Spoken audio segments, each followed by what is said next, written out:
the city of Kaket in the Evrevia Empire. Having just finished assassinating the Emperor, you made your escape fighting through a pile of fanatically loyal guards. But you escaped into the sewers and made your way to the Quiet Haunt, the inn you'd been staying at. The rest of the evening passed. The morning you are woken with cries in the street that the Emperor is dead. Long live the Emperor.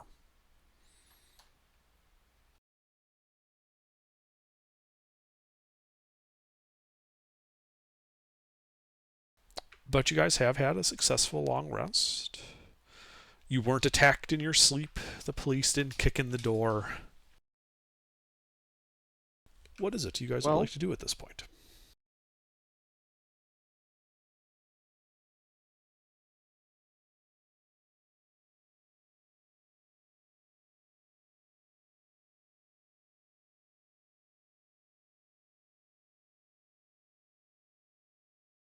Well, if no one else has a suggestion, I say we get breakfast and go see what all this noise is about.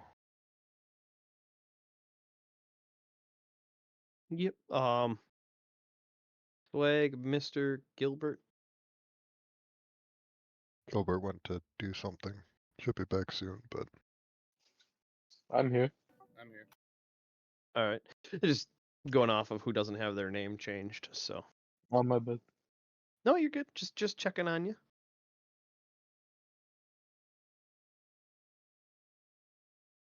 Yeah. We'll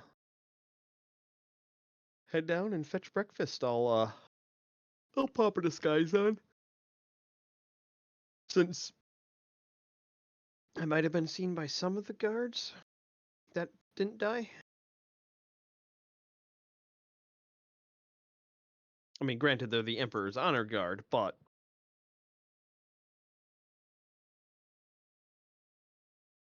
because once we got to the gonna basement, we killed everybody and then locked the basement, so they didn't see the rest of the party. They seen me though. If anybody survived upstairs.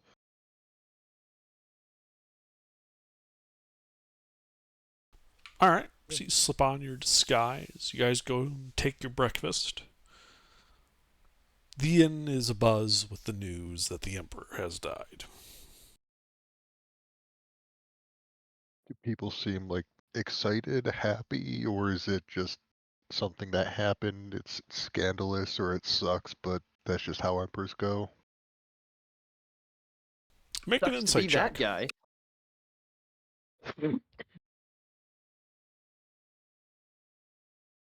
Where's my insight? 17. So you get the sense that there is some cautious optimism here. They the Emperor was not exactly well liked. So they're hoping the next one's better. Um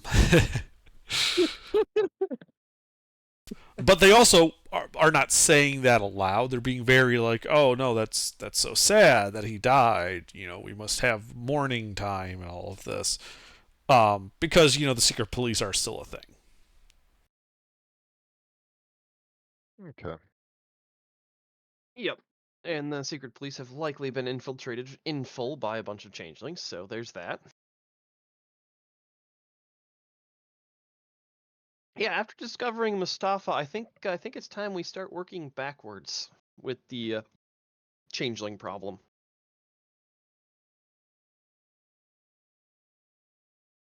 Going under the assumption the changelings are fully in operation of the entirety of the Black Ops of Erevria, we'll need to get intel on those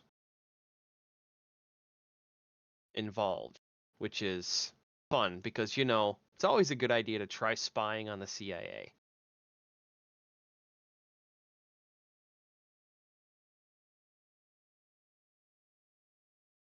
I'm down for it. What could possibly go wrong? Yeah. I think it's Famous compensate. last words. Famous last words.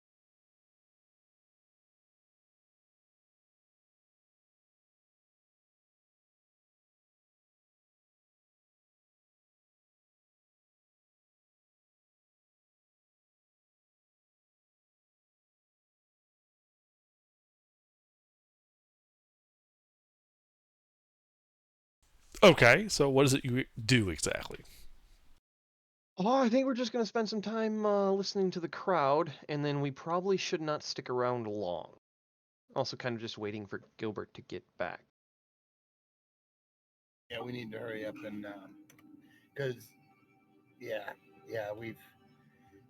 Did we see who the new king was yet? No, I'm assuming that's something we could probably find out if we just hang around for a little while, and I'm sure word will get out. We were set up to do this for the changelings, and I just want to Oh, see it. that's not even a we think. Mustafa being a changeling kind of confirms it.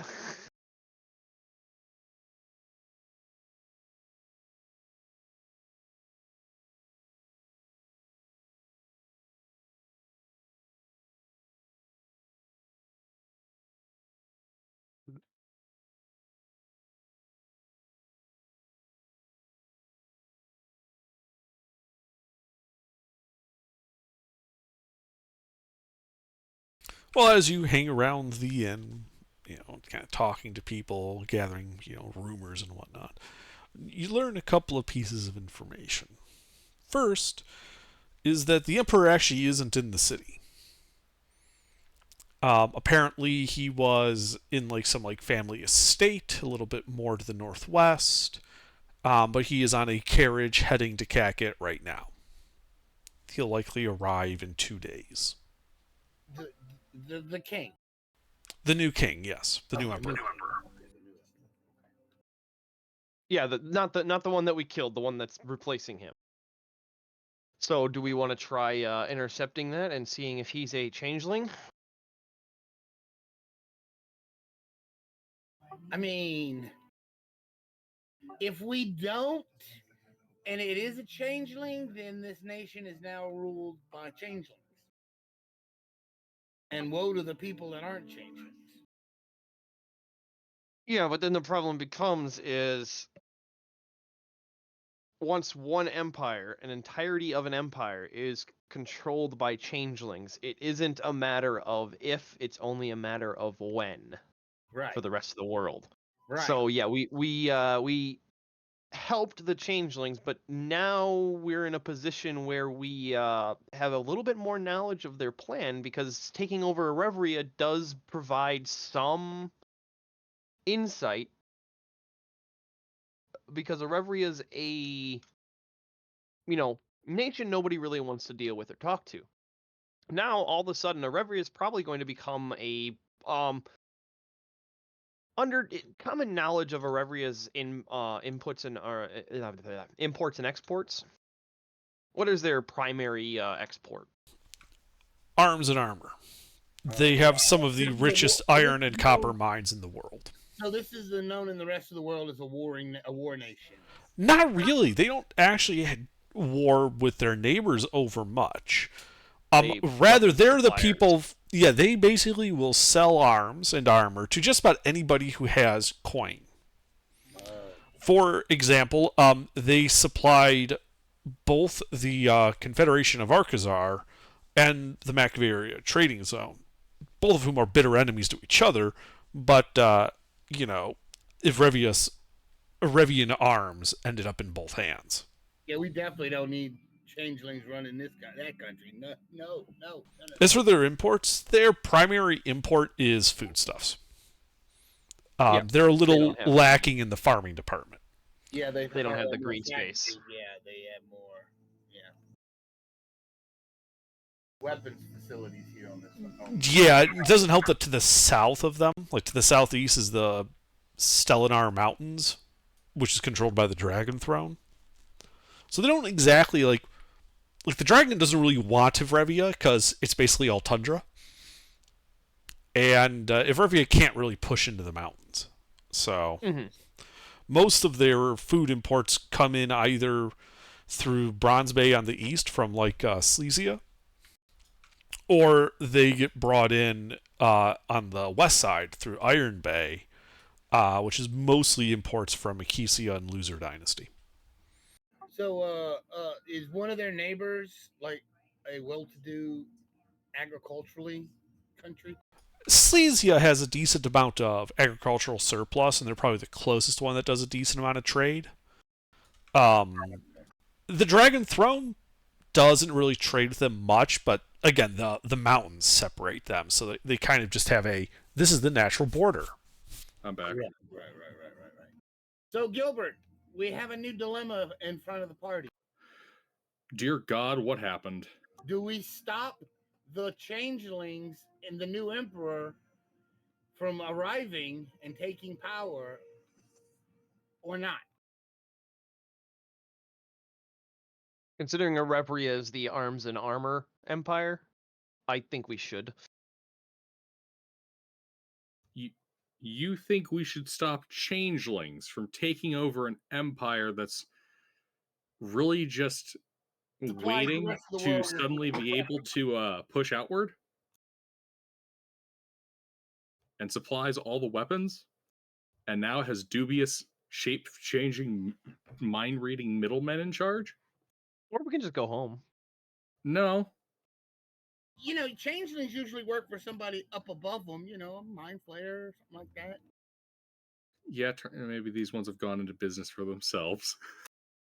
Which We is a can hope. possibility. But yeah, that's what I was saying, is I think we need to work backwards. So either we eliminate the Changeling Emperor, which would cause a bit of a vacuum suck, but it would probably be better overall than Changelings running the show.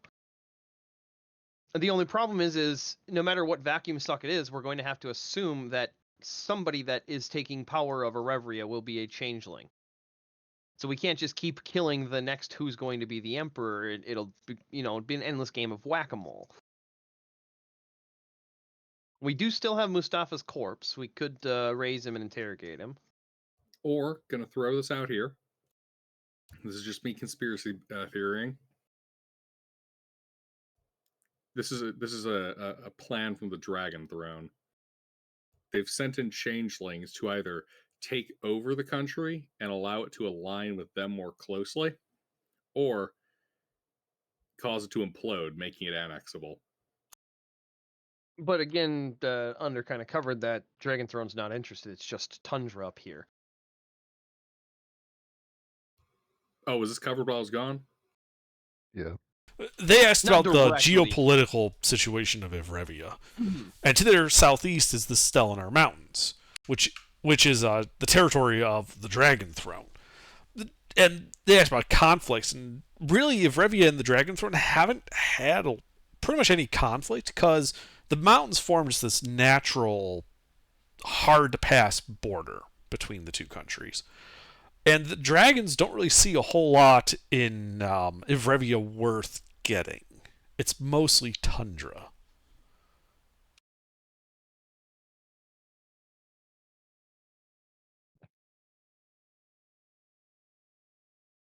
Who's their primary trade partner? Silesia. They primarily, that's how they get their food, because they don't have a lot of arable land. That and Acacia, a little bit less, but they primarily export arms and armor, and they import food.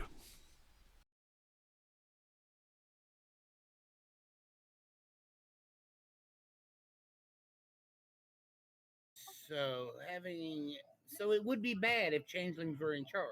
Yeah. Yeah, so we're definitely going to do something about it, duh. Well, we know that the new emperor is leaving his palace. I mean, his palace, and he's on the way here. Should arrive in a couple hours. We could intercept him on the way. Is it what? 2 Couple days. A couple days, my fault. And we could intercept them on the way and see if they're changelings or not. And if they're changelings, we could put them to the sword. But then what are we going to do? Because it'll turn into what I was talking about, the power suck. It'll become a game of whack-a-mole on changelings and the Erevrian government, and it doesn't have a win condition. Right. I mean, Not an easy one. It has a win condition. The easiest way is to use Wish and kill all changelings. You got one of them laying around? No. Unfortunately not. I mean,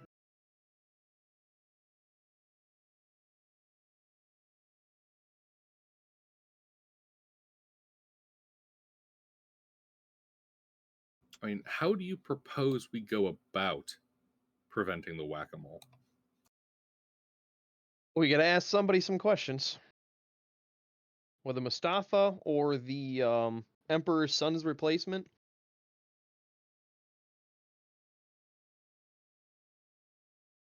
I mean,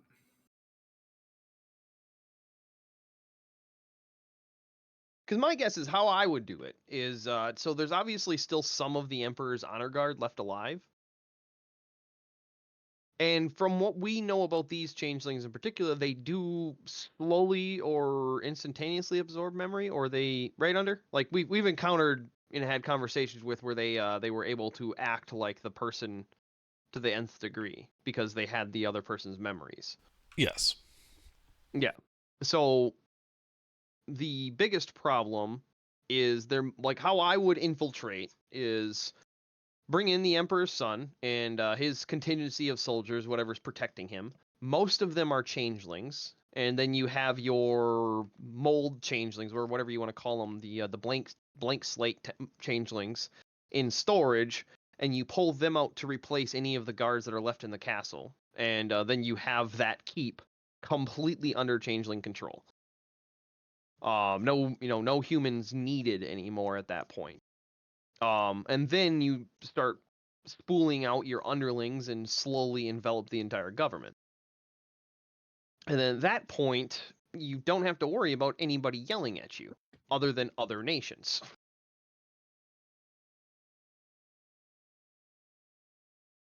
So if we can interrupt those plans, but the only other problem is who's going to become emperor then? We don't have a viable emperor right now. Right. Because right. we don't know who in the government can actually successfully take over.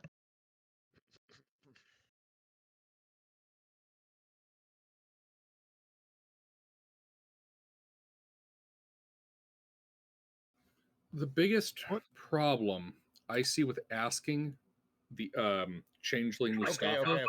You talked me into it. Stein will be emperor. we didn't. No, absolutely not. That wasn't even on the table. I will literally kill you before I let Stein become emperor. All right. What's wrong with Stein being emperor? Yeah, we're just gonna leave that there. So the only issue I see if we ask Changeling Mustafa any questions is effectively that we can't trust any of the answers. I don't think if you speak with dead, I don't think they can lie to you. Yes, they can. Zone of truth? They'd know. It's And still a just be corpse, able not to- a creature. Well, if we revived them, Zone of Truth. But the only problem with Zone of Truth is if they pass the save, they can willingly lie Well, because you'll they know, just won't answer yeah, questions. you'll know that they passed the save. But we've been through that song and dance back in fucking Spyville. Yeah, Zone of Truth, unfortunately, as rules are written, is pretty useless.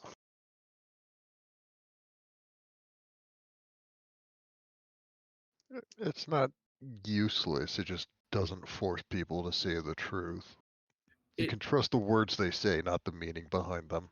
It's a useful tool against people that are not consummate professional liars. Yep. And then there's also Detect Thoughts, but again, same thing. Well, if you probe deep, detect thoughts would actually be a useful one. I mean, I can throw that around for how many do I got laying around right now? I got 2, and Mister can write them up, and those are only level 2s, so he'd be able to write one up every 3 days.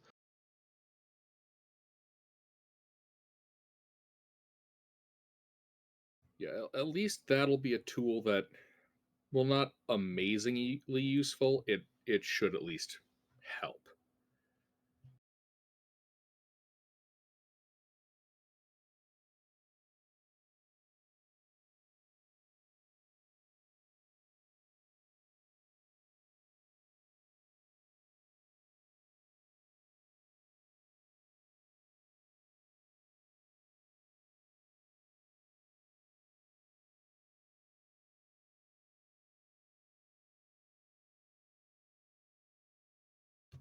The So biggest point. is- Oh, sorry, Sleuth. Is there any need to replace the emperor? Could we change the government from an empire to, I don't know, a republic or something? Again, same issue runs into the whack-a-mole question. We don't know where the changelings all are in control-wise. So yes, it's an option. However, we would need to still flush out the changelings, which goes back to point 1. I mean, we could we're just able get to on the find the ship book- and leave. Yeah. Deal with it later. dealing with a problem later never pans out. Yeah, especially with fucking changelings. I mean, Yeah. but it's our go-to play, man. I'll do it Look, tomorrow, I say, for looking- the 4th month in a row. Looking at a changeling going, I'll deal with this problem tomorrow, is like being told you have stage 4, like fully metastasized cancer, and going, so is this a next week kind of problem? I mean, you can make a joke about it. I mean, y'all seen So- Thor? We could, assuming that these changelings at least operate in a manner that is consistent, it's reasonable to expect that they'd have another book lying around. And if they don't have a thorough infiltration of Kakit, but yeah, they'd be bringing a book with them. Yeah, you're right. I mean, like I said, there's no reason to expect that their operational methodology has changed. Yeah, so they likely probably don't have much presence in CAC. And what they're bringing is essentially the initial startup. Why don't we find our own politician to corrupt? Too easy.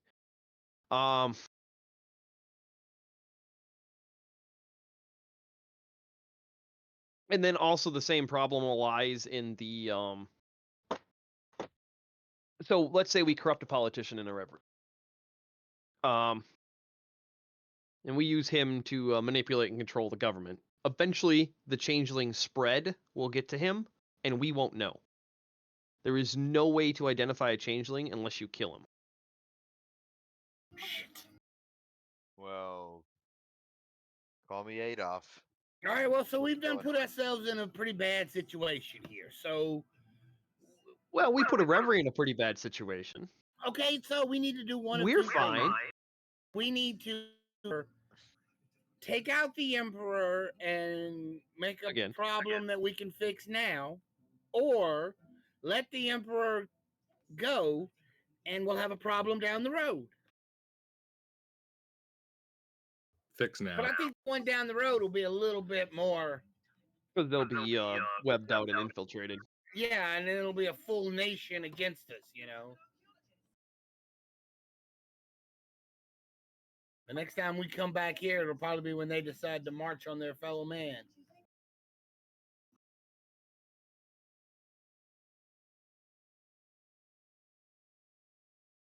Well, technically, what you've really recommended, Bradley, would be more Stalin.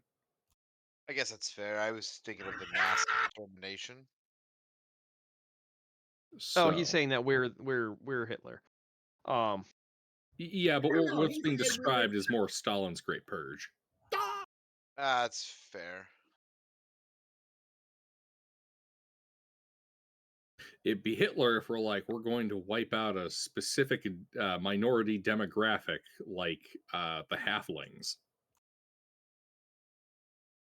I mean, the changelings are a minority. All right, well then let's No. See, changelings aren't people though. let's That's what they said about the Jews. head down. Oh, Sorry. Let's head.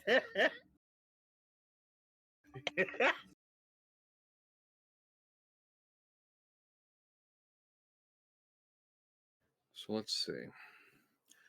We could head off the Envoy. I think we have to. You know, I suppose we always have the following option. We hit it hard, we hit it fast, we kill everything. And if it doesn't turn into a pile of gray tofu, we take them back and we raise them. I'm down. Let's do it. Easier said than done. I say we start by murdering the new guy. Yeah, I completely am for let's go blow up the wagon. All right. Mhm. Wagon Sounds like explosion an it interesting is. development. I will go along with that. But I am definitely of the mind, though, that we should Well- bring back those that weren't changelings. They might have contextual information for us. Yeah, and then the other thing too is we don't have to bring back everybody, just anybody that looks important. If they're not a changeling and they look important, they will be beneficial to us. If they don't look important and they're not a changeling and they're present in that operation, I'd say that's a reason to bring them back, because that's a weird choice for them to have made. Yeah, but how do we tell if they're changelings or not? When you kill them, they turn We into kill tofu. them. Oh, so the revivify. When you say bring them back, revivify. You know the whole like statement, kill them all, let God sort them out, or all that. Yes. Yeah, what we're going to do is we're going to kill them all, sort out the ones that didn't turn into evil tofu, and then bring them back. Gotcha. Yeah, All I right, have let's do it. 3 scrolls of revivify. That's good. So we can bring some people up, after the fight's over, and oh, well, this guy's not a changeling, yoink. This guy's not a changeling, yoink, and get the important ones up so that they can verify our story. Yeah, the reason I say, though, anybody that's not a changeling, quite possibly, is if there's a lot of them, and hypothetical. The only ones that aren't changelings are, like... Mooks. Actually, no, if a bunch of them were mooks, that would almost make sense if they'd infested the core Upper ranks. cadre. What'd be weird, though, is if the changelings encompass the core cadre, but like there's someone close to the heir who isn't a changeling. Like if, I don't know, a tutor or something. That'd be a weird Yeah. one. Well, no, not tutor. A tutor would be none the wiser. They're just a teacher. Their goal is tutelage. So if... Yes, they also develop, generally speaking, well, especially in a period like this kind of educational system, people tend to develop very close bonds with their tutors.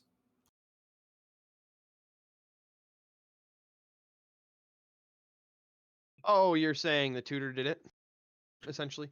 That is a possibility. Like a person that close to an individual who isn't a changeling in these circumstances is potentially suspicious. a really weird situation to not swap them out, or really Yeah. suspicious, because why didn't you? Yep. Yeah, there's 2 outcomes to that conversation. One outcome is the butler did it, or outcome 2 is the butler wasn't worth replacing. There was no need to replace the tutor because the tutor was just doing his job. Exactly. Or they didn't have a huge influence over the individual. Either way, let's go drop some nukes. So you said that was the information that we received from the general populace was it was 2 days to the north, correct? Under? Sorry. I thought you were still talking amongst yourselves. Yeah, it's about 2 days to the northwest of Kakit. Okay. Was there any word of anybody departing to meet them? No. Okay. Perfect. We should depart to meet them.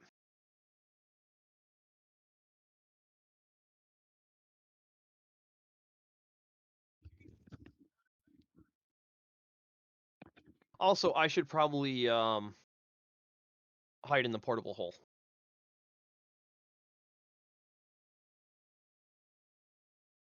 I'm the only possible person that can be identified. Because you guys killed everybody that you seen, but I did not kill everybody that I seen. So there might be the occasional wanted poster with a dwarf on it. And if we don't have a dwarf in the party, less likely you guys will get stopped. Well, okay. Something I should point out, Ruffles. Mhm. From a basic security standpoint, their emperor was just assassinated. They found one assassin, and then it went from a hounding this person into a complete massacre of all of their forces. They are absolutely using Speak to Dead on those dead guardsmen.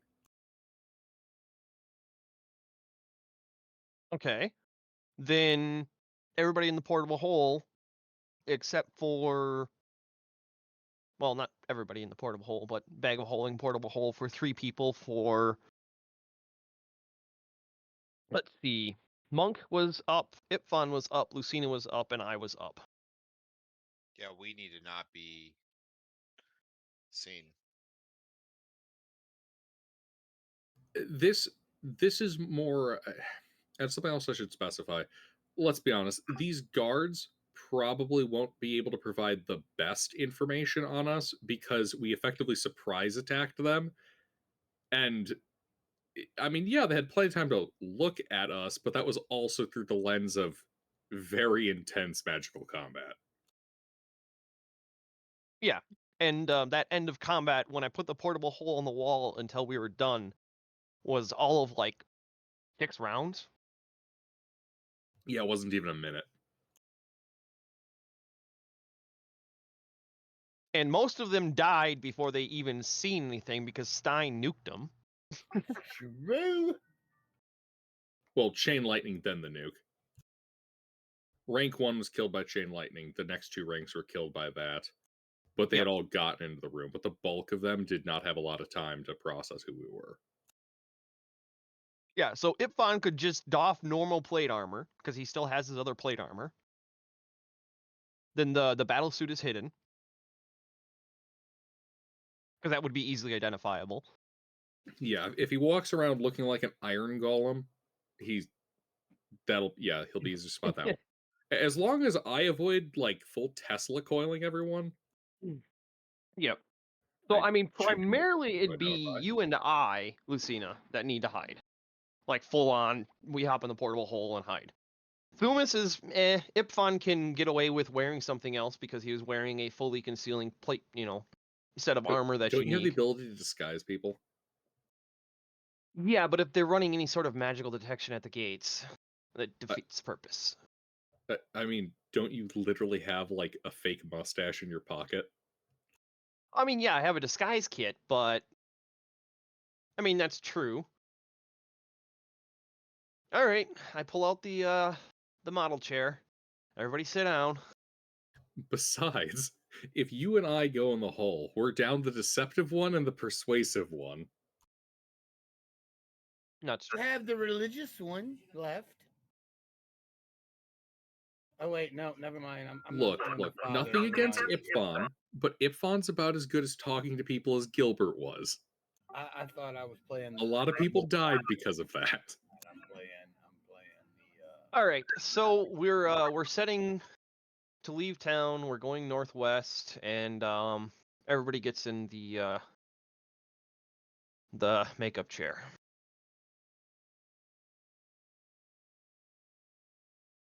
Okay. I mean, you can easily disguise everybody. And then you're just heading for the northern gate. And because from there the road forks to go northwest and northeast.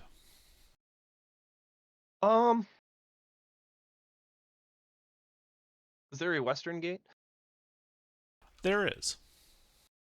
Does that not connect directly to the northern road? No, it's just a single road that goes west. We should go that way.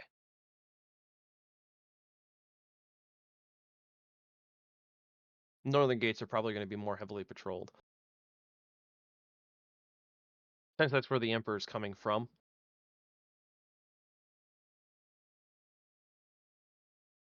Go west and then just head north and catch the road away from the city.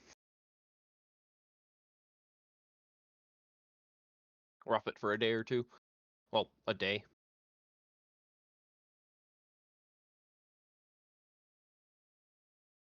Sounds good to me.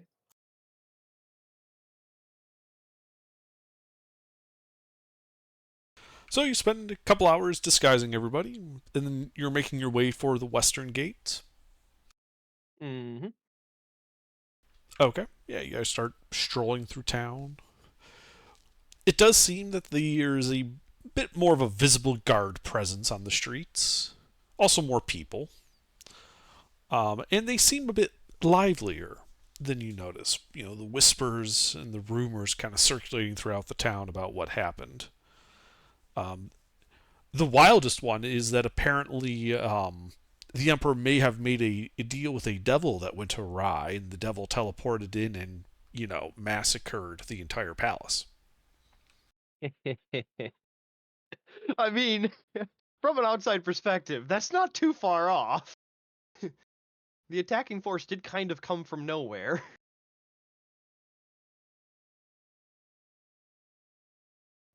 The only problem is they think it smells like fire and brimstone. Really, it smells more like ozone and skin cancer.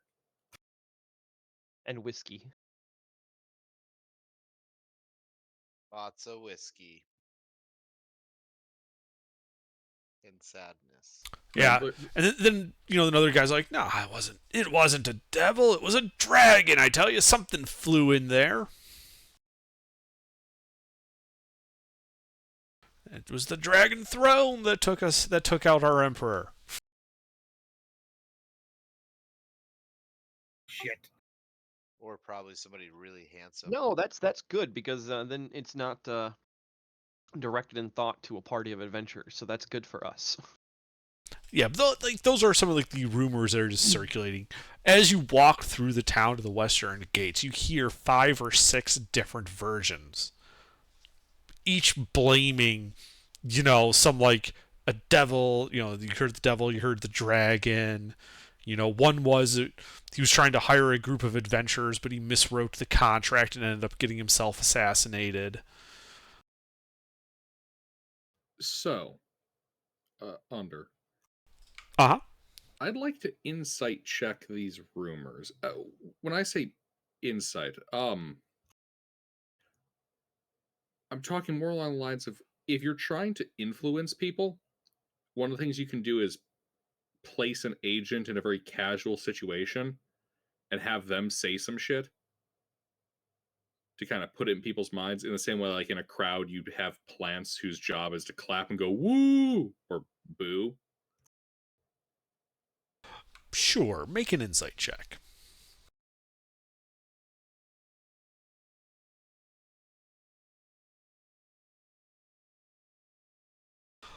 You get the feeling that it's more that because there wasn't an official pronouncement of how the emperor died, people are suspecting all sorts of stuff.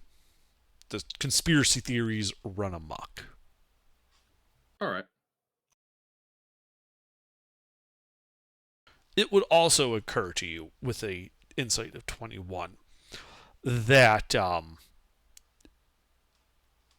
if you were a sneaky intelligence agency, this would be the perfect opportunity to shape the narrative in a direction more in your favor. Yep. So I'm gonna be keeping an eye out for that kind of crap.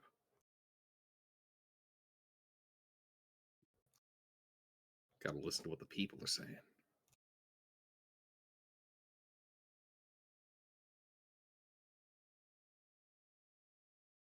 But eventually you get to the Western Gatehouse.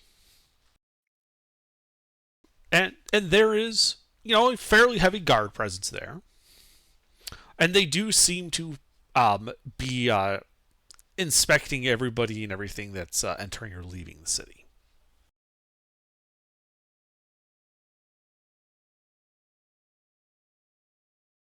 Do you guys get in line? Yep. Did we grab anything off of them? I don't feel like I looted. No, we didn't really loot. We left pretty quickly. Well, we didn't loot anything that was identifiable. The only caveat I would say is when we were doing the disguising, probably would have taken a moment to destroy those blueprints, even inside of the bag of holding, because that might get inspected. We have no need for them anymore. There's no need to hang on to them. What blueprints? Exactly.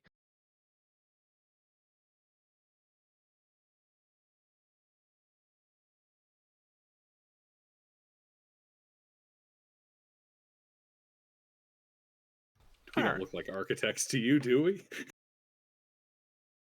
Well, eventually, the line filters forward, and the guards kind of calls you out to you, like, all right, next. All right. And what business do you have outside of Kakit?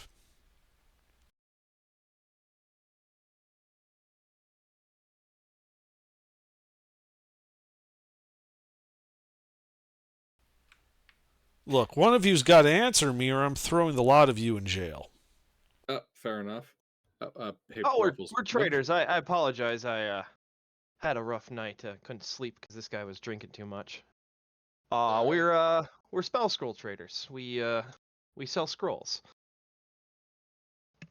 And Freeman would proceed to hold out a backpack that is quite literally full of scrolls. He takes it, kind of rifles through it a bit.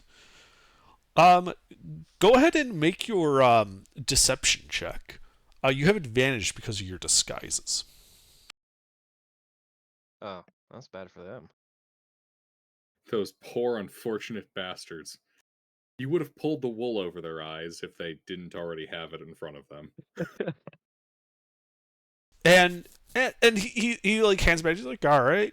He looks down at some like parchments he's got, kind of rifles through a bit. All right. Well, safe travels. Get out of here.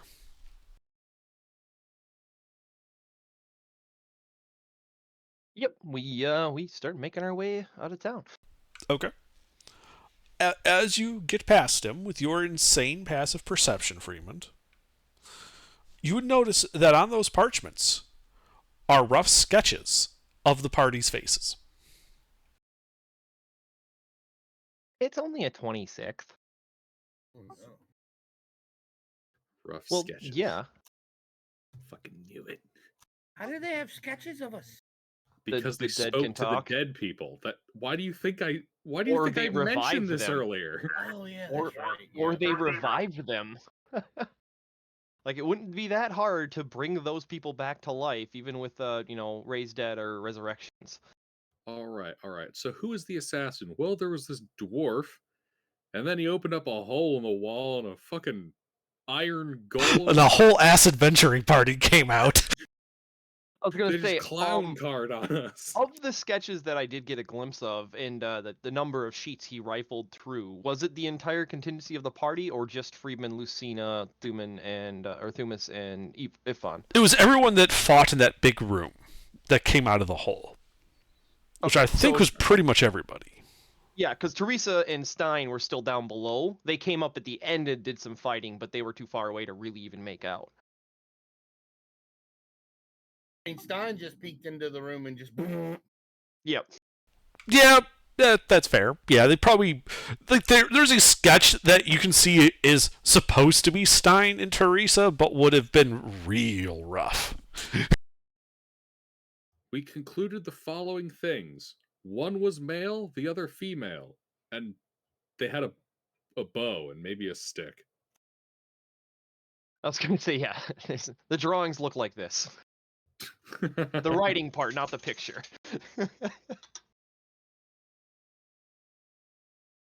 If anyone has that picture, it's your character. I mean, they also have a nice picture of Ipfan's armor, but since he's not in his armor and he's disguised, it's a drawing of the armor, but no one could see him, so it's just the armor. Like, if anybody else comes in wearing that armor, they're kind of screwed. If anybody else has the 40k armor, I'd be slightly concerned. All right.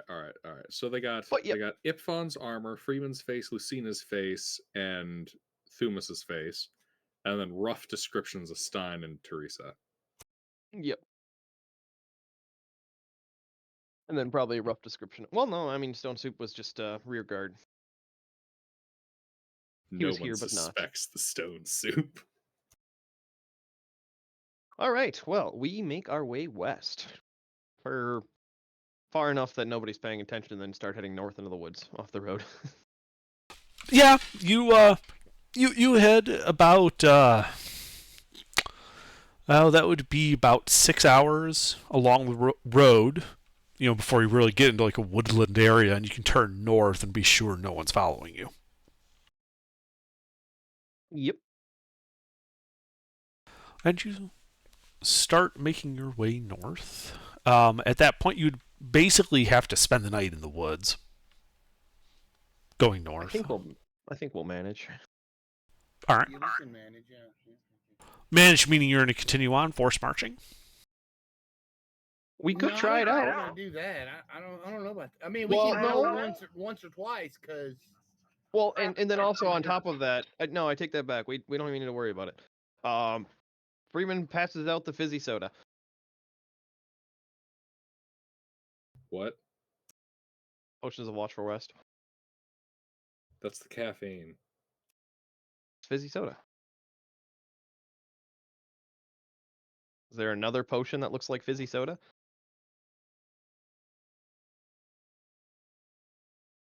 All right, then.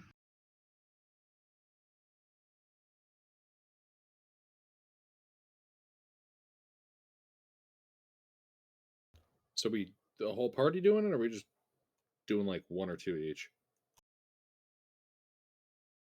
How long does the potion last for?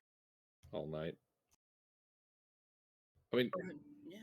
honestly, if we When you- want to, we could probably just leave the watches to Freeman and Lucina. We have the highest passives.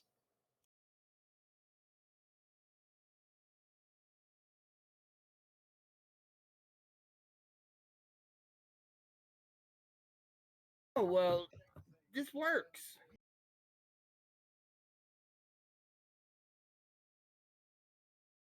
I mean, should we just do it that way? Yeah. That way we don't have a, That way everyone else gets rest, and the highest passives are there. Well, the thing is with the potions of Watchful Rest, we don't have to sleep. That's my point. Yeah, we just rest. We just sit there and awake, looking at each other, talking to each other. Yeah, how many of those things do we have? I have 19 more. After subtracting how many? If we take the 6 off right now, I'd have 13. 19 is before this decision. I think we might want to just do one or two. Ration them. We don't know what kind of shit's going to go on. We might want to save a large number of them for a situation where it's dire. All right. So Lucina and I chug some fizzy soda, and everybody else goes to sleep then. All right. You guys go to sleep out in the cold woods. The night passes without incident. Morning comes. You've had your long rest. All right. And with Freeman's cartography skills, and some rough guessing, about how far away from the road are we, and if that contingency of the Emperor's carriage is coming down that road in a 2-day time span? Where's So our intersection you would be points? going about 6 hours north to hit the road. And if you were to leave now and march 6 hours, you probably got about 2 hours before the Emperor's carriage would reach you. Okay. I'll take it. All right. Let's head north.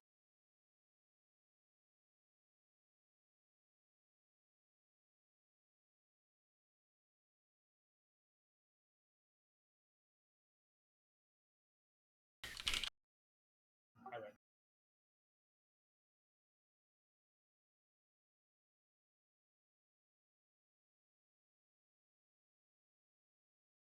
All right. You guys go north. 6 hours pass, making your way through the woods. Eventually, the woods give way to open, kind of rough ground, but not impassable. And eventually, you find yourselves on a well-packed and maintained road through the tundra. ditches line either side of it. Not really full of anything, but more there for drainage and debris collection.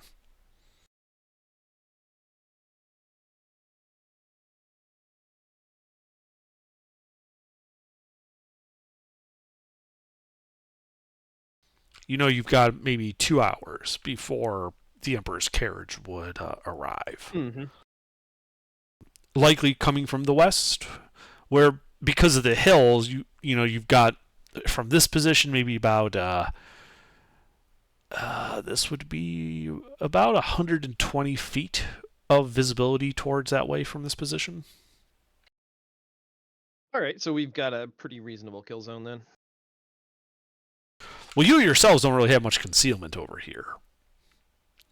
I'm saying that there's a bend where it goes around a hill, and that bend is 120 feet from you. We should probably go there and use that as our ambush point. Well, we just want to be on the hill. Yeah.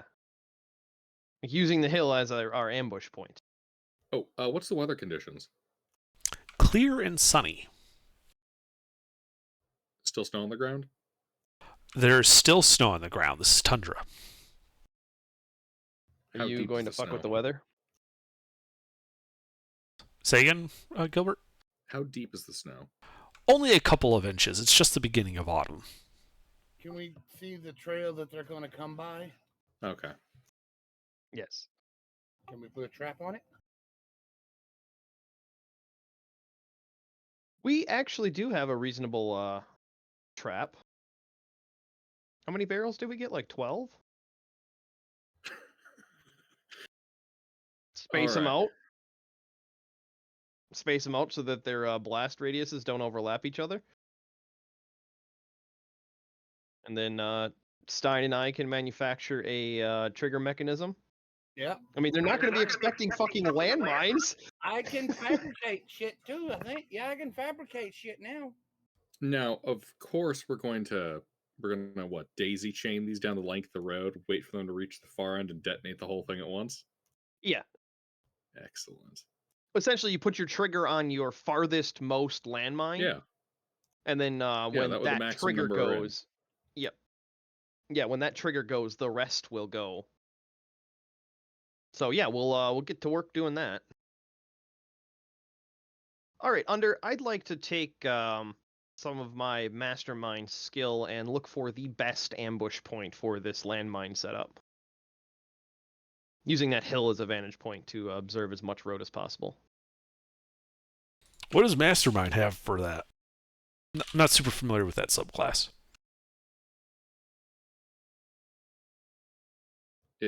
It doesn't. I think he's asking more like generally speaking. Mainly because of the Master of Tactics. Okay. I wasn't sure if there was some mechanic thing you were trying to hint at that I'm like, No, I don't know just a terminology of the name.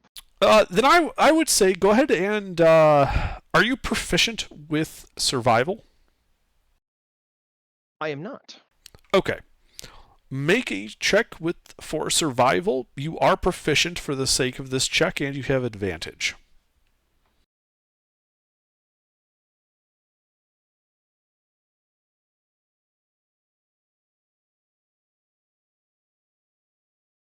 So yeah, there's a couple of kind of almost escarpments that run through these hills. That would give you perfect ambushing position, and also the fact that the sides are rather steep. And if he's traveling not on horseback, but if he's in like a carriage or something, there's basically only the one path through these hills that it's easy for it to traverse. Yep. All right. Well, the only issue, and here's the rub, is it's tundra. You've got the hills for concealment by being on the far side of the hill, but there's no vegetation here. Like, these hills are basically just giant hills with snow on them. So if you are standing on top of the hill, you will be easily seen from a long distance away. I have a idea for that too. Lehman's tiny hut, make it white. That is an actual dome. Yeah. And That would kind of stand out. does Lehman's tiny hut cast a shadow? No, it doesn't. But that would also make it easier to stand out. And we're going to be doing this ambush around dusk when the sunlight is going to not be straight down. So you put the hut on the side of the hill where the sun is already on the back side. The white on white, there is no shadow. You're not really going to see it. Anybody that needs concealment can go there, and the rest of us will just bush bookie with the snow. Anybody that needs to be closer than that position, because that position will probably be further away. And also, whoever's casting Lehman's Tiny Hut has to stay in it, correct? Yes.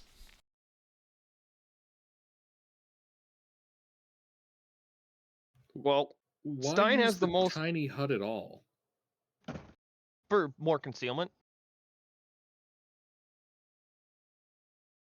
Basically, to give us concealment that's, closer range than the top of a giant hill. Because I'm assuming these hills are not small under, correct? The hills themselves are somewhat small. It's just that the sides are somewhat steep. And so they cut the road through, like, the valley between the hills. And as a result, the sides are kind of escarpment-like. Oh, okay. I thought the escarpments went the other way down the roads. Okay, so the No. escarpments are up from the road like a wall.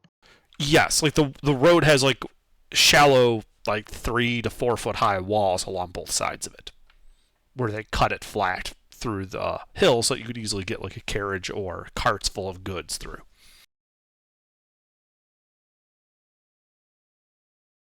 Okay.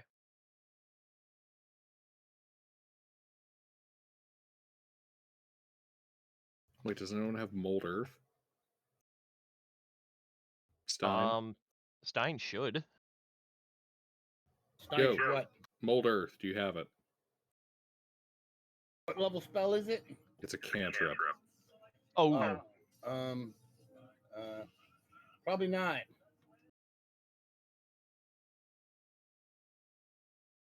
Why would you not take that cantrip?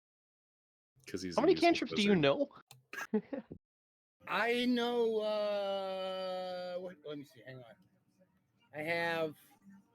Every time I know 4 cantrips: Booming Blade, Firebolt, Mending, and Mind Sliver. Okay. Yeah, no, we don't have Mold Earth then. Damn useless wizard, lacking any utility spells.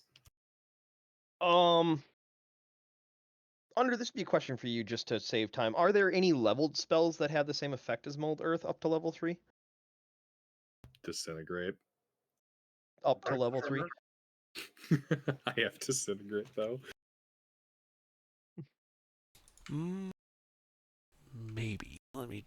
What level is that? Because Stein knows Wizard up to level 3 all. So if there is one, then he would have it. Well, Stone Shape is a 4th level spell.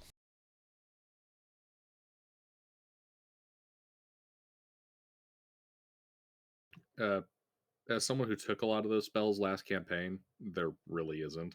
Yeah, there's not a whole lot of environmental type stuff like that actually alters the environment. There's like erupting earth, which will make some difficult terrain, but no excavation stuff. For the most part, correct. The outside of something like Stone Shape Pass Wall, or like an illusionist using hallucinatory terrain, there's not a whole lot of environmental modification stuff. Okay. Yeah, I'm just double checking through spells, and yeah, I'm not seeing anything that would stand out to me as useful for that end.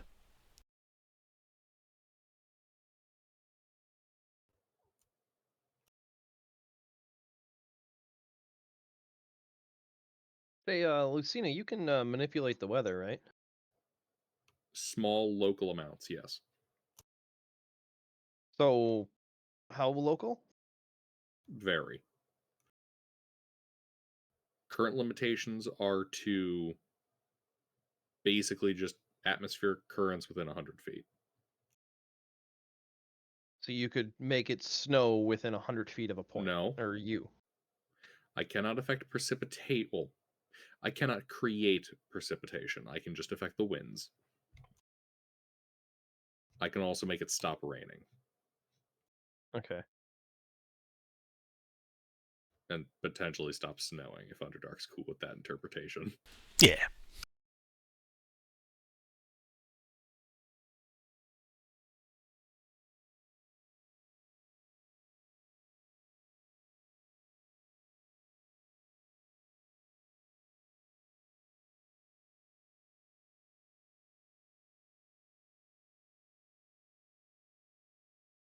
All right.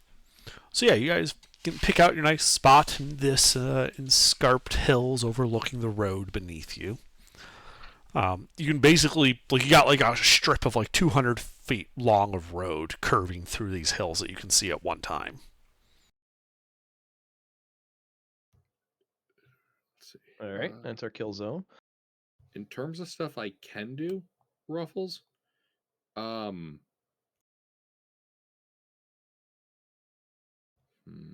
nope, that disappears. That disappears. I mean, we could excavate ditches in the ground With a shovel. Yeah, that's we're gonna do that. I can also then help conceal it through the application of snow. Mm-hmm. And then put snow over top of it. That way they don't see the moved earth. And kind of blowing it around to make it look natural. Yeah. Okay.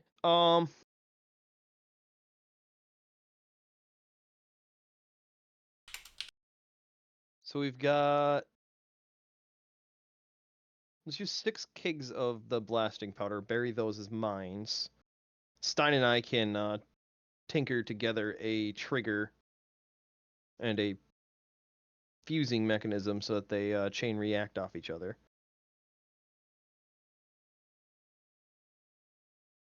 Yep. I mean, that's not a lot of damage, but we can add to that damage. We can get the high ground, you know. Mm-hmm. Well, no, we can add to that damage because we have 1 crate of 20 red grenades.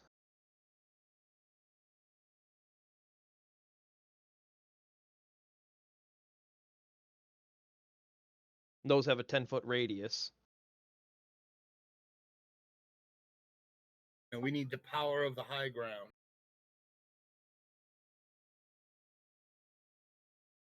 So we'll throw 2 grenades on each barrel. So 12 grenades, 6 barrels. And that'll be our opening salvo of AoE. That'll probably kill most of the non-changelings, unless they're higher leveled, like clerics or something like that. And then Stein can come in with the nuke in the first round. That should wipe out pretty much everybody else, and then we'll be left fighting a couple other people. The only thing will be is the nuke will have to wait until the carriage is no longer considered full cover. Because I'm pretty sure full cover protects from that, correct? Yeah.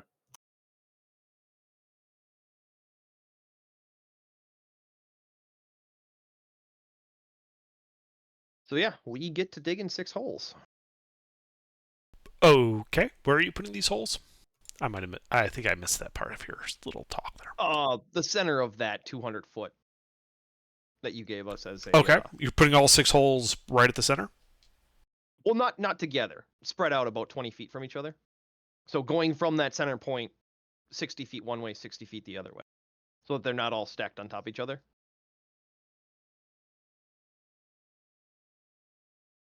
Okay, so you're putting in 6 holes, 20 feet between each hole, basically centered along this 200-foot stretch of road.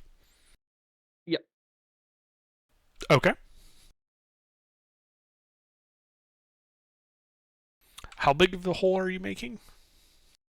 Just enough for the barrel and 2 of those grenades. All right.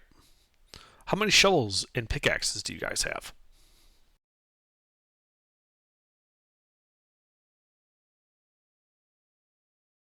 How many adamantine spears do we have?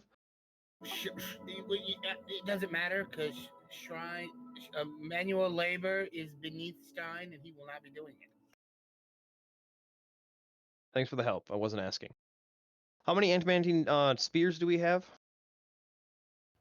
Javelins, technically. Javelins, yeah. 24. Would that be Plus sufficient for us to pick a hole with 4 of us 200 working on it? 5 of us working on it? Plus 200 loose ones. It should also be noted I do have an adamantine hand shovel. It's a mostly flat piece of adamantine that I use to get out of the UFO. Okay. And there's 5 of you digging? Well, yeah. If Stein's not helping, then there's only 5 of us. Yeah. Useless wizard. Well, yeah, and the holes don't need to be anything grand. They just need to be big enough to... it's a hole in the ground, yes. The barrel. Yep. Yeah, fortunately for you, this is a dirt road, so it's actually pretty easy going. It takes you a half hour to make these 6 holes. Oh, damn, in a tundra? Nice. You are using adamantine. Fair enough. 1, we're using adamantine, and 2, it's only the beginning of autumn. The ground has not completely frozen. Oh, it is frozen. There's snow on the ground. It's, you know, the only time the ground here isn't frozen is basically like the heights of summer. And at that point, you're almost at like a Rasputin type event where it's mostly mud.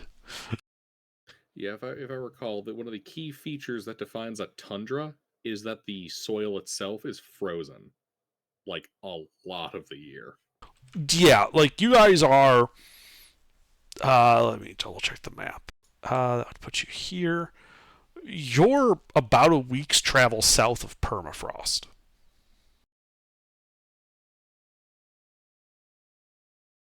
On foot, like a week of walking to the north would put you in permafrost, or even in summer you don't get a thaw.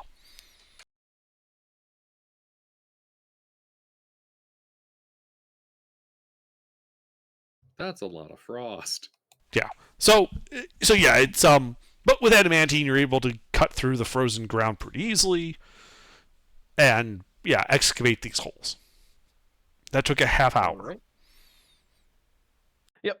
Then Stein and I will fabricate a trigger for when the first barrel is so on that first barrel there will be the trigger mechanism which will run the entire span of the road. Like a By first barrel, you mean the one closest to Kakut, yes? Correct. Okay. Just so we're aware of which one's first in your ordering. Not the first one they'll hit, but the first one closest to Kakut. The last one they'll touch. The first one that we want to trigger. The last one they'll touch. Yep. So essentially like this. Yes, I got you. Yeah, so basically like a stick or something that'll cover the entire width of the road. That way it's not a land mine, it's a land And stick. how would you imagine you would trigger the other 5 barrels from this one being triggered? Let's see. Well, they're spaced apart, so they won't chain react to cover the most area. So then that would require some sort of fusing mechanism. Like some string soaked in oil and some blasting powder. Like a fuse. Yeah. Yeah.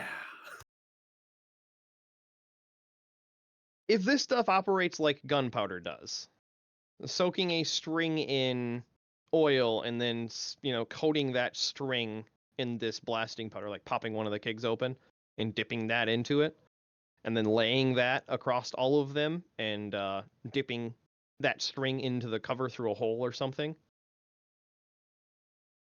should be sufficient enough to get this to go kaboom. It'll just have a delay between barrels of like a second. For 20 feet, it's going to be a couple of seconds, actually. About 2 seconds. which means the second half blows up at a near 0. Yep.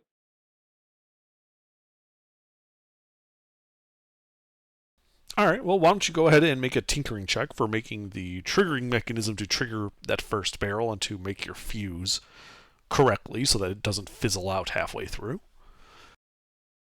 All right, Stein, Yes. you have my help. All right. What am I rolling? Check which tools. Manual labor Tinker. check. Do Yeah, not maybe do manual labor check. Not do Tinker's, manual labor. Tinker's so- tools. So I mean, I do not do manual labor. Every check is a manual labor check. Even if you're lying.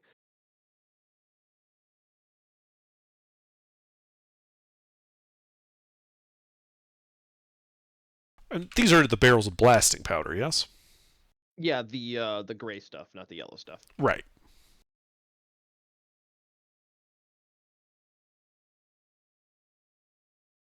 Yeah, I'm fairly certain I used up the last of that good shit a while back. Hot damn.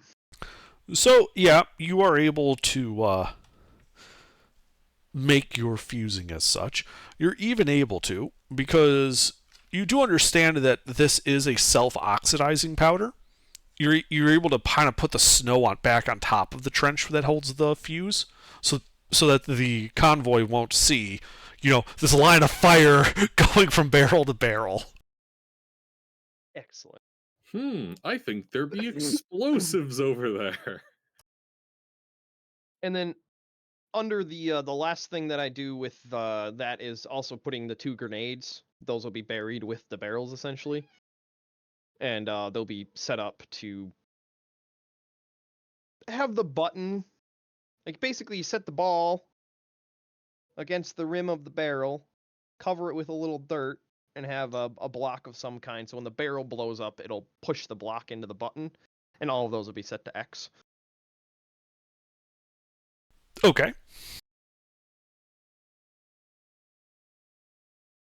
So we should have fire and thunder for them to enjoy while we watch from the hillside. Are you doing that on all the barrels? Yes, two grenades per barrel. What type of grenades? Red.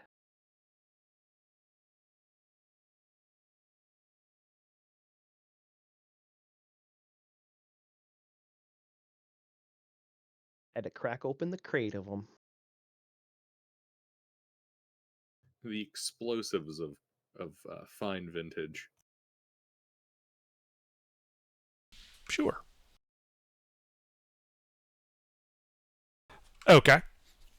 Yeah, so it probably takes you another half hour or so to rig up all of these explosives back into the holes, and to fill the remainder of the holes back up, just kind of scattering the rest of the dirt around so it doesn't look like you've messed around with the road too much. Yep, and then Lucina can snowblower it. Mm-hmm. We'll give it that wonderful little powdered drift effect. Yep, and then we'll make sure we cover our tracks back up to the back side of the hill so we're not visible. And guess hang out. Anybody want to cook some tofu?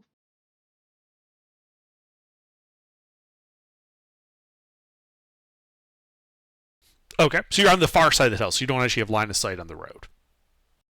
No. I mean, actually. Let's see. We have less than an hour now because we've spent some time doing all of this. Mhm. Yeah, I'll actually cast invisibility on myself and go to the top of the hill and keep watch, and have a string to the party, just tied to Lucina's finger, that I can yank when they're sighted over the horizon, so that the party's on alert. Oh, hold on. You should test the string. All right, I give the string a test pull. I redirect the wind to make it look like a giant fart went off. And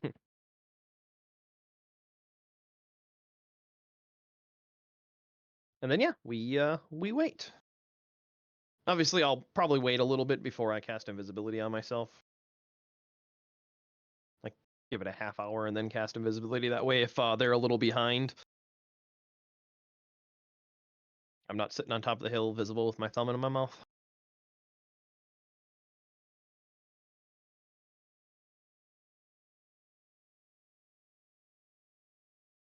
That'd be awkward. Indeed. And, you know, it's about 50 minutes or so. They're actually a little early. When you hear what sounds like heavy clopping footfalls of horses. All right. Do they look to be the high priority undead steeds? As you're looking, Freeman, you see a column of armored and barded soldiers on horseback in gleaming silvery plate, carrying lances vertically, little streamers kind of trailing from the tips of it. You can't really tell if they're undead steeds, but there are a lot of them as they're approaching down the road. Here, let me show you a picture real quick. There are also 2 carriages that appear to be glittering gold in the setting sun. It looks like they've been gilded. All right. Is a lot of them more than 120 feet?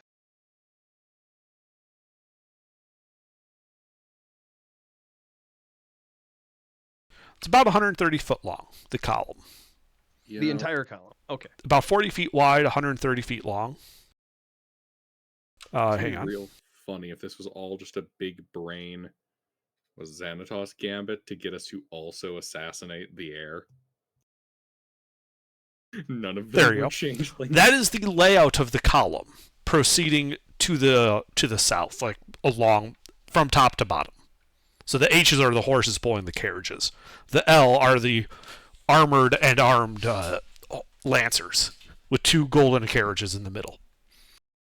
Okay. I don't pull the string. I go back to the party. I don't think they're changelings.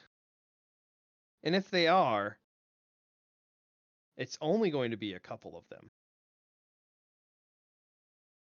Like, as soon as I see the column being that large. Like, I don't think the entirety of that column is changed. I mean, you guys just hear like the clop, clop, clop. Just the ground, you can almost feel shaking from these are like heavy cavalry. These are not your scouts. Cataphracts. So, Well, before the bombs go off. I was going to ask that. Yeah, how long until they that lead of the column connects with our blasting bar? At their current pace, you've got about a minute. We should probably turn that off. I kind of want to see what it does. I didn't be able We to should, fail we should safe. turn it off. You didn't make any provision for disabling it once it was I set. didn't be able to fail safe. Yeah, it's going off. Disable it. Boom. How do you intend to do so? I mean, I can try and just run out and head off the convoy before they reach it. good way to get killed. Well, just triggering it would be the easiest way to disable it, but again, We just have to snip the fuse. the first barrel will still go off. Like that triggering mechanism is set to detonate the barrel, which will light the fuse. Fuck. Clop, we just clop, wanna clop, clop. Leave? This was our plan. Remember, Gilbert? Mister, you're not paying attention. I mean, are we gonna try to hold on? How does it function? The bar goes down, the first barrel immediately goes kaboom. So the only real way to disable it would be to push down the bar and detonate it before they get to it. What if you just stop the bar from being depressible? The depressing it's designed in a way to be a trigger. You don't make a landmine so you can pull up on the trigger. The dead man. No, what I'm saying is make it so that you can't push it down and trigger it. put water in and freeze it?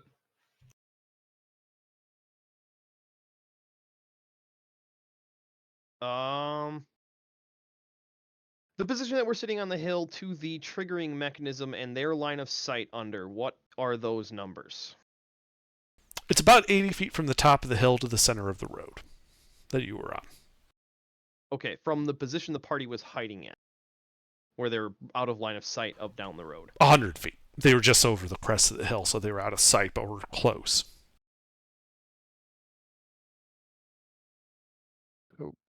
Okay. Straight into the water Kaboom! is instantaneous. Kaboom!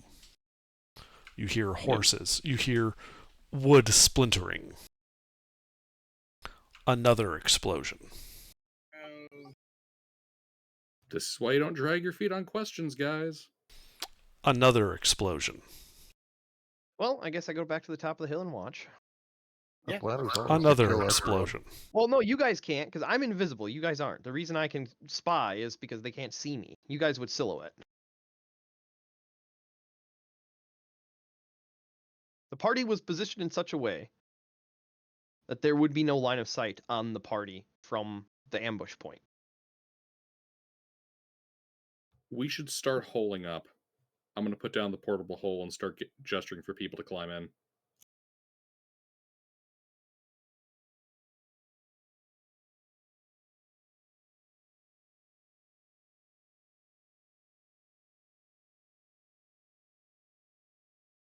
Do people do so?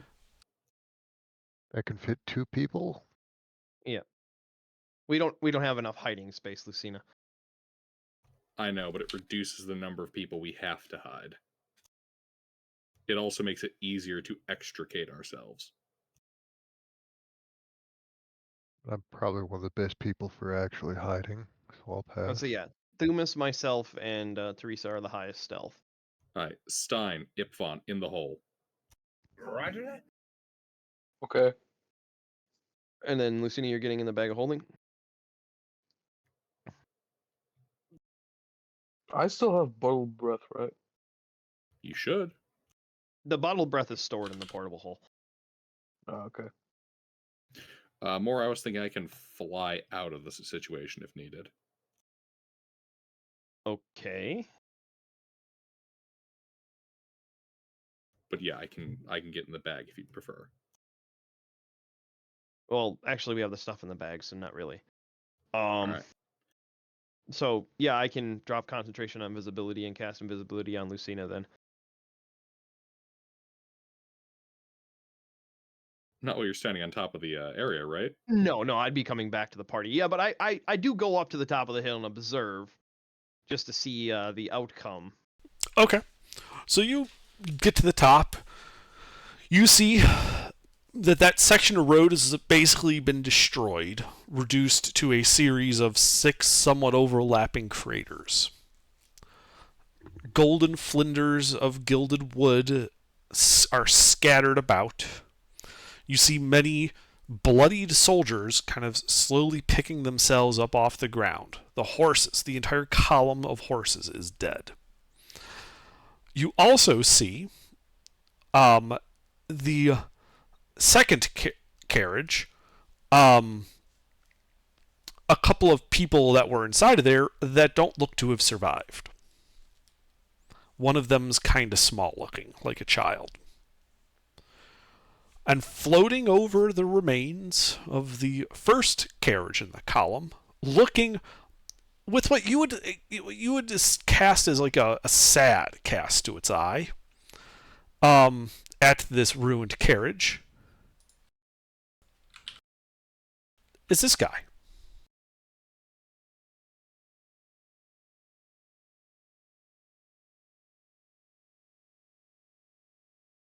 All right, go back to the party. This place is only getting weirder. I was gonna say, would changelings work for a beholder? They would all work for something bigger. I don't see why not. Because I think we just found the boss. There's a beholder in that contingency of carriages. There's a lot of reasons a beholder could be there. Is the guards reacting to the beholder? No, they're slowly picking themselves up, and what he would have saw was them rushing to check on the second carriage, and a lot of like orders to like cover the emperor and all that type of thing. And I'm assuming the beholder is also a guard.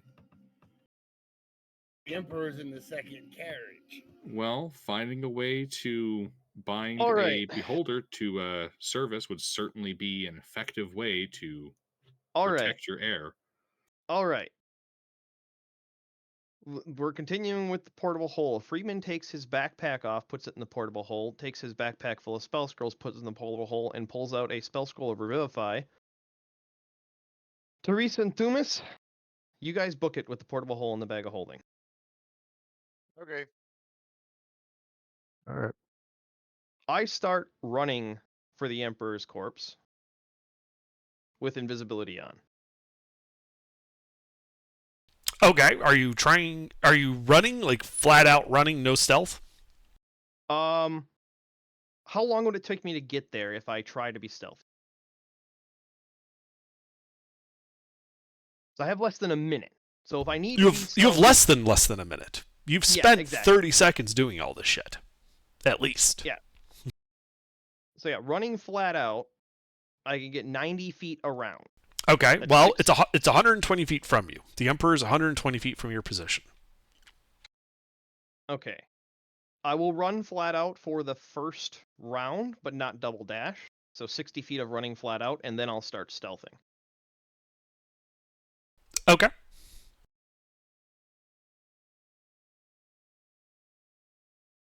In the snow.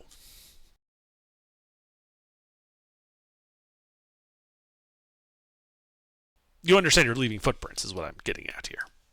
Yes, I'm relying on the chaos and the confusion that they might get overlooked so I can cast Revivify on the Emperor's dead son. Well, now there's shrapnel and blood and gobbets of mud all over. Oh yeah, it's a mess. I'm just letting you know that if you're... I'm just trying to make sure you're aware of all the variables, that's all.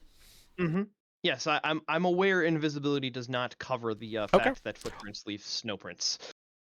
Alright, so you run pell-mell. What was it, 90 feet you said you were running? 60, and 60, then I'm going to start okay. stealthing. Alright, well then go ahead and make your stealth check. As you can see the Lancers rapidly trying to form up ranks around the carriage that held the Emperor. The Beholder still just kind of looking with its eye, just kind of sadly at the remains in the carriage. Its central eye? Yes. And All right. Freeman, you start ghosting in there. Okay, now that I'm closer, do I see any tofu? How close would you get before you stop and look?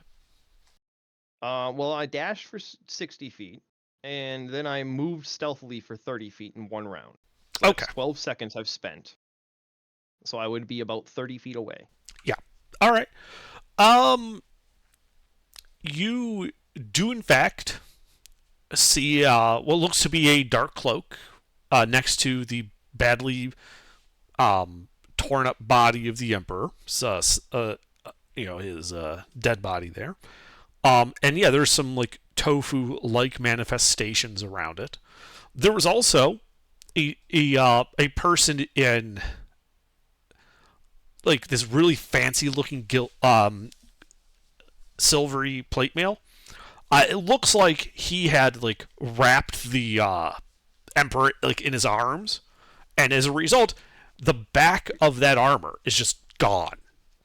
But he was able to prevent most of the shrapnel from hitting the Emperor.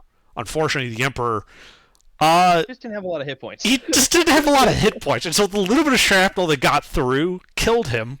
But it did do things like it prevented it from ripping his arms and legs off in the blast. His body is whole. That is good. The only problem then would be is Freeman would be aware that beholders have an anti-magic field for their primary eye, correct? Uh huh. All right. Well, is that anti-magic field roughly the size that the guard contingency is encircling? So would I be able to get inside of the circle of guards before I'd enter the circle of the rough area that I'd be familiar with, that cone of anti-magic field? You know that it's a 150-foot cone. You've fought these things before. You know that if you got any closer than you already are, you're probably going to be in it. And you're not past the guards yet. As in, you will turn visible amongst the guards. Okay. 1 second. I have a dog to deal with.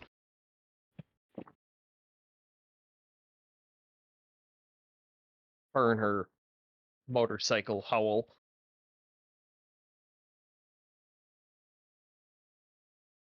Okay. Just checking one more thing before I do the next thing.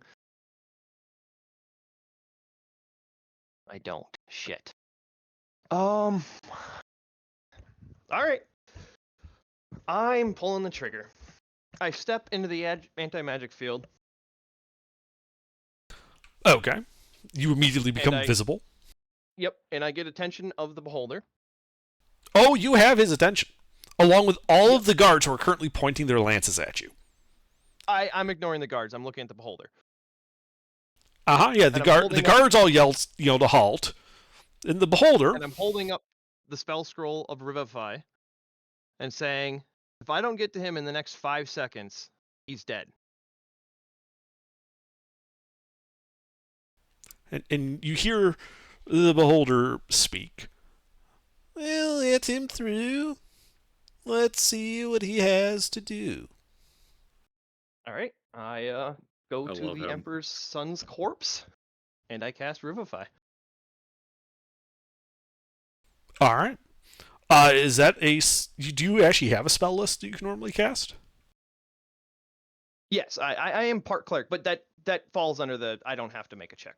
I can roll it if you want to, but I will pass it. Oh, that's right. Yeah, because you're thingy. Yeah. All right. Yeah. Okay. So you cast it. The scroll disintegrates. The kid wakes up. And then he tries to disintegrate you. And I turn to the beholder, and I say to him, I apologize for the mess, and then I kick the tofu corpse. But we didn't know how many of these things there were.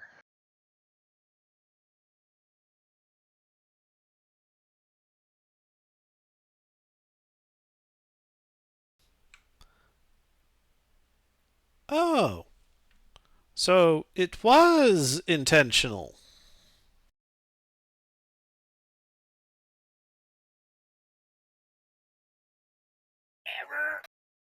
There was an attempt by changelings to infiltrate the government. There was no way to get the word out to anybody that we trusted.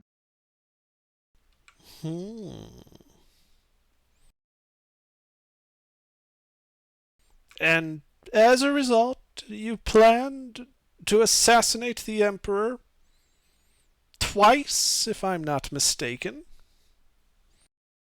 Succeeded twice. The first attempt was a ploy by the changelings that we misinterpreted. This attempt was a ploy to stop the changelings. And as you can see, I had no intention of harming the Emperor. We assumed it was I do not see. He looks around. I see lots of devastation. Lots of collateral damage. To target one changeling? We didn't know how many changelings there were.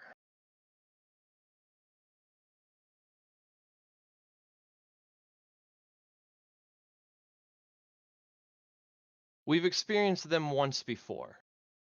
They spread fast and they spread deep. Oh, I know. I know. But that's okay. It is well in hand. Your help today with this minor issue? He gestures like an eye stalk towards the kid who's just sort of blinking like he has no idea what the fuck's going on. Is greatly appreciated. But my patience is running thin. Why don't you run along now, little adventurer, and don't trouble yourself with affairs of state any longer? Very well. May I have your name? I guess I should have thought of a name for him. Give me a second.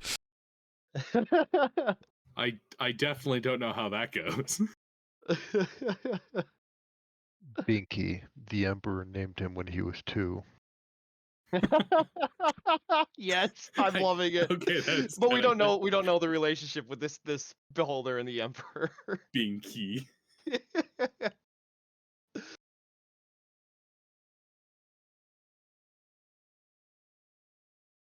You know, it just occurred to me. We did the equivalent if we blew up all of the Honda Civics in a scene Mhm. to get one dude.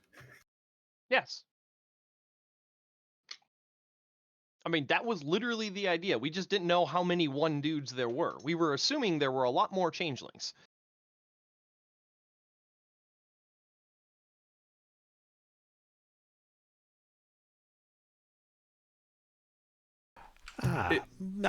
You can call me Hazim Kajin. What generator did you pull that off of? Same one he used to get Mustafa. Gonna be honest, Hazim is also one of those kind of names where I'm like, why does that sound suspicious?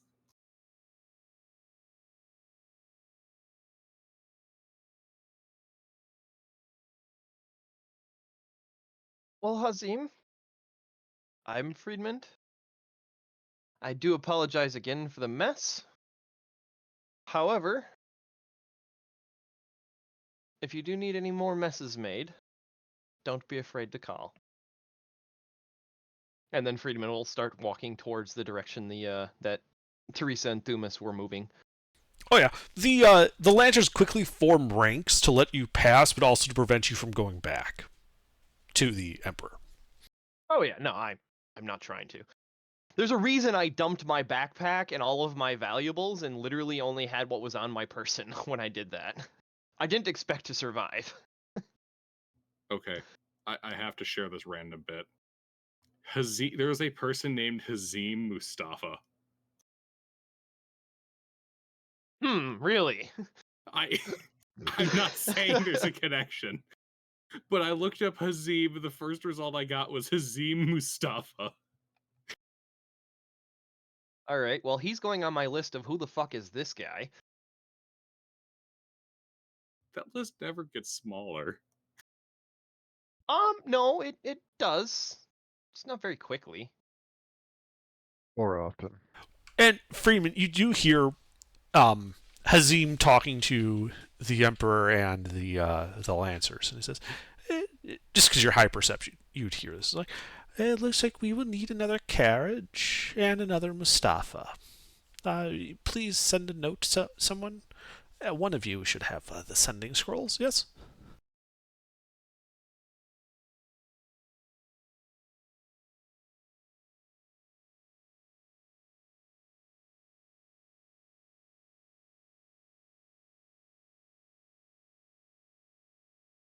I was right. It is like 007. They call them all Mustafa.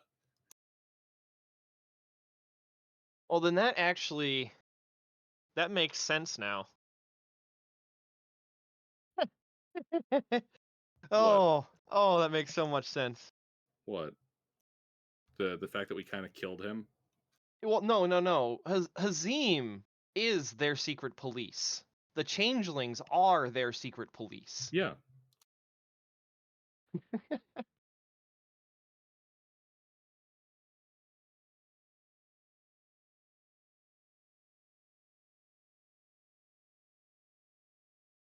Well, that's good. I mean, Hazim isn't good, but yeah, Freeman doesn't really care. His goal was to make sure the Emperor wasn't a changeling. That goal has been achieved. On with things. What a narrative cul-de-sac we found ourselves in. Yeah, interesting enough. We go But, to stop a coup, discovering that in fact it was the secret police the entire time. Well, we're not paid to fight the thing intelligence is- agencies. Yeah, the thing is like that all the work that Mustafa had us do was in truthful manners. We killed the Emperor, so the boy Emperor could take over. The boy Emperor is taking over. Yep. So the changeling being the secret police is just kind of an interesting, like... Well, we already kind of knew they were the secret police. Yeah, but we didn't think that they were an agent of Erevria. We were thinking they were a foreign agent trying to infiltrate Erevria at the beginning of the session. That is not the case. I got you, because the stuff that was being Yeah. talked about before I got here. Okay. Yeah, we were trying to determine the changeling threat, and it turns out they're not a threat. They're just Hazim's pets.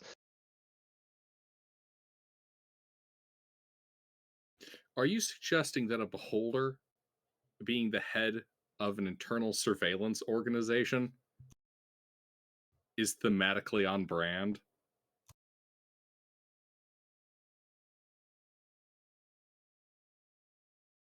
For Underdark, yeah.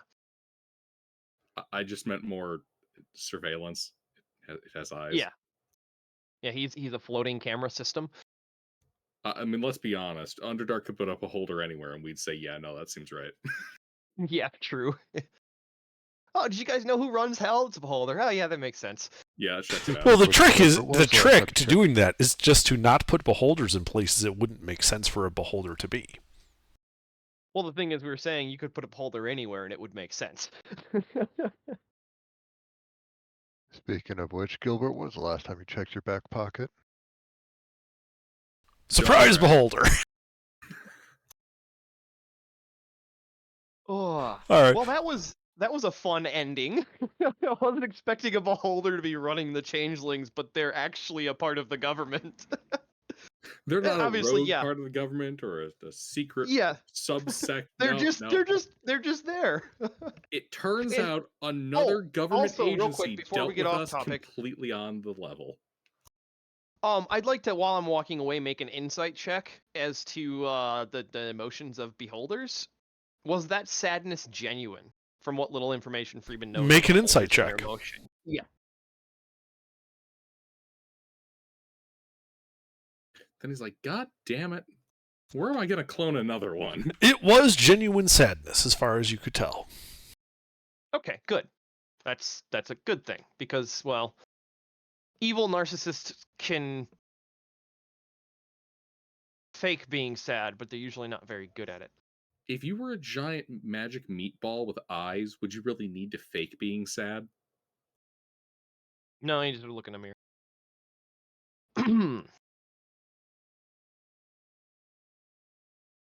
I would also point out the beholder was injured. It tanked those blasts without even getting bloodied. Well, yeah, it's a beholder. It only probably got hit by one of them. No, the way you space them out, it would have been hit by overlapping 2 charges. Okay. So more than 200 HP.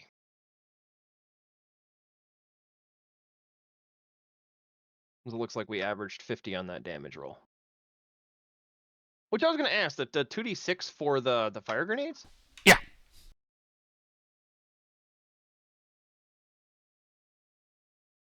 That just seemed low, that was why I asked. A fire grenade does 2d6. Even with 2 of them? Pretty much, yeah. They're incendiaries. They don't really stack that way. Oh, okay, yeah, good point. Yeah, they would only be better at covering a larger area, not making it hotter. Yeah, you're right. Fair point. So I wasted 6 grenades. Ah, well. So I guess we're in the tactical position of fucking the hell off. Yeah, we should fuck the hell off to Tamway and call our boat and get the hell out of this fucking country. Well, your boat is still there. You never sent it away. Oh, I assumed that he would go about doing cargo and stuff. That's why I'd be like, well, now we have sending, so we can just kind of call him when we're headed to port. It was more like you sort of implied to him you might need to make a speedy exit, so he didn't leave port. Ah, okay, that's fair. So yeah, we'll start heading towards Tamway and maybe spend some downtime in Arevria. Do we want to swing by the magic people and pick up some higher level scrolls, Stein?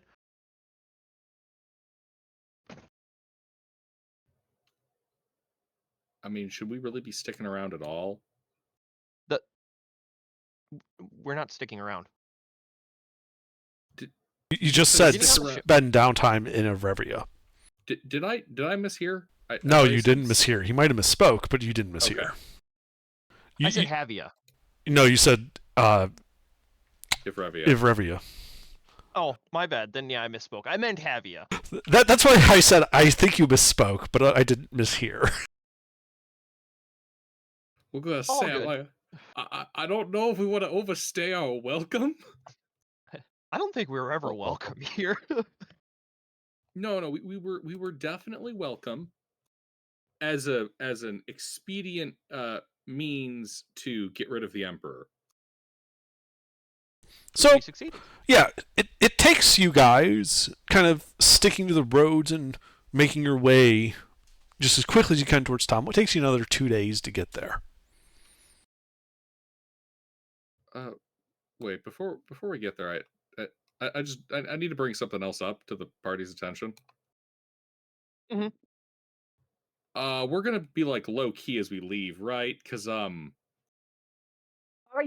think we've got our tails covered, but being low key wouldn't hurt. Yeah. Yeah, just because no band. An emperor was assassinated. It'd be really unfortunate if they found a way to,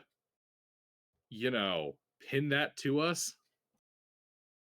Yeah, I know. I'm aware of that. Freeman's really the only face that would get pinned to anything, and Stein is casting non-detect on me in a continuous cycle. So finding Freeman specifically is going to be a fucking bitch. I get that. Just figured I'd Another bring that reason up that and put that out there. I dropped my gear and everything like that was if it didn't work out, Freeman could split from the party and regroup somewhere else. He wouldn't have his bag full of spell scrolls to fuck around with, but he still would have, his ability to be an asshole to everybody and just, no, I belong here. You don't know me. I'm not lying. You're lying. The shit out of people. Yeah, Freeman could gaslight his way to Havia by himself, probably. With no money.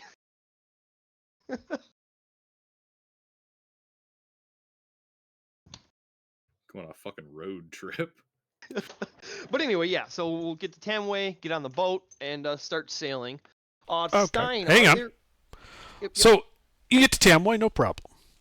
As you approach the dock to get on to the Glorioso, you do see a figure standing at the shore side of the pier, almost as if to intercept anybody going to the Glorioso. It is a tall figure in a black cloak with a hood up, smoking a cigar. Mustafa. Do we want to hand over other Mustafa? I don't think they care about the corpses of their fallen. It wouldn't be polite, I'm saying. I'm saying he wouldn't give two shits about it. They're replaceable clones. They don't care about their ex-clone bodies. No. All right, well, we'll approach. We're still in disguise, but I'm sure he knows who we are. I'm glad to see you all made it okay, given some of the more recent events that have occurred. Yeah. Congratulations, I think, are in order. And High Command has seen fit to reward you. He reaches into his cloak and pulls out a dull gray metal tube, the ends of which look to be sealed with wax. Obviously a scroll tube of some kind, and he simply hands it out like holds it out to you, Freeman. All right, I will take it. Again, my congratulations on a job well done. Unfortunately, as you know, in this line of work, this conversation, this arrangement never happened. And you are officially wanted criminals here in Evrevia. However, you will find that for some reason the patrols will align just right so that as you leave, your ship won't be stopped. Well, that is greatly appreciated. Indeed. I wish you all the best of travels and hope to never see any of you ever again. And he turns and starts walking into the city. Likewise. Have a nice day.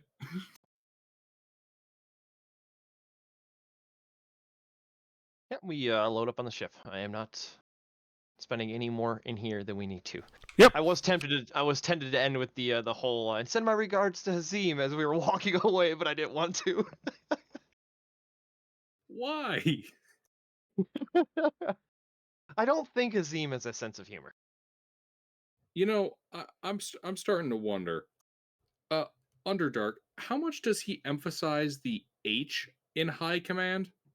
He just recalled it High Command. All right. Yeah, Hazim is High Command, obviously, at this point. I know, but if you don't emphasize the H, it's just I Command. As in I. Huh? Mm-hmm. Eyeball. Look, if Pete were here, he could make the terrible puns. Yeah, I'm not. I get it. It's just that's not what he said. I know. But do you make the joke about, giving his regards to Hazim? Actually, yeah. As we're turning and parting ways, I'll just, as a soft comment, just the casual. Yeah, he turns and looks back at you, and he's like, "Who? No, what? Never mind. I don't want to know." And he just keeps walking. Actually, that is kind of interesting. But yeah, we carry on loading up and shipping out. No, Changeling's fucking with us now. Insight check. Yeah, insight check. Okay, insight check the mysterious Mustafa. Go ahead. All right, spend sorcery points to reroll that shit. Our 16. good buddy would never deceive Freeman, us. you don't know. 22? Yes. Let's see here. You also don't know. Does he also have a deception of plus 16 and reliable talent? Maybe.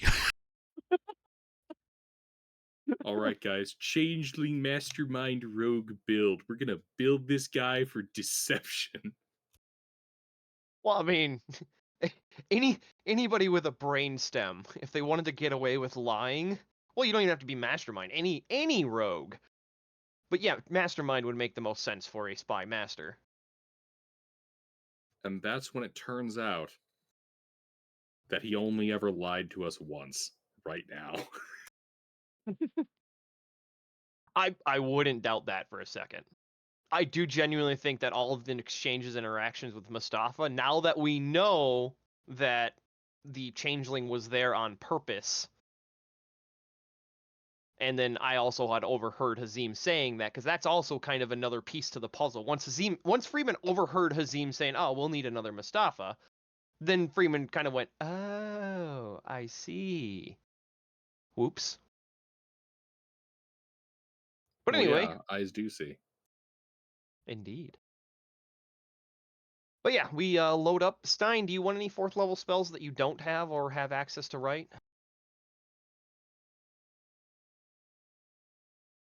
I've got so many spells, I'm still transcribing spells.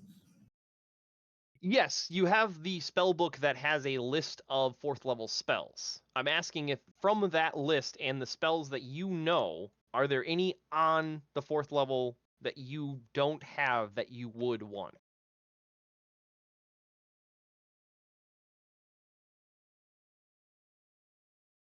Because this is the list from Sukru's spellbook. Those are the 4th level spells you have access to writing into your book.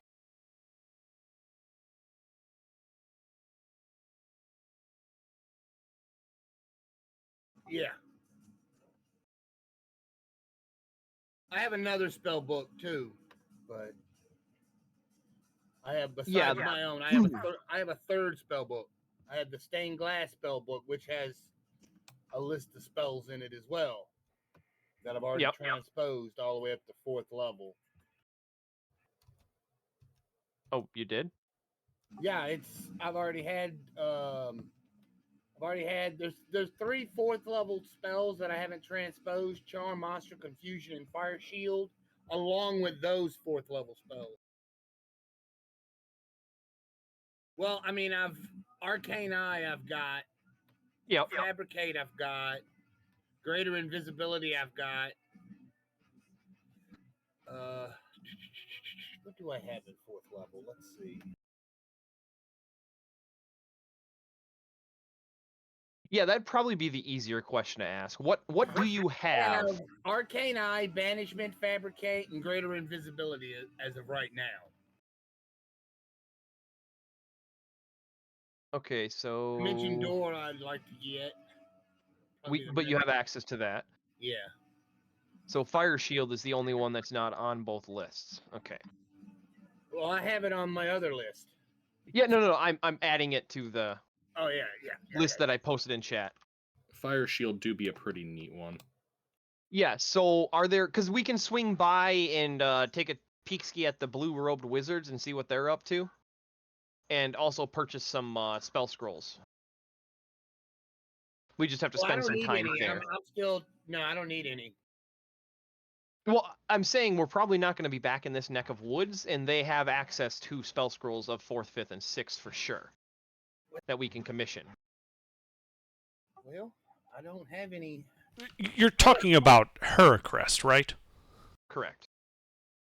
I don't think you realize the distances that you're talking about. From a Reverie to Heracrest? Yes. Isn't it to the south in, like a month or two?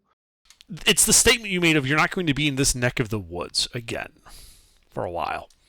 You're leaving Evrevia at the north. Mm-hmm. Look where Heracrest is.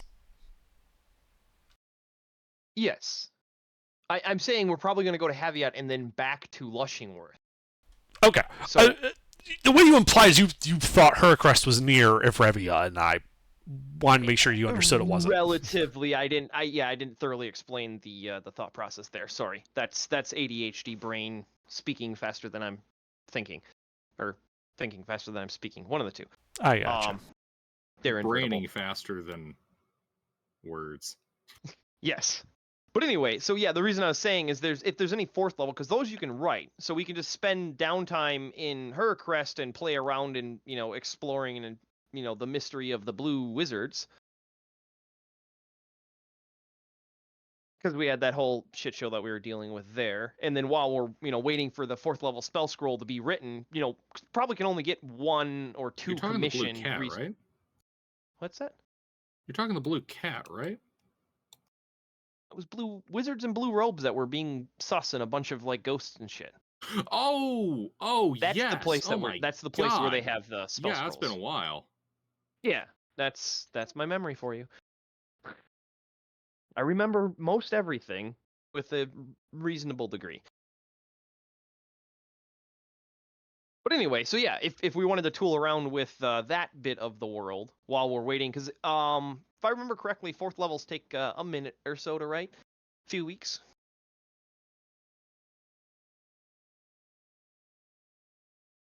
Between a little bit and a while. They take some time, yeah. Yeah, 2 weeks. So if we get, a couple 4th levels commissioned, maybe even a 5th level if he wants to shop in advance before he can, because I don't know how much higher he'll be able to write after 5th level. But yeah, then I have a spell book that has 5th, 6th, and 7th. I'm not asking about the books that I'm not asking about the spells that you have. I'm asking about the ones that you don't have. I don't know. I have to look at the list to see what I need that I don't have. That's what we're. I'm quite literally asking that right now.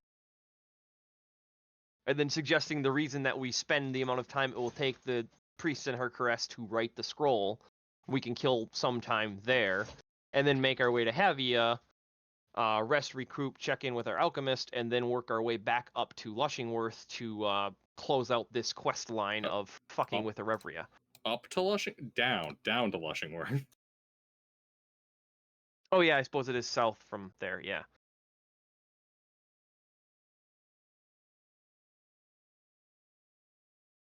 But so the reason I'm asking. Oh Christ, that is a lot further away than I thought it was. Lushingworth. Freedom of movement would be a good spell, I suppose. Okay. You know, I mean, that seems like a good 4th level spell.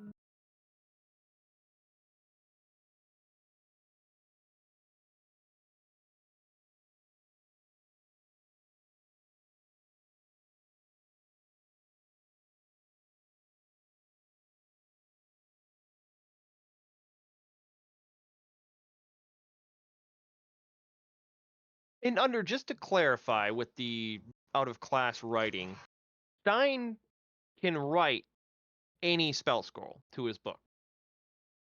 No, he can write spells on his class spell list to his spell book. Okay, so he can write wizard spells to his book, and those he can copy. Yes. Gotcha.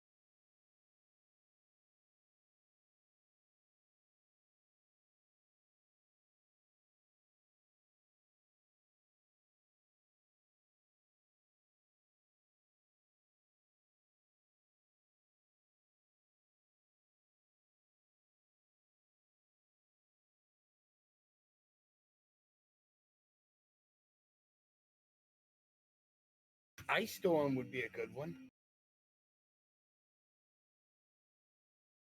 Yeah, because the main caveat being is we can relatively easily afford having 4th level spells written for us in the scrolls that you can write into your book, and then you can, basically photocopy them and make your own spell scrolls after a couple of weeks. I want all the summonings. You know, summon Abjuration, summon Construct, summon Elemental. Why? They suck. No, but it's just, I want to be a summoner. What? He builds constructs. No, build constructs. I don't need to He summon. likes minions, so him being a summoner is not that surprising. No, I get that. I mean, like, the actual spells, though, are absolute Garbage. trash. Oh, they are? Yes. Arcturus and Octavius both had some of them in the last campaign. They're actually hot garbage. Okay.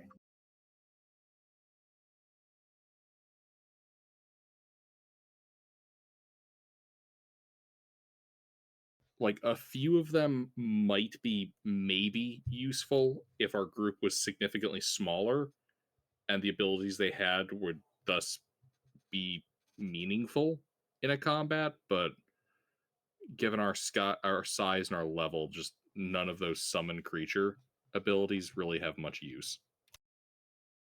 And if you want a 5th level spell that I would believe would go well with the good doctor, I would like Animate Objects. That's a 5th level spell, though. I don't have that spell. That's in Sukru's book. Oh, it is? Yes. I swear to God, do you read? He might have read it, but it's not the matter of reading it. It's the retention. It was useless. I didn't write it down. I don't think I wrote it down. Yeah. Well, even if you did, you wouldn't remember what he had in his book for 5th level because it's useless information to you. It's true. Like, this is what was in Sukru's book. If you don't have it. But yeah, you have Animate Object, Cloud Kill, Conjure Yeah, I remember Elemental. that. Yeah, I just Yep, didn't. yep. Yeah. It wasn't useful information, so Mister didn't keep it in his head. Man, if you're a wizard, knowing every other spell that a spell book has is in fact relevant information. Yeah, but not if he can't write it. There's zero benefit for him knowing what 5th level spells were in Sukru's book because Stein doesn't have access to 5th level spell slots. That's why you plan for it. And that's Yeah, also but why I'm giving Mr. I- Shit. How's it have you feel ever now, man? met- Who's a useless have you wizard ever met- now? Have you ever met Mr. to be a planner? No. But anyway, so yeah, we will get on our ship Barbarian. and start heading for the Mastery of her crest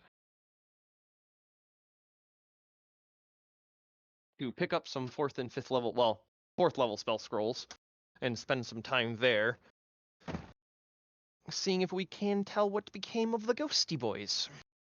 Okay. So you board the Glorioso.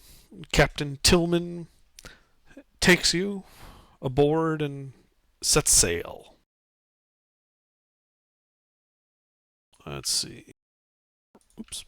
Close the map. Let me pull that back up for a second. And then Stein, you would also have downtime to scribe or write scrolls. I'd recommend scribing. Yep. So you're on the sea for about 30 days, going south, following the coast. And on that 30th day, as winter's rolling in, a storm, a blizzard, catches the Glorioso. Oh, yay, another one. Well, I'm going to do my shit like I did last time.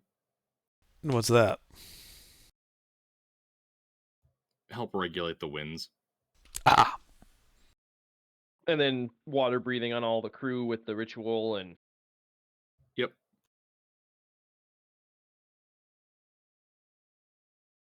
Yeah, and, there's frantic activity there, hoisting sails there, manning the rudder. Visibility is near zero, but the strong winds just kind of keep the ship moving even with the sail tucked up. Wait, in that regard, I actually have something for that. And what does it do? Well, I got 2 features. I got to make sure which one I'd want to be using in this case, because one... Let's see here.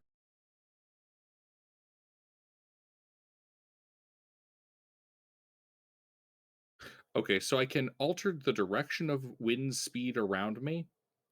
I can alter the direction of the wind around me, but not its speed as a bonus action. And through control winds, I can choose the intensity of the wind, calm, moderate, or strong. For how big of a radius?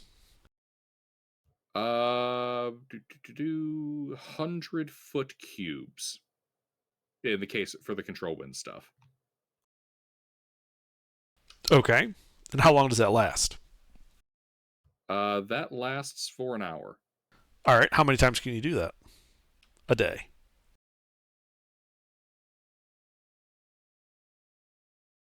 I can cover 5 hours of a day.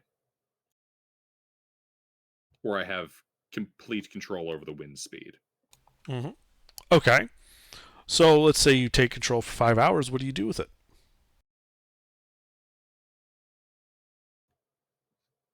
Bring it to a lower speed. What would the captain like? He wants you to calm it. So I calm it. Okay. You calm the wind. The snow is still falling heavily, reducing visibility dramatically.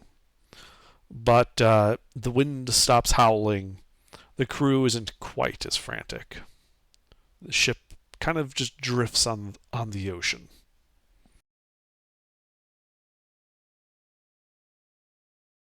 Until suddenly, with a lurching crunch, you notice as you kind of stumble a bit, as everybody on the ship, that the ship has stopped moving.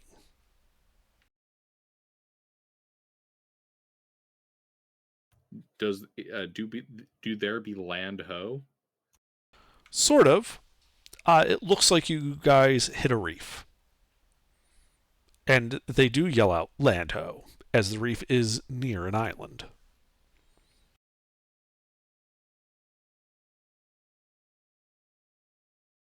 Though you can't really make out much. You know, does this taste suspicious to anybody else? Freeman doesn't trust any island he's never been to before. Uh-huh. How far off is this island?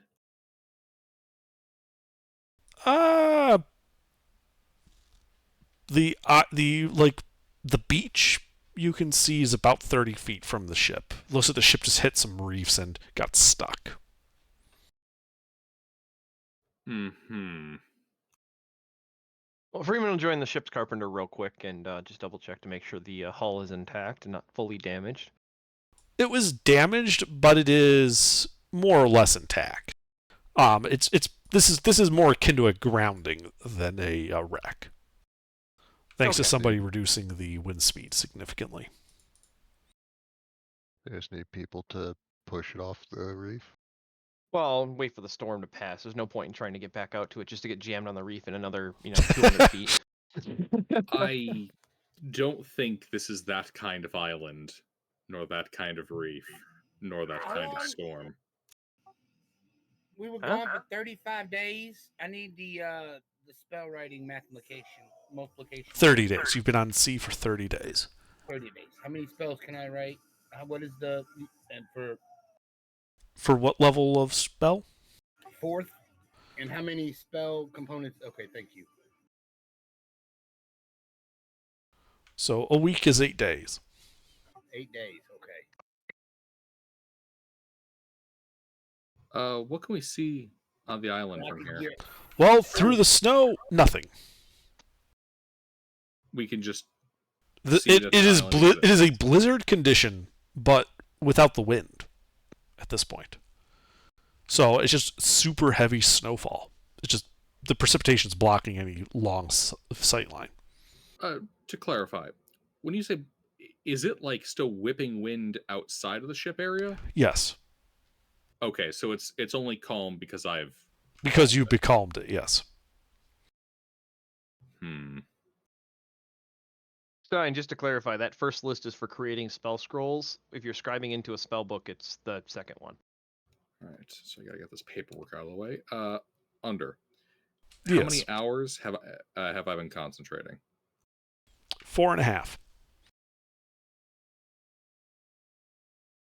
All right, gentlemen, I have no spells above 4th level.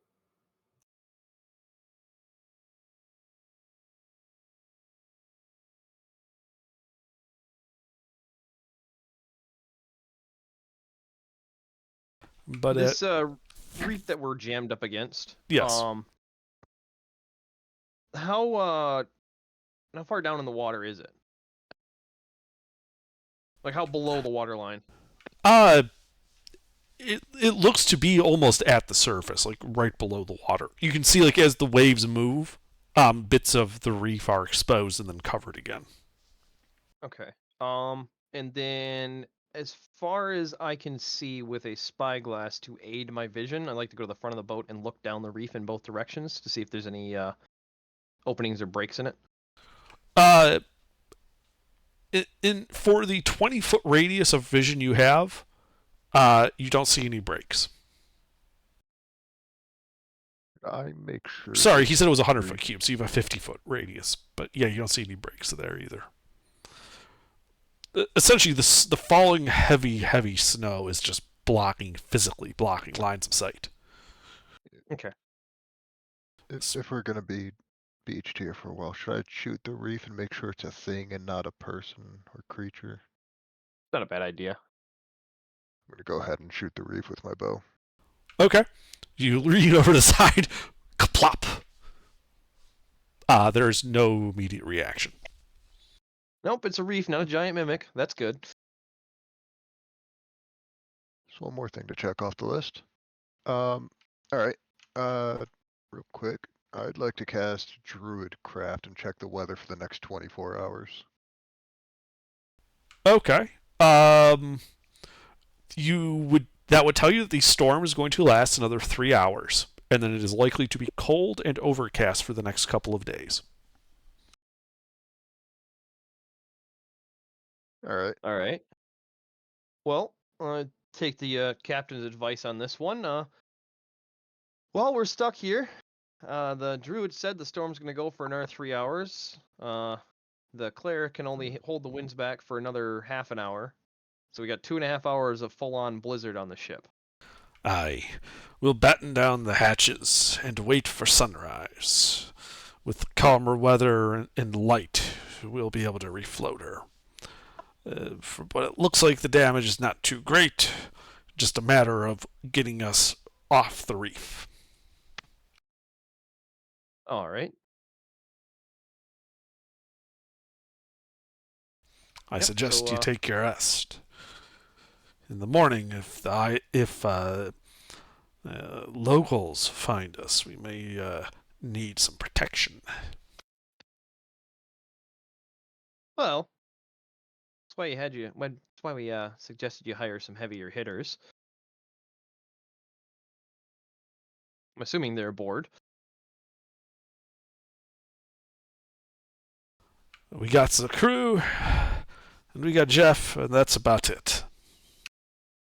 Oh, because I remember having a conversation with him and Havia before we left to hire some combat-capable people intentionally in case something happens. Yes. Yeah, well, he didn't.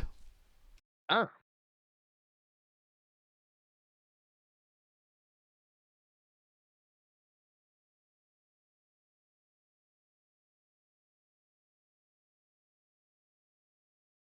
Would you guys just take your rest then?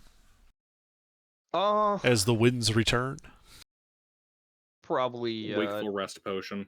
Yeah, probably sip some fizzy soda and just Lucina and myself again. I've got the Elven Trance, so I'll be up at 3rd and 4th watch. Oh, you won't even benefit from the fizzy soda then. It doesn't affect you. Caffeine doesn't affect elves. I'm going to take this a step further, though. I'm going to keep my watch out on deck. And going to keep running, though, Storm Guide. What does Storm Guide do?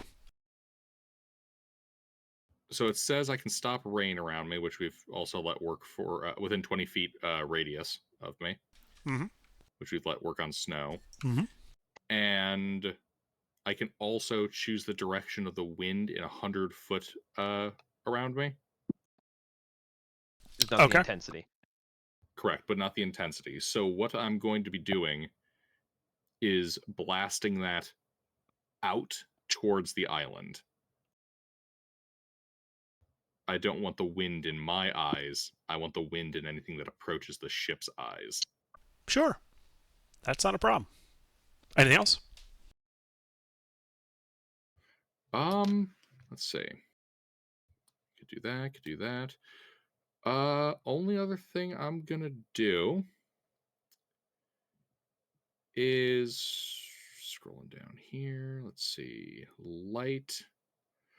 So what I'll do is I will periodically toss out like a piece of flotsam or other kind of junk, a ball bearing even if necessary, with the light cantrip on it. That way it is in front and down. Okay, so you're not resting then. Would that interrupt it? Yes. Spell casting is a strenuous activity. In that case, I won't do that part. Yeah, the potion removes your requirement to sleep. You still actually do need to rest. Yeah, fair enough.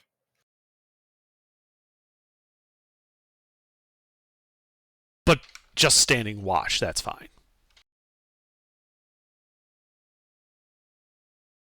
And yeah, the storm continues. What's your passive perception, Lucina? 17. Actually, let me double check to make sure it didn't go higher. Yeah, 17 and 60 feet of dark vision. Okay.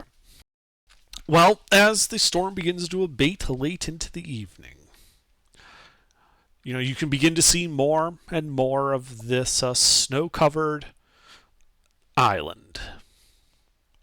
You can see off in the distance several tall, snow-capped peaks, smoke rising from one of them. As you also see 3 large, dark figures flying through the air around it, way off in the distance. Well, I'll To take a your look-see at 'em. east, you can also see that, while most of the island's kind of like slowly and gradually kind of moving down into the water, there's like this, like almost like a spike of stone that jets out to the southeast of the island, atop which you can see it looks almost like a grassy plateau. At the very tip of it, where this spike would meet the reef line, you can see what looks to be ruined structures at the tip.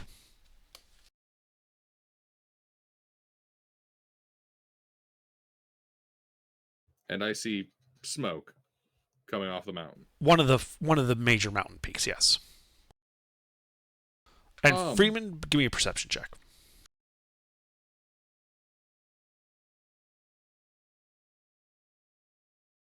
One second. Stein, if you wanted to answer to all of the math, that is the answer. It would take you 14 days to write all the spells you have access to. All right, I got them. Yep. I'm using Spyglass. Sure, that would give you advantage on it. You said 14 days or 14 weeks? Or it would.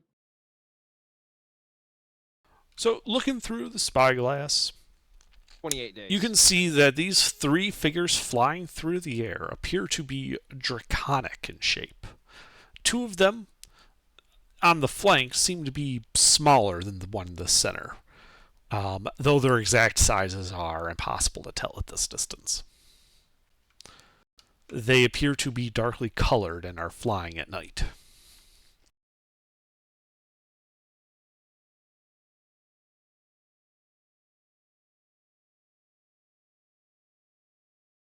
Okay. Do they appear to be paying attention and are heading to us? No, they appear to just kind of be flying like lazy loops over the island. And actually, Teresa, you were 100% correct to say that 14 days from would leave him 16, so he could write 2 weeks worth of scrolls as well as scribing all of the 4th level spells. Does the ground That's important. here look volcanic? Impossible to tell. It's covered in snow. All right, and is it just a straight shot to the mountain? No snowy forests or? Oh no, there's forests and all that, but hard to tell at night. As the night goes on, these figures keep flying around. They don't ever come close to you guys, though. They appear to stick up in the mountains. And as the first rays of dawn come over the horizon and begin to kind of illuminate the peaks of these mountains, you see that these figures flitting about the mountains are almost translucent looking as they slowly disappear in the morning sun. You guys have had your long rest, and with the dawn, you can actually get a good look at pretty much the entirety of the island from here. Like a way you would be able to tell the general layout of it. Does this island look at all familiar to Freeman? A bit, yeah. That's not good. Wait, are those 6 mile hexes? Yes, they are. That's really not good. Yeah, because that spike should be over the horizon. It's a magical island, dude. Yeah. Well, you're looking at it over water. Like, what do you mean it should be over the horizon? Well, the horizon on water is like, what, 100 miles away? 20-something miles? Really? It's that low? Yeah. Oh. Fremont? Okay, I overestimated your ability to fucked. see with the horizon. Sorry. No, Here, you're have fine, map. You're fine. I'm going to be honest, that simply added to the spooky fuckiness of this island. Yeah, I was gonna go with it's a magical fucking island. It can do what it wants. It actually curves away from the Earth. Yeah, seriously, I'm looking at it's like, wait, if I can see the spot. Oh, I thought we were fucked before, but now we're like double. Well, in all fucked. reality, if those are mountains, you can see mountains over the horizon. Well, yeah, Yeah. The mountains make sense. What got me was the spike with the buildings around it, and the fact that he put the building icon on the map there. Yeah. Like I'm looking eastward. I'm like, that's a lot of distance. Yeah, it is. But regardless, Apparently we have eagle vision. refraction. Like I said, I overestimated your ability to see. Sorry. No, you're fine. Oh, you're all good. You're all good. It's a spooky I was gonna property say- of the island, where the same effect that gives you like the Flying Dutchman effect does the same thing with that building out in the distance. Just to add to its clearly evil nature. Actually, no. You know what? I have a better idea. The smallest hex on that map is 1 mile. The larger hexes, those are your normal 6-mile hexes. There you go. Okay. The whole scale just by shrinking the scale, it fixes all the problems. And that's fair. It didn't need to be a big island anyway. As suddenly the world seems a bit smaller. Huh, small world. Something 12 fucky Mile definitely going on here. As we watch reality distort before our eyes and things zoom closer to us, and it's Yeah. like, wait a minute. Oh, But fuck. anyway, Did we turn on the And that Geller would- field? and No. also that would also aid with Freeman's ability to identify the island. If it was Yeah. as big as those being 6s, yeah. It would be a lot harder just from one shoreline to be like, oh yeah, I know this place. Yeah, Those it's are about some it's big about fucking 12, flying 12 by like 20 miles. It's an oval about 12 by 20 miles. All right. So, Out of curiosity, what way were the winds blowing yesterday? I'm guessing from the south. They were from Just the a south. hunch. Which Do you means see the- we're off the world map, right? No. Or at least Do you see border. the red triangle on the bottom of the island? There's the little tail going straight down with the red sail. That's where we are. Ah, Yes, where I have my expertly drawn boat to show where the Glorioso hit the reef. So, Got a hole in one. So, I'm going to throw this out here. We could just try to fuck off. I have a strong, sneaking suspicion the island is going to disagree.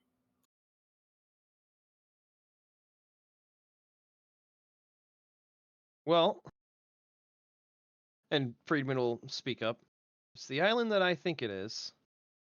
I've never been here with a boat that works.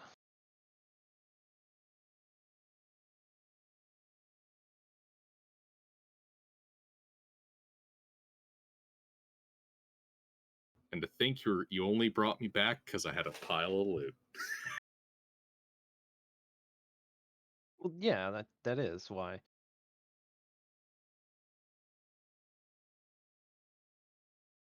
Wait, did you think there was some other reason? No. I'm saying, wow, it's certainly fortuitous that you did Oh. get onto the boat, all get right. on the damn island safely, why don't you? Well, and Friedman will grab a piece of chalk out and kind of sketch a rough what he remembers of the shape of the island and where the temple was.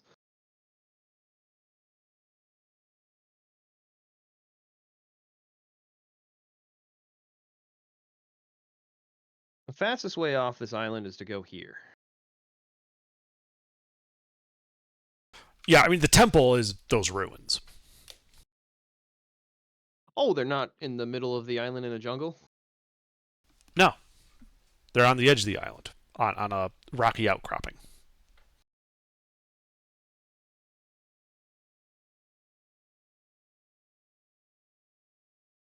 but it looks like those ruins, right, Raymond?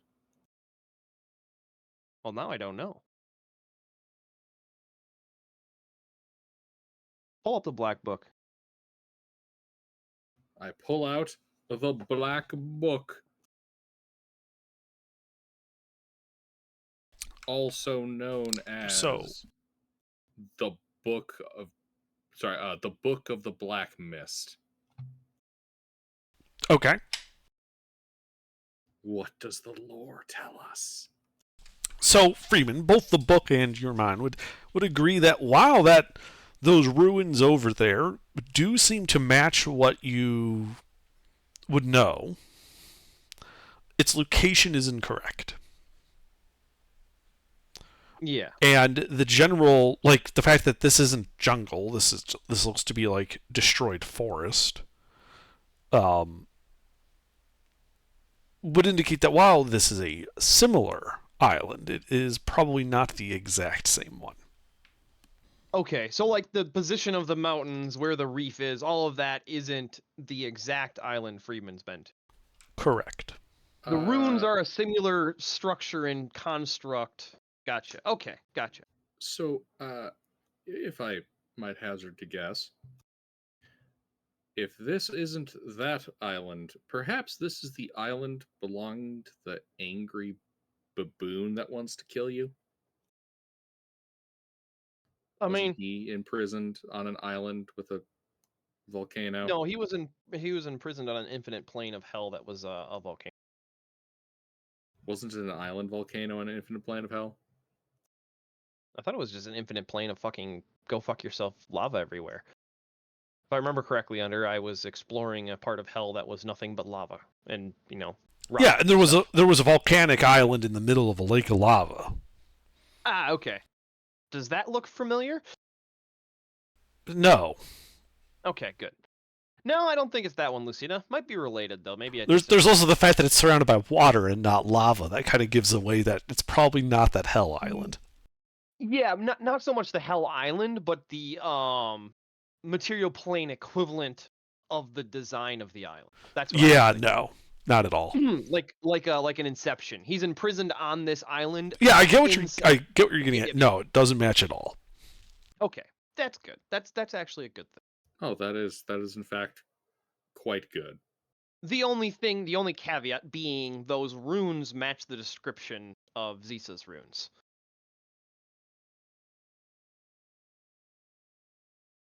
We should probably check those runes out. I mean, although I will advise with extreme caution not to separate and not to touch anything.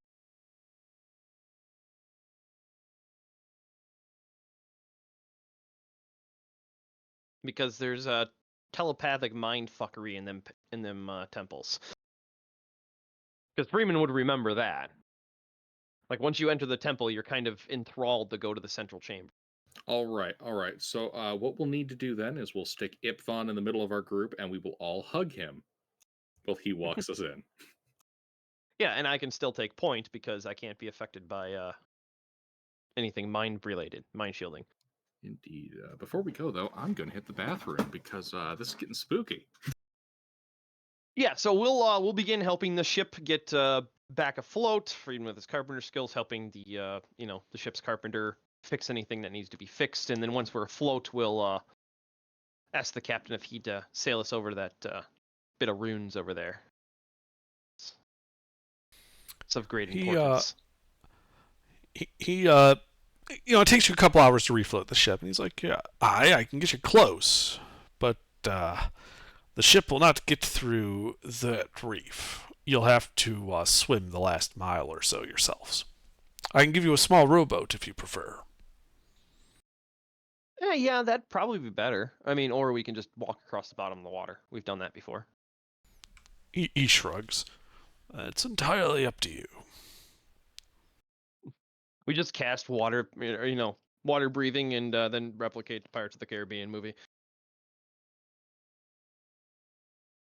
But anyway, yeah. I mean, you do know when I said like it's a spike of rock coming out of the island over the water that it's like sheer cliffs, right? You understand that? Oh yeah, I have a contingency for that. Okay. Like, unless you got spider climb, you're not walking up to the ruins from the water side. Funny enough that you mentioned it. That is my contingency. I have potions of climbing. And rope. So I can everybody chug a potion of climbing. I fly up to the top, secure the rope, and then potion of climbing, everybody climbs up. That's what I was gonna do.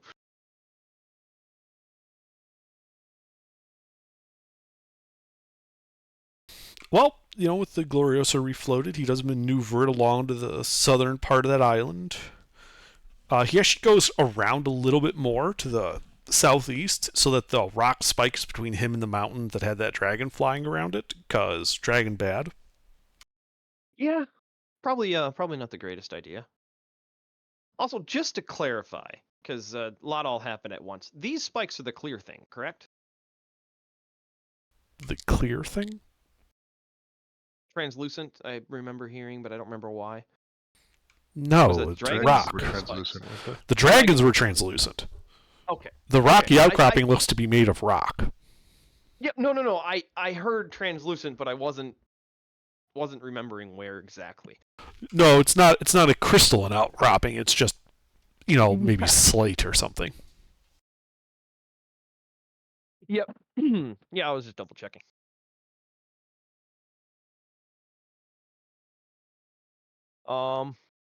Yeah. So then we'll and then once we get closer, we'll be able to see the reef doesn't connect all the way up to the island, and I'll tell the captain we'll signal him with a mirror to sail around if we need him to.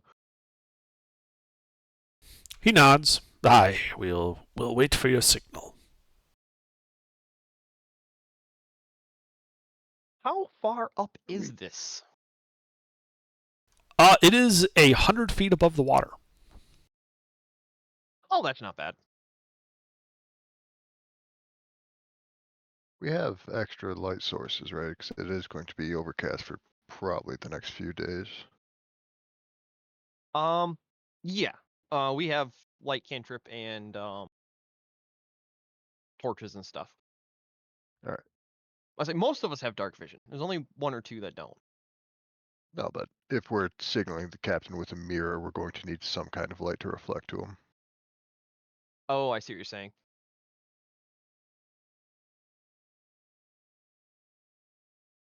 Well, in that case, yeah, that is a good point. Then I wouldn't say a mirror. I'd just say a smoke arrow. Yeah, he doesn't, whatever you use for a signal, he's good with it. There will be a signal. It'll be hard to miss. All right. And then, yeah, as we get closer, I'll continue glassing it and taking a look to see what exactly we're looking at. Yeah, well, as you get closer, you keep on with that spyglass. I mean, you can see that it is looks to be ruins very similar to the ones you remember, though these appear to be much the worse for wear. Where the other one was mostly intact, though obviously ruins and decrepit, this is almost reduced to nothing. Stubs of walls, there's no roof, columns are No knocked markings over. or anything really? That you can see from down below, no. Okay.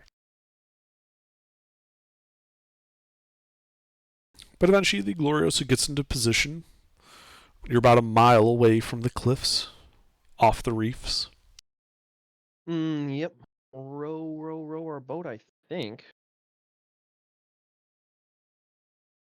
Are How long any will of it you take to row? a rowboat I think goes like 3 miles an hour. Sounds right. So it'll take you like 20 minutes to get there. Okay, well, I can cover the first 10 minutes. Huh? I can cover the first 10 minutes of water vehicle knowledge. I can just sail us. Well, it's a Oh, rowboat. that's right, you're rowboat, yeah. I forget you're Okay. proficient. Yeah, if you're as proficient in water vehicles, you can just row. It's not that big of a deal. I mean, give me a stick and a sheet and I can sail it. I can literally direct the wind. Yeah, Tillman doesn't trust you guys with sheets. Smart man. Wait, why? Because he knows he'll never get it back. That's why I laughed. He doesn't trust us with anything he wants back. And hammocks are very valuable to sailors. Like, there's a reason they kind of gave you like the shitty rowboat, the one that's like falling apart, because that way when you guys blow it up, and he does consider it a when you guys blow it up, not the nice one isn't lost. I mean, we do have like 100 sacks laying around on the Glorioso. We've just been. So in 20 keeping minutes, you there. row over to the cliffs without a problem.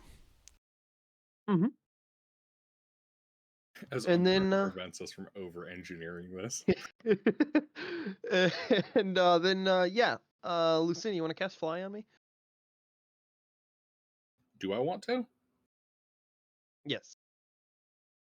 I can do it myself, but I don't want to burn a 3rd level spell scroll when you can just spell slot it. Okay. I mean, I can, but it's cheaper if you do it. That kind of situation. Wait a second. Didn't you say not to split up? I'm just going up to secure the rope, and then you guys are going to climb up. I'm not going up to explore by myself. You will have full sight of me the entire time. I promise. He then goes up 15 feet. We immediately lose line of sight. Well, it's the 100-foot sheer cliff. Well, give flying. So you are casting Fly on me, just Yes. verifying. Okay. But All who right, knows then- when I'll drop concentration? I have a contingency for that too. Perfect. Time to punch Lucina. I have a backup for that too. All right, so you float up the 100 feet to the top of the cliff, getting a nice, good view at these ruins. Yeah, I'll look around for somewhere to secure the rope. There is, in fact, like a part of a ruined wall nearby with a broken column that you could easily tie a rope around the base of. Yep, I tie a rope and. All right, Sit so you down. fly over to tie the rope. Lucina, you lose line of sight of him.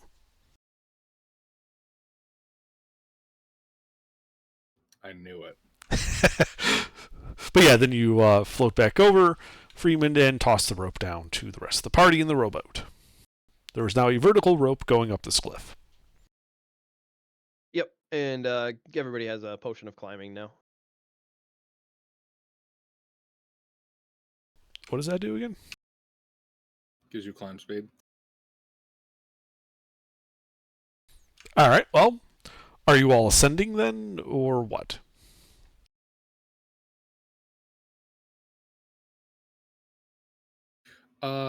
Yeah, I think we should climb up the Cliffs of Insanity. Might I propose Ipthon and his power armor carries the rest of us up?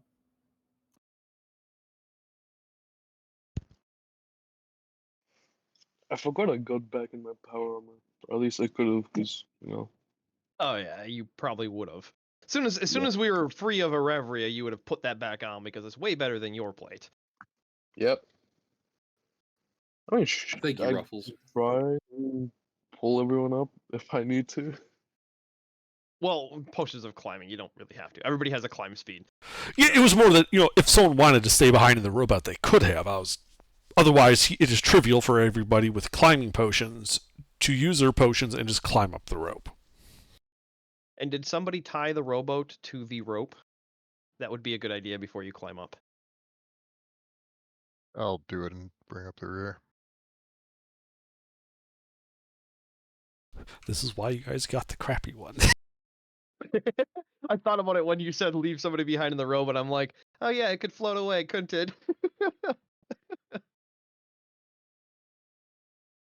What if we just pull the rowboat out of the water? Once you get up, yeah, we probably have no problem doing that. Yeah, Tie it let's off put really good to like the nose of the rowboat. I was gonna say let's put it at the top of the cliff. Oh, you're saying bring it all the way up? Okay, that works. Oh, in case there's a sudden what's the big tsunami?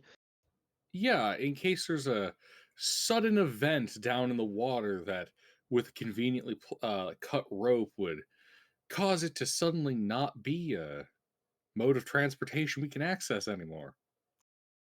All right. Yeah, that's not a bad idea. Let's yeet the rowboat all the way up the cliff, and then we can just lower it back down when we're ready. Or jump off the cliff with it. Yeah. Yeah, I can just cast Feather Falling, and we can all hang on to the rowboat.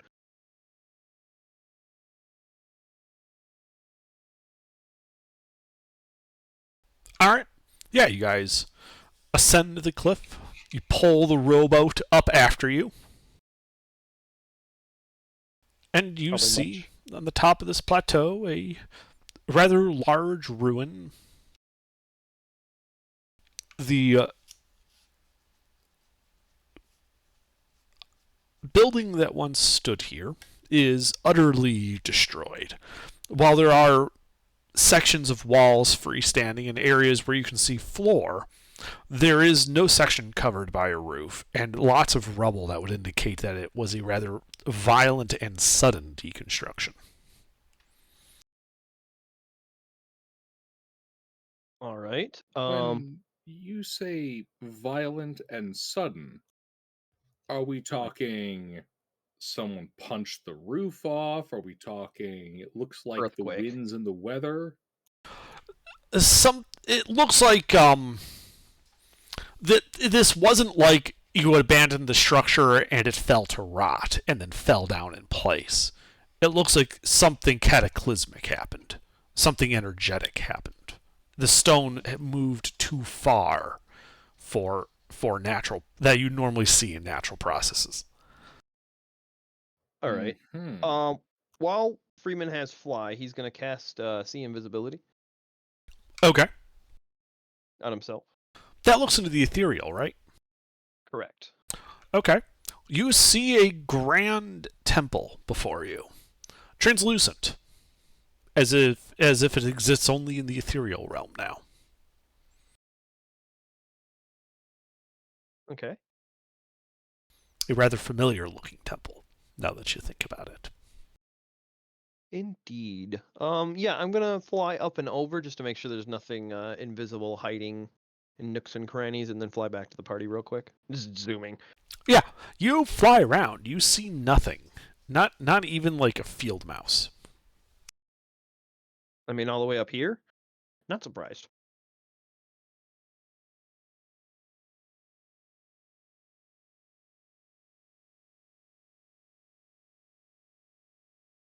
Oh, and since I'm not concentrating, actually, before I do that whole fly around, I'd like to cast Detect Magic as well, and during that, trying to get everything within 30 feet that I can.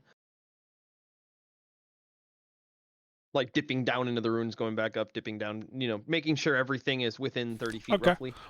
Yeah.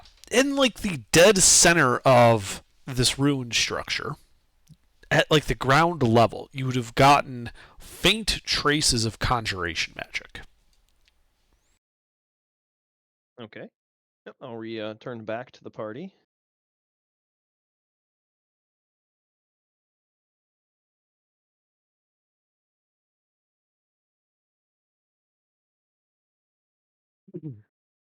And then... Oh, I think we go in.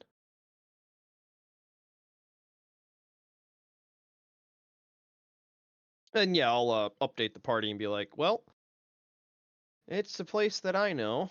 It's not in the right place. And there's some conjuration magic pinging in the middle somewhere.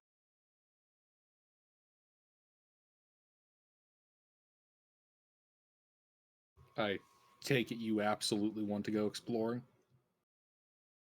No, I really want to go back to the boat and leave. This is a dark place.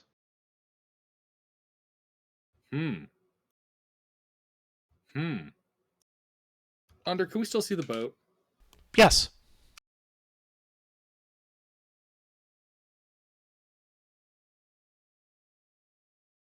And you're certain you want to leave, Freeman? Without a doubt. Alrighty. Well, let's extricate ourselves from this this island.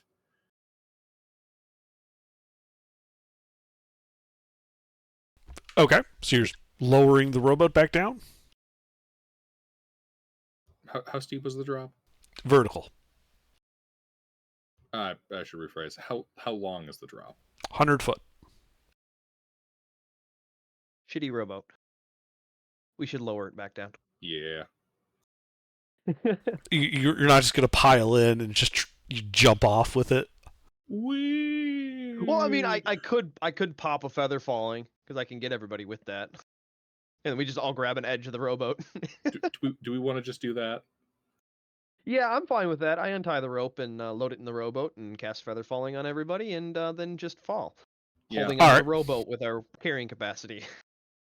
Yeah, so you cast feather falling to everybody, and you make like the bobsled team as you push the rowboat off the edge and hop in at the same time. Slowly floating down, all of you gripping the edge of this rowboat, as you just make a nice, gentle splashdown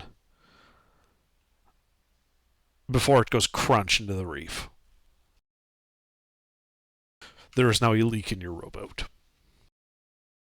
I freeze the water. I was going to do that. The leak has stopped.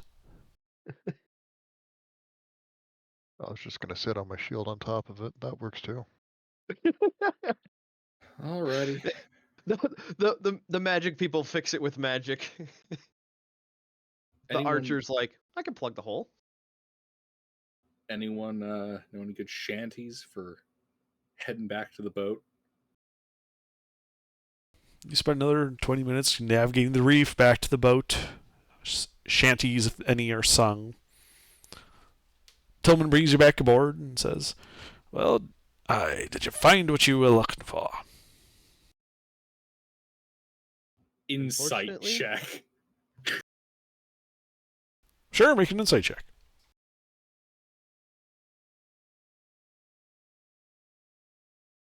It's his way of saying, can we go now? Please, away from this cursed place.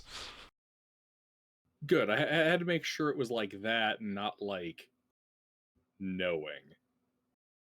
You know what I mean? I mean, he just assumed that you were up to like your eyeballs in some shit. And he's just like, all right, can we go now before like, the island wakes up and like starts chasing us or something? He knows, Gilbert. Captain? He knows we're a bunch of fucking idiots. Get us the hell out of here. Aye, gladly. Set sail! And the boat begins to leave.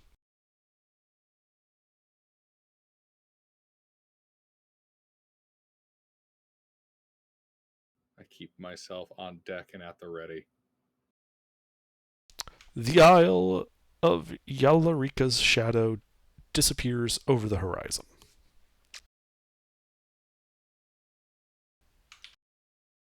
And Friedman will update Tillman's charts with that island. Okay. With suggested navigation routes to avoid it. Wait, He's both a cartographer and a navigator. The island's gonna stay? Assuming the island stays. Yeah, I mean, with the storm over, you're able to realize that instead of going south, the ship had gone east instead, more out to the ocean. But now that the storm's cleared, you're easily able to correct.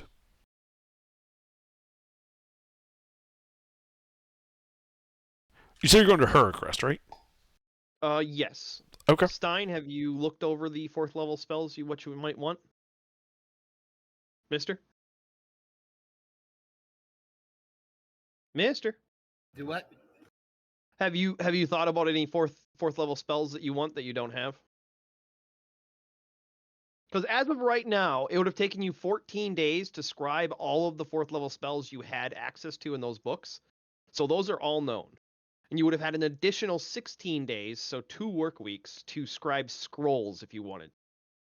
Yeah, do y'all wanted scrolls? I will Yeah, take that's for the scrolls. party. Usually is what I make the scrolls for. Well, specifically me. Yeah. Nobody else really uses them. Yeah, if you wanted to take both of those work weeks and make 2 3rd-level spell scrolls for me, just make sure you take off the 1,000 gold extra. No problem. Sweet. I have another fly spell scroll. The other one's a surprise. No, I'm kidding. It's gaseous form. I don't have any of those. Yeah, fly in a gaseous form. So yeah, it would total cost of spell scribing components to subtract 3,800. Okay. That's what you've spent so far. Okay.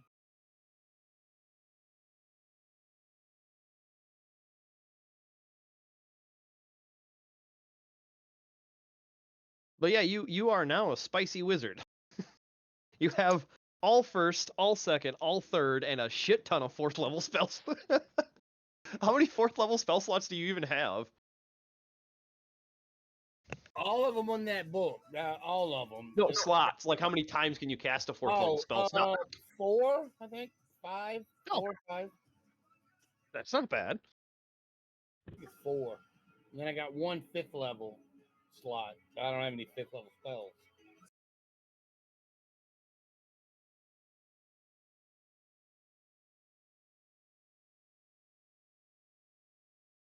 But over the next 24 days, you make your way through the Katiska Straits and down into Rana Bay, eventually making port at Ranatala and Hurricrest. All right. How many days was that? 24 additional days after the 30.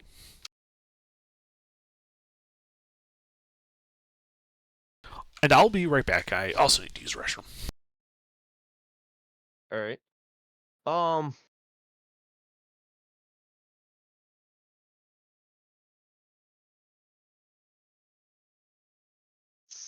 Stein, you want to write up some more invisibilities, and let's see.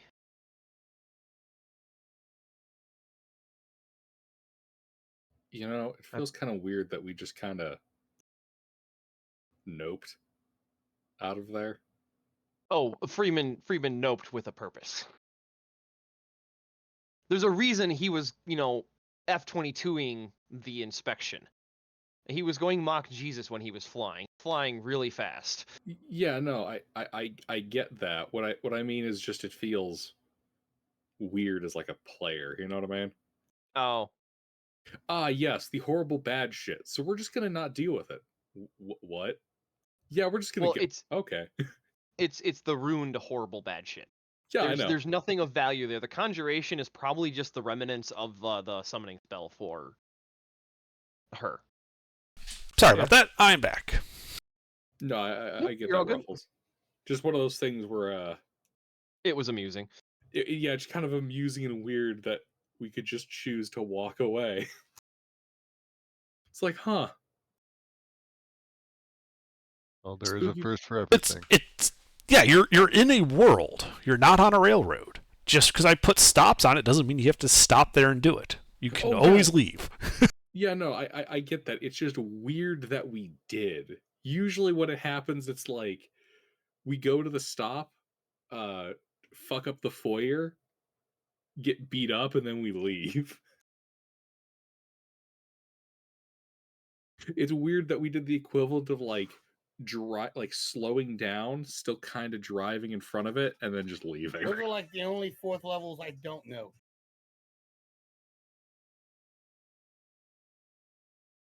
You want to know something really funny? Stein, how much spell scribing material do you have left after that expense and what you've spent already? Hold on, I got it wrote down somewhere. Okay.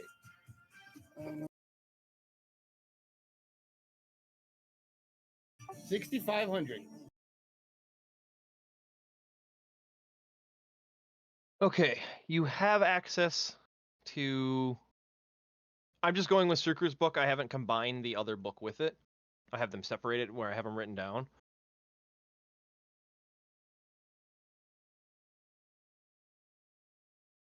If you spend 5,250 of that spell scribing material, in the next 21 days, Actually, not even. Less than.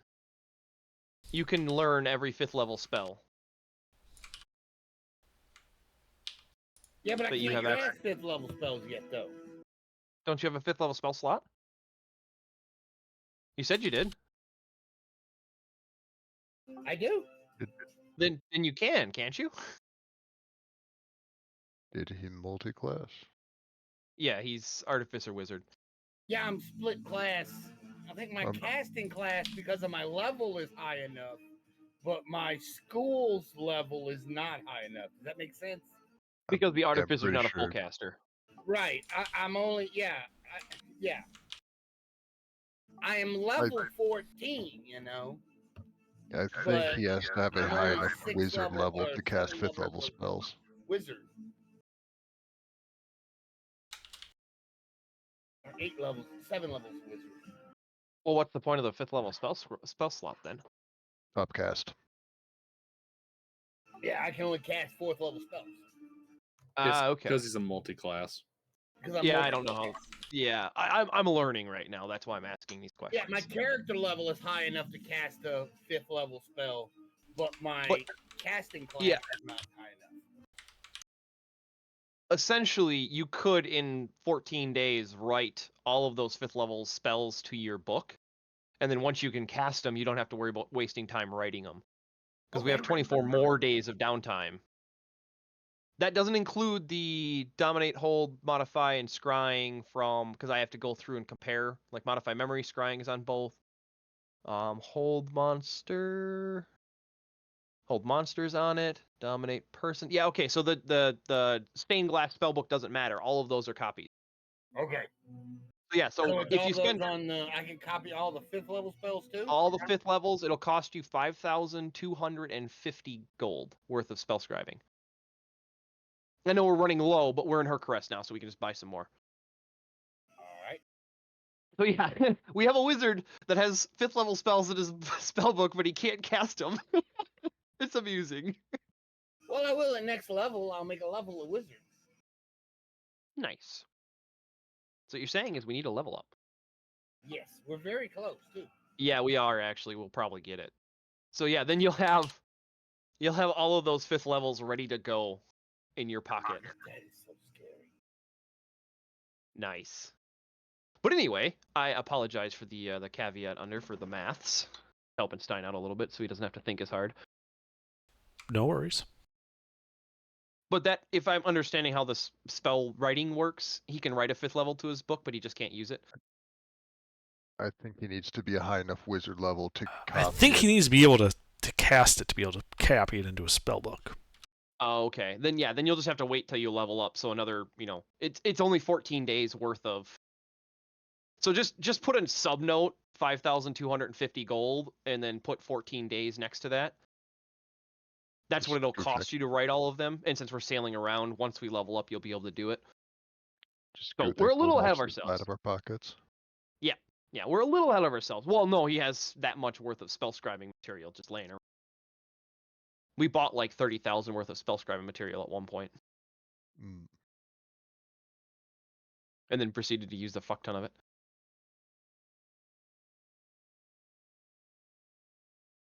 But anyway, we making port. Indeed.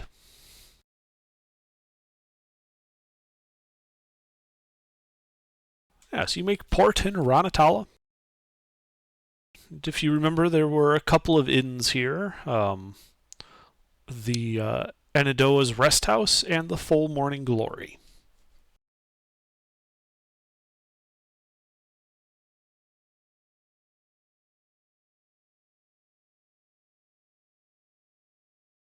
Along with the other usual city services.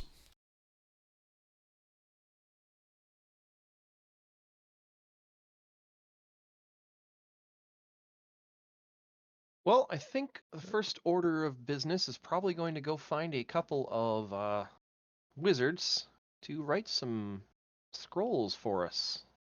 I think we'll just commission those 4 that Stein doesn't have, so he has all the 4th levels. Okay, so you want to commission 4 4th level spells? Correct.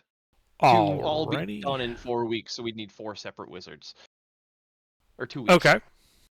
Hang on. So you need enough of those guys. I need to check the population around Atala. Make sure there's enough wizards here that would actually be able to do that for you. There aren't. There's only 2 wizards of high enough level to be able to scribe those scrolls that are willing to do it. Okay, doke. Well, Stein, which 2 do you want? Give me control water and control water and ice storm, because ice gives us another attack option. Yep. All right. All right. Yeah, and each control water is a really each commission will cost 5,500 gold up front. Okay. What's the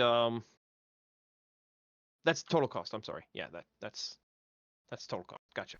Yeah, that is like if you want to commission a scroll, they want that much gold up front, and then it will take them 2 weeks to deliver it. Yep.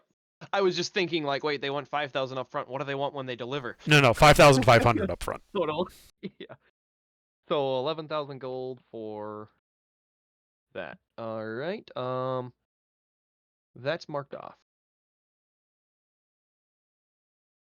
Or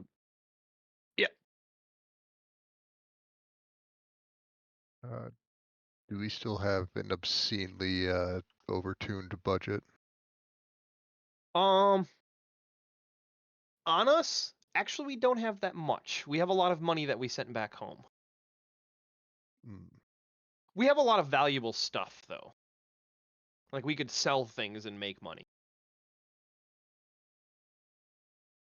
How hard is it to find a magic weapon at a shop here? There are none. Damn. Basically, permanent magic items are more or less not sold in shops. This is a world where permanent magic items are actually somewhat rare. Consumables like scrolls, potions, artificer type stuff, those are somewhat common. But like that's why you can just commission a 4th level scroll here. But permanent magic items, the secret of permanence is one of those lost arts in the history of this world. No one knows how to make new ones that stick around. Okay.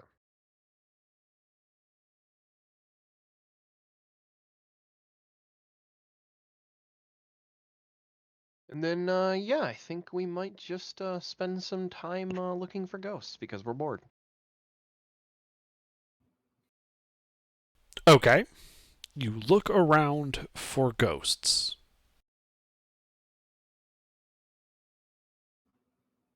Well, you spend the day walking around town, and while people don't seem to pay much attention to you, you also don't see any ghosts. Everyone looks to be corporeal.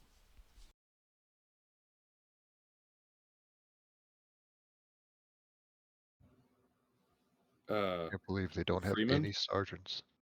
Yep. If your goal is to find ghosts, typically the gang needs to split up and search for clues. All right, gang, split up and search for clues. Bonus points for creepy old deserted mansions, cemeteries, and what's another Scooby-Doo-esque? Abandoned mines. Yeah, abandoned mines. Haunted There we marinas. go. Yeah. Oh, A circus. abandoned theme parks. Oh yeah. Oh yeah. There's several. A wax museum. Wax museum. Oh yeah, I forgot about that.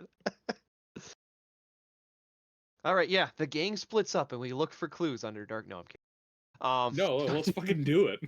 Fuck it, why not? All right, we all go our separate ways and investigate the town for the next day. Okay. No, that's not how you split up and search for clues. 2 of us need to go off in one direction, 3 more in a different one. Oh no, everybody by themselves. Okay, fine. No, you're right. The Scooby-Doo, yeah, that is like, oh, I'm with so-and-so. Yeah. They usually have like with 3 groups or something like that. Yep. Well, we'll just do 2 because we only have 5 people. Yep, it's 2. It's Fred, Velma, Daphne in one group, and Shag and Scoop in another. All right. Well, who's Shaggy and Scooby Doo in our party? Well, Stein's the Oh, smart one, so he's Velma. I yep. think that And I think that'd be Teresa and Lucina. no, Lucina's pretty smart. I'd say it'd be Teresa and Ipfon. Shaggy is smart. He's just blazed out of his fucking mind all the time, so it makes him not think things through. Oh, that'd be Stein, but that'd be Mister, not Stein. If you lived in the post-apocalyptic world that is Scooby-Doo, you'd want to be stoned out of your gourd the whole time too. I love that. Oh, what is that? The fan theory. Well, Scooby's- okay. Scooby-Doo's world is just fucked up. I think technically speaking, we might be able to make an argument for Stein and Freeman being Shag and Scoob because they're one of them's a coward, the other one runs really fast. Well, no, Stein's not. Is Stein a coward? I thought that was more Father Varric that was the coward. Stein's curious. Okay, yeah, so he's definitely Velma. Look, if we don't split this up right, bad luck will surely befall us. You do have a point. I do run really fast, and I like to eat. Okay, what if we do Stein, Ipfon, Lucina, and Teresa Fremond? All right. I see only ways that this could go horribly wrong. Let's do it. Alrighty. All right, gang, split up. Let's look for clues. So Friedman and Teresa will go north. What class is Ish. it on? Alright, we'll meet back up here Paladin. at the sleuthing ship. Pure Paladin. So we've got a paladin and 2 mages, and then an archer and a rogue. We're probably gonna get up to more no good. Exactly. Oh yeah. That actually is fitting. Now that you mention it, that is actually fitting for the Scooby Shag mentality. We have a stealth of 15 and 16. We are not going to be smart about this, are we? No, but nobody's gonna notice us. Because you could just cast Fast Without Trace, and then we have a stealth of 25 and 26. I'm not a druid. I'm an arcane archer. The only Oh, spell that's I know right. is druidcraft. Oh, actually, yeah. Under. Are there first level spells available for purchase here? First level scrolls, yes. Okay. Then I would like to stock up. Sure. You can do so. They have across the shop selling them. You're basically able to get anything like it, as long as it's less than a dozen of any given spell. You can find it easily in town. No, I'm not getting that many. I'm only getting like 2 or 3 to top up what I've used. I'm keeping everything in my first levels right around 5. Since you brought it up, though, what about Pass Without Trace, 2nd level spell? Pass without what? Pass Without Trace. It's a 2nd level spell for druids and rangers. Oh, some blundering fool put that on the wrong list on his spell scroll sheet. But yeah, 2nd level spells too. Under They are also available, though there's fewer of them. Okay. 3 each. All right, then I buy up the inventory of Pass Without Trace and thank the druid for his time.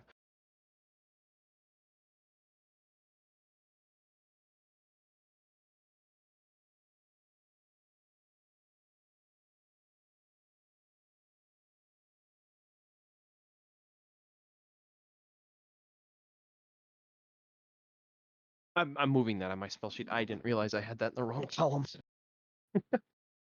Uber.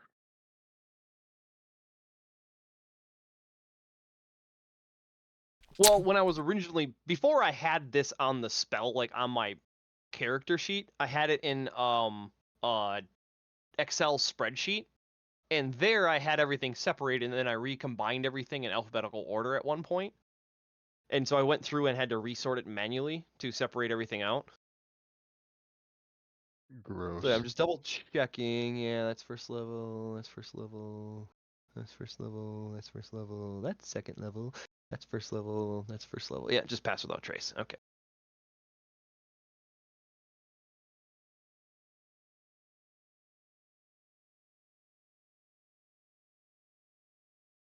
All right. Well, now I can cast Pass Without Trace, and we can get up to no good. Sorry for that, guys.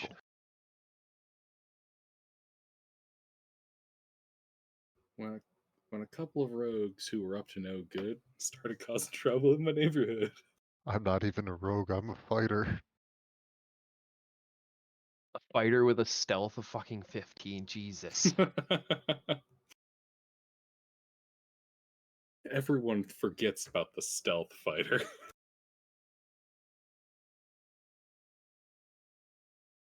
What they gonna do? Detect me? The rogue with a bow is a sniper. The fighter with a bow is a concealed machine gun emplacement.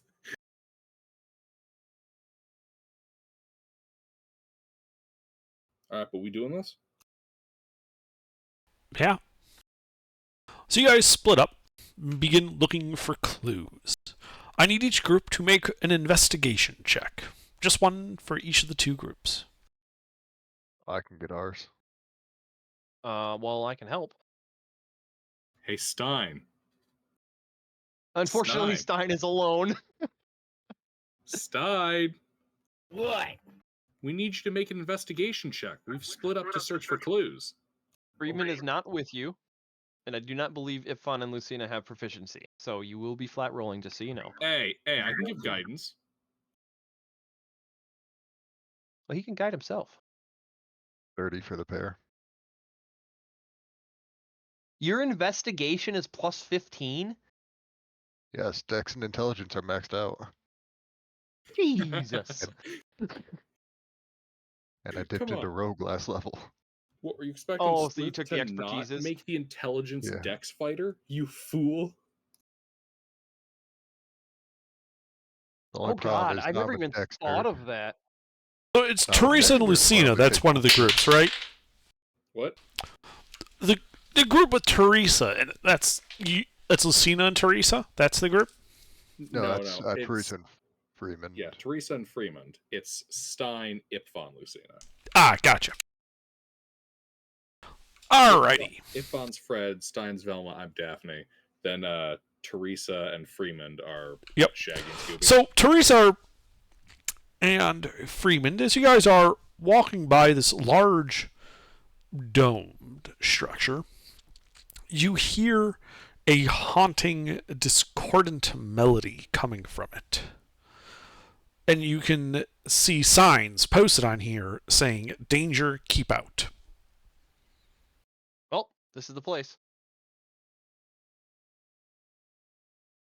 Alright. Slouch your back, arms up like a T-Rex. Just walk on your tippy toes.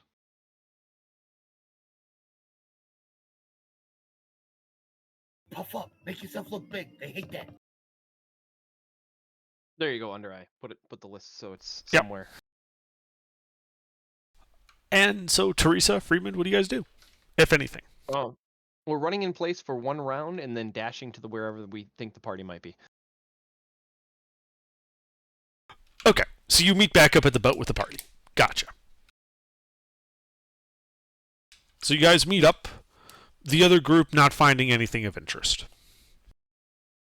As is format. I definitely didn't partition the people to ensure that.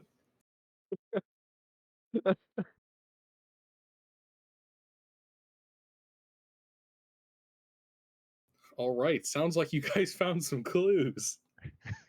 Like, zoinks, Scoobs. Did you see the face on that guy?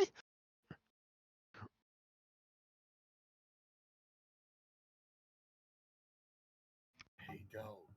You see the size of that chicken? He's got a fucking sneeze.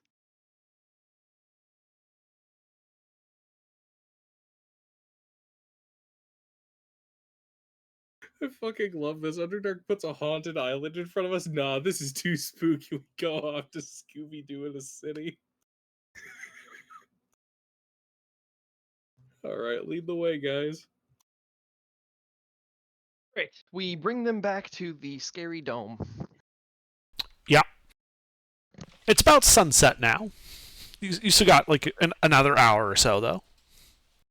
And yeah, there's this haunting, discordant melody kind of just wafting in the air from this dome. A sign on a wrought iron fence says, "Danger, keep out." Though you notice there are no locks or any mechanism that keeps you from just opening the gate. Well, yeah, that's what the sign is for. I'm sorry, I'm laughing too hard at this. We've straight up hijacked this and turned it into a Scooby-Doo adventure. That's okay. I'm loving it.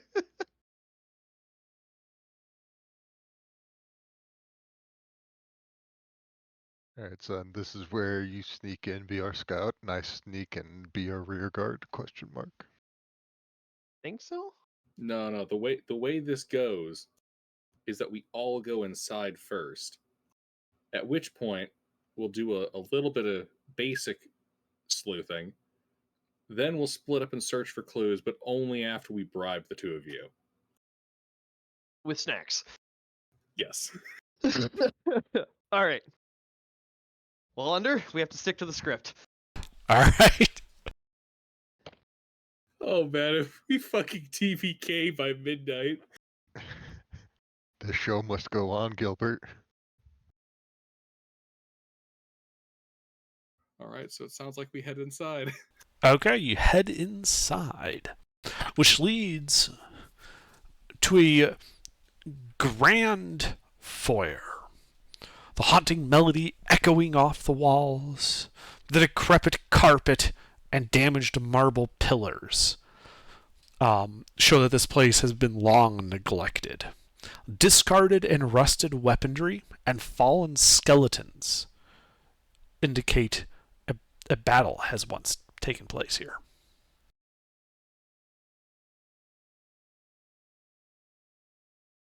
You can see a large pair of heavy wooden double doors in front of you, as well as smaller doors to the left and right leading off into wings.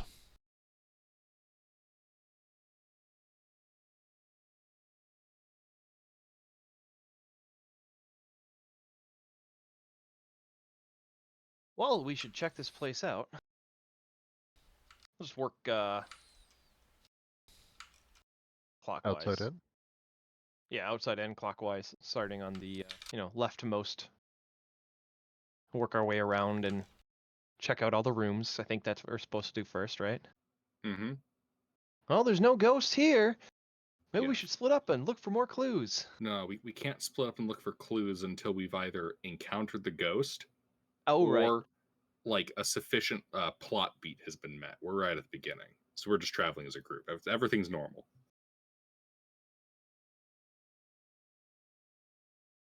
And yeah, you guys are. So are you going for the left wing or the right wing first? Left. Let's go clockwise. All right. So you start going clockwise. And you do see an occasional door. When you look inside, of the first door, which is hanging ajar, which is why you can just look inside as you pass by. You can see it appears to be like a dining hall of some kind. There are tables and chairs, several of them upset on the ground, more scattered weapons, some scorch marks. The haunting melody has not abated one bit.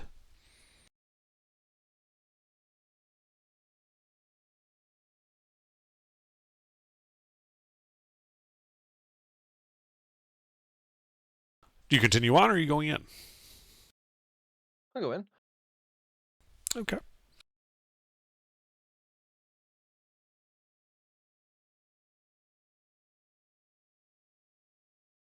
As you go in, you see that in the back of the room there's like a fancy bar set up, though the mirror behind the bar has been smashed, and there's just glass fragments all over that area. You also see a pair of skeletal feet sticking out from behind the bar on the ground.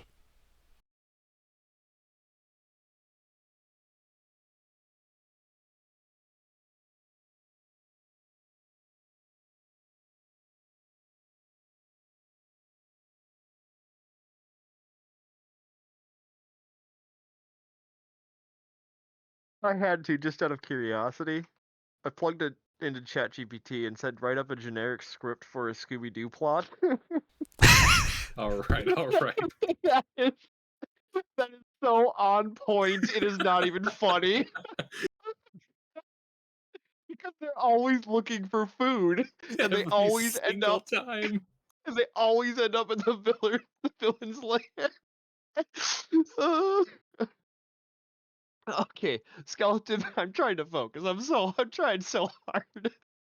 I don't think we're gonna do a good job of that anymore tonight. No. Oh. It's a silly start to an adventure that will likely risk our lives. And it'll be a fucking blast. We're handicapping ourselves. Oh, absolutely, but it's totally worth it because we're level fucking 14. We can get away with handicapping ourselves for the fun of it. That's the kind of shit you say before you get TPK'd. All right, all right. All Like right. Zoinks, look at that. All right, okay. Okay, we can follow the script, but we got to keep at least somewhat focused. Yes, Under, we should investigate the room. Okay. I wonder how long he's been waiting for his drink. So when you look behind the bar at the skeleton on the ground, you see numerous rusted weapons kind of stuck through its rib cage as if he got stabbed multiple times. Curiously, it's the only corpse you've seen that looked to have weapons stuck in it. Next to either side of the skull, which is just lying there on the ground, you can see 2 buds of cotton, as if they were wadded up.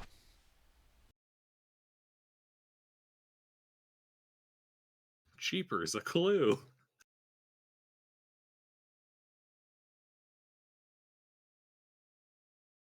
Stein. Stein. Hey, Velma. Like Zoinks, Velma, come look at this. Jinkies. Anyone have speak with dead? There's a clue. Both of our clerics aren't actually clerics. Mm, One's a rogue and one's a sorcerer.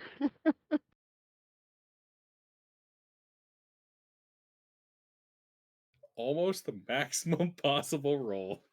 That was an investigation check. Stein? That's what I was rolling, right? I don't know. You didn't say anything. Yeah, that's what that is, yeah. Okay. Yeah, I'm just Stein, making sure. You guys have a lot of abilities. You have to tell me what you're using. You're Velma. Anyway, so yeah, you take a look at the skeleton. And unlike the other bodies you've seen, this one was clearly killed by some type of weapon attack. The others didn't really have any trauma on them like this, despite the presence of weapons being visible in parts of the structure. The 2 cotton buds are arranged around the skull as if near where the ears would have been.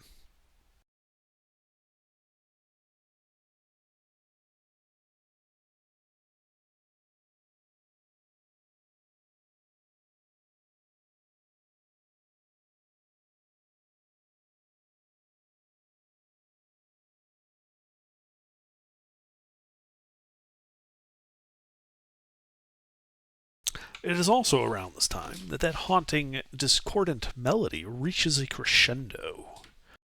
And I need everybody to make a wisdom saving throw. Are we within 10 feet of Freddy? You haven't split up yet, so let's say yes. Awesome. As we all stand in that same copy-pasted format. I assume it's not against like charm, disease, or frighten. It is not. Okay. And you said wisdom, right? I did.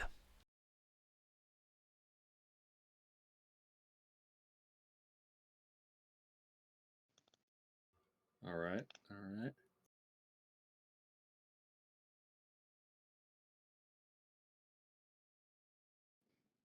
Oh, Freeman got a 15. He's the most likely to be scared.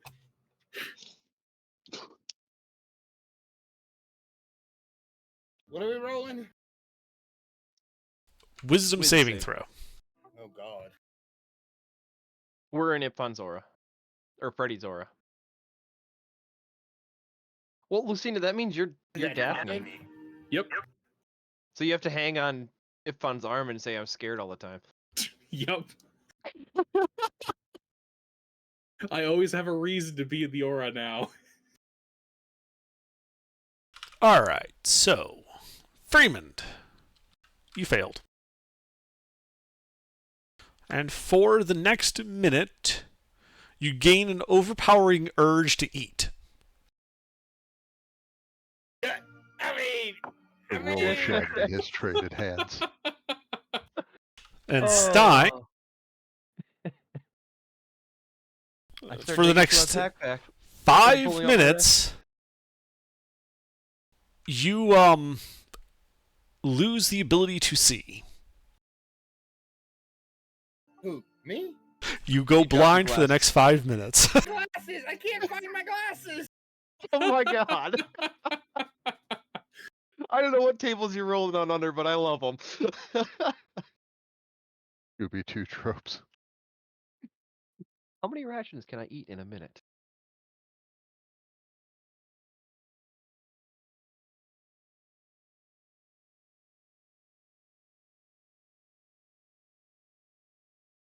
Stein's rolling around on the ground feeling for his glasses. Mm-hmm.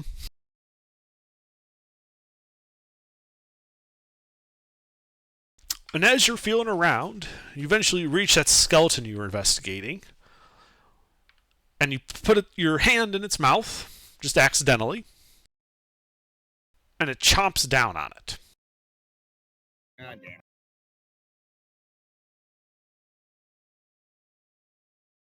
I guess. You skeleton take died of- 7 points of bludgeoning damage 7 points, okay. as you realize that skeleton and other skeletons in the room are moving. And you guys should roll initiative. I guess this one died of lockjaw. It went from Scooby-Doo to Little Shop of Horrors. Real fast. Not quite. Zombie Island. Oh no. Well, they're skeletons, so they're probably just marionettes, and we just have to cut the strings. Yeah. Remember, this is all a mage. He's doing his part of a real estate scam. So it's a skull, which means it's undead, which means we have a paladin, which means I'm not afraid. Because he is not just a paladin, he is a level 15 or 16 paladin. All right, Stein. Paladin. Well, that skeleton is going to stand up, grab one of the swords out of its ribs, and try to stab you with it.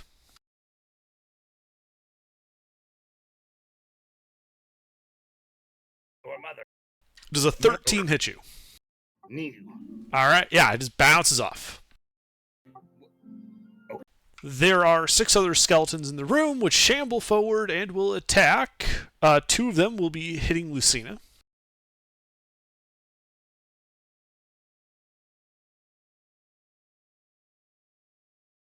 Do 18s hit you? I'm offended that you think an 18 could hit me.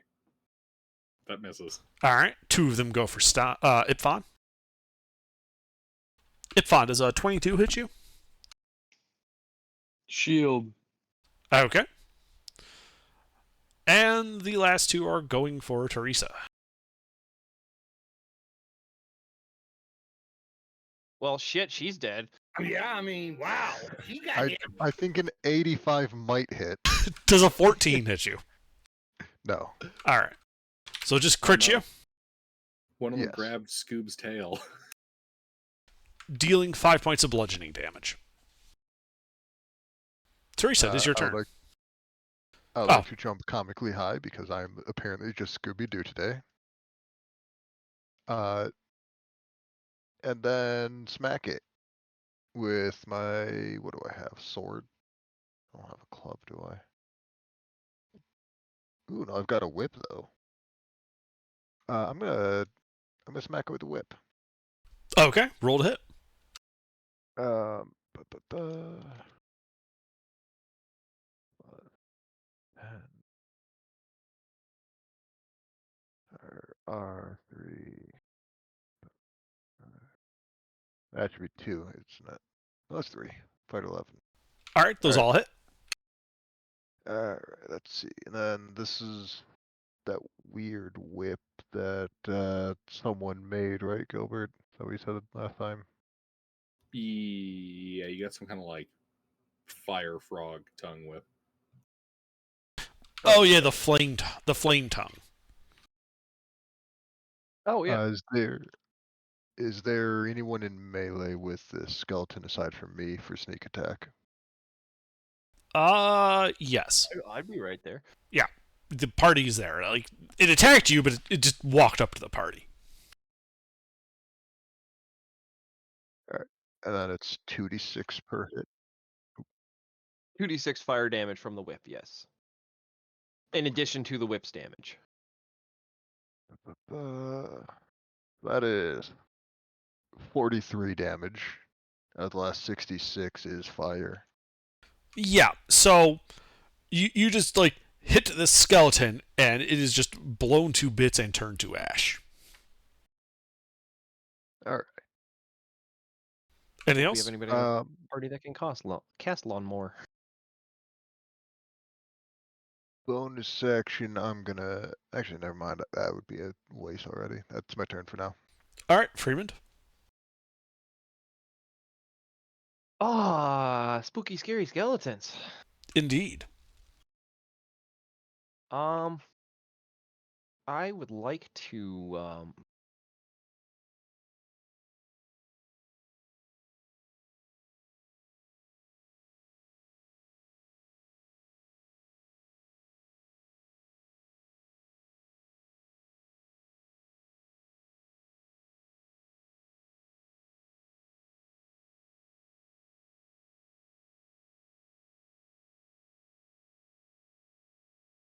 I'm thinking, I apologize.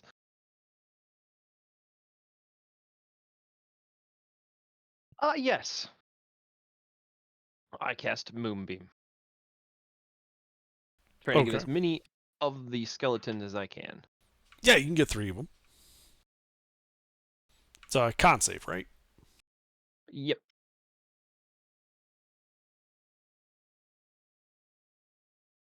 I think my DC is like 14. Let me look. Yeah. All right, well, roll damage. We'll see what happens.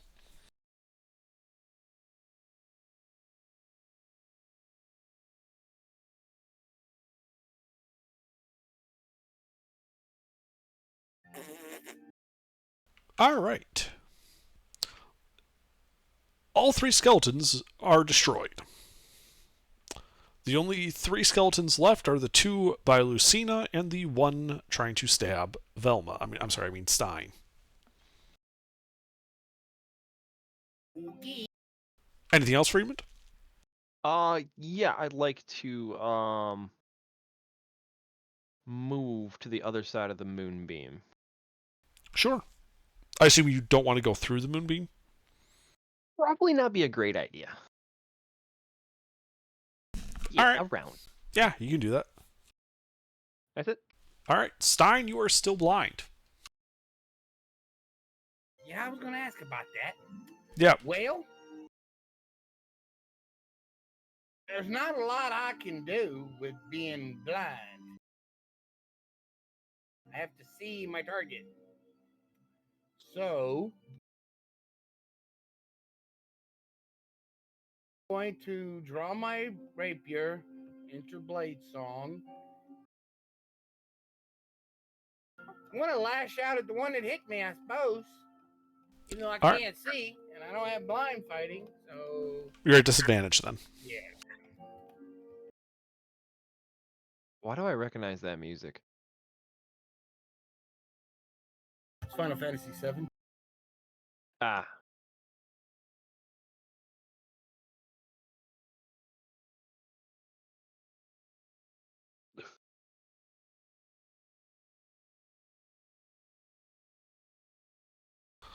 Those will both hit.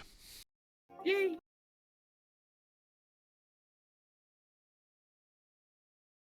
Well, yeah, isn't Velma actually a really good fighter? It's my screensaver on my.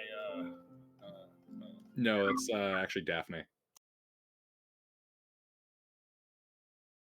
And sort of Fred.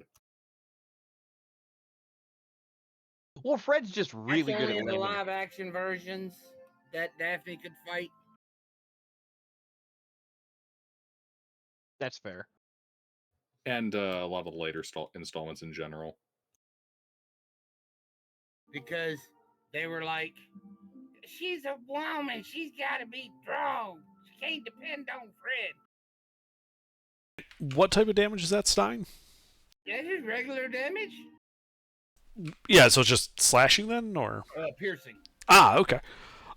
Yeah, so you just smack this skeleton, which falls to pieces in front of you and is dead. Me. I'm doing.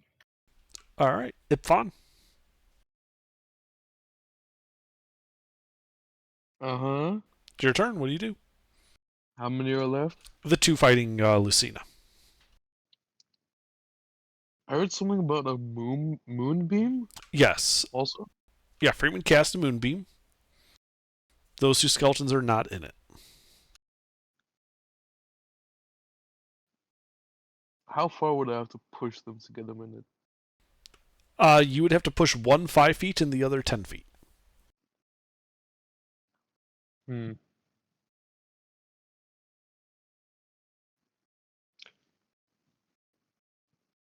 Nah. You know what? I'll try and push the one that I can push 5 feet. Okay. That's my action. Yep, so it's your strength athletics versus its acrobatics. You have to beat an 11. Athletics. Okay.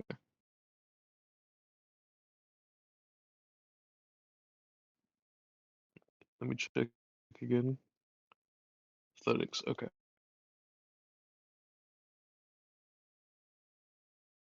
Yeah, it goes careening into the moonbeam.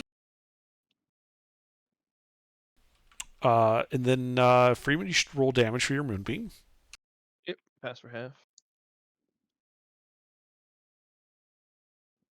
It falls to pieces and is destroyed. Anything else, Ipfon? Maybe. Let me check. No.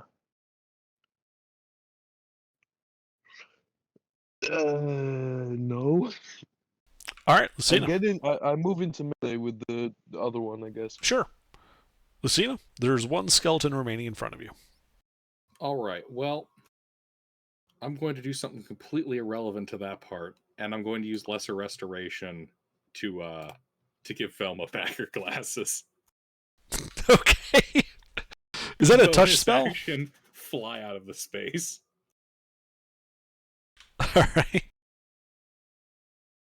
You know, no. I'll just leave. I'm not even going to bonus action fly off. I'll just walk away. Well, it's going to try to hit you. Okay.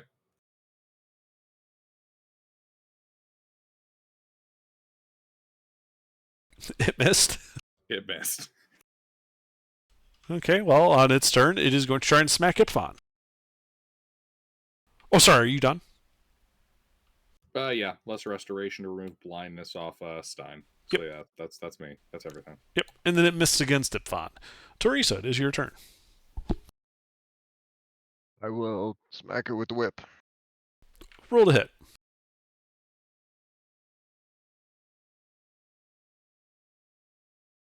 Ugh. You hit every time.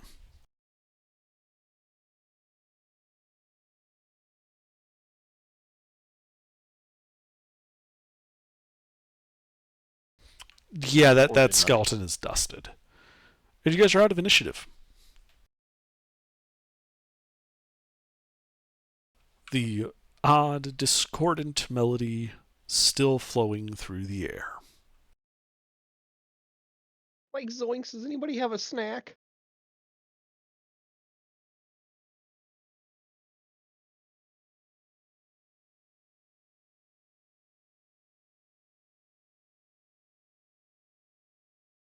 while since I've watched Scooby-Doo, now that I think about it.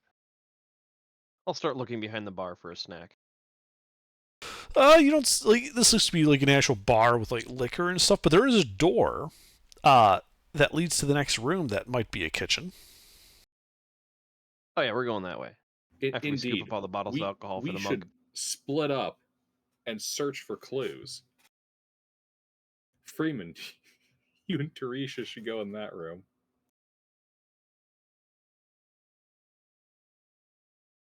What bottles of alcohol are there? None that are undamaged. All of them have been destroyed. Aww. I take out an empty bottle and start pouring all the remnants and making some pirate rum. Okay.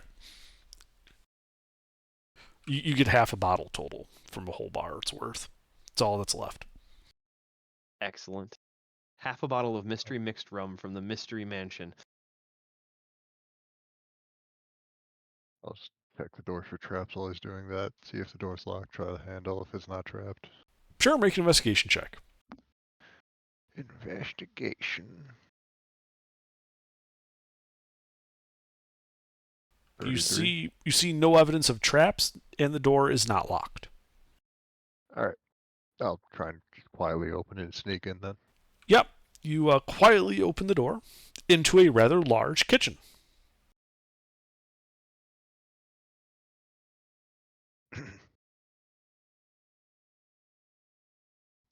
Alright.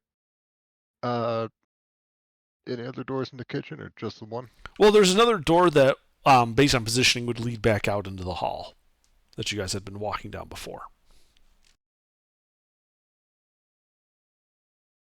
Alright, I'll make up some bullshit thieves can't. The crow's nest has been found by the eagle or something.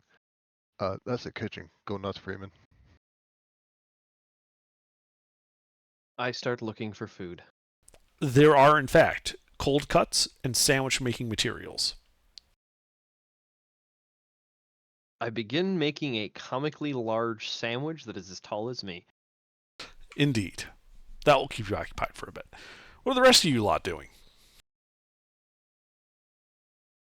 Well, we're going to be sleuthing around this room a little bit.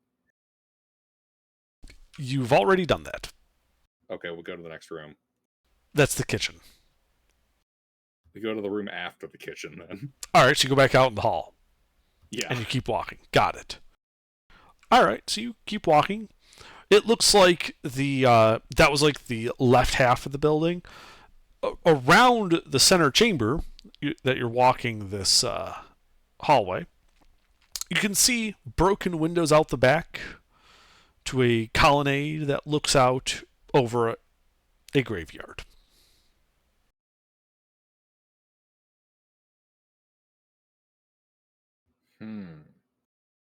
And you can see another door off further down the corridor that would be on the right side of the building. Well, we're going to go and check out the graveyard. Okay. So yeah, it's a graveyard. There's a rather not like super tall, but like a 10-foot tall like brick wall kind of encasing this graveyard in the back of this domed building behind you.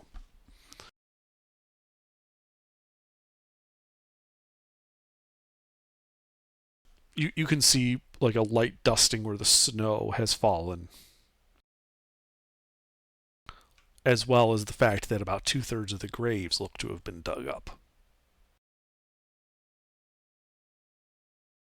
Very interesting.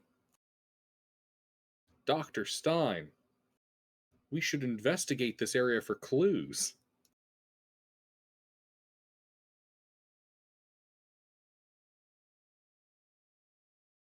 Mister. What? We've gone out to the graveyard. The graves are dug up. There could be clues here. Oh no. We need clues. Are we still split up? Yes. Fuck.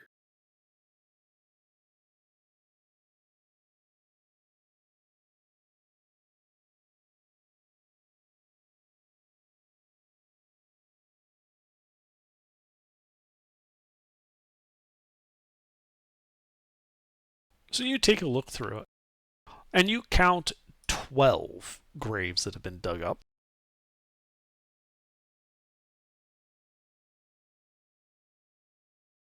As you look through them, you and kind of brush away some of the snow, you realize that there are footprints leading from each grave heading to the building. Are these skeletal footprints or like boot footprints? It's a mixture. Some are skeletal, some look to be barefoot, some look to be booted.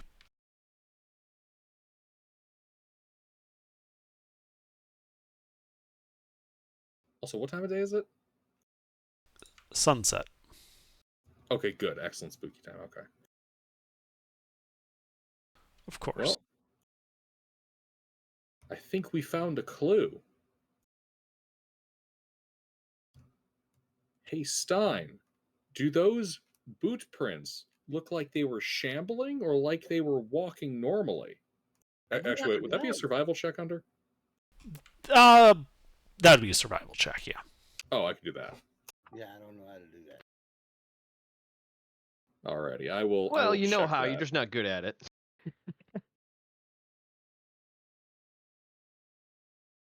Plus guidance. 14. Yeah, the steps do appear to be somewhat irregular. Like something was like limping or staggering along? Yes. Alrighty. Did any of the skeletons have boots? Yes. Mm-hmm. Well, I think I found the culprit for this. Alright, we should probably head back inside and keep searching for clues.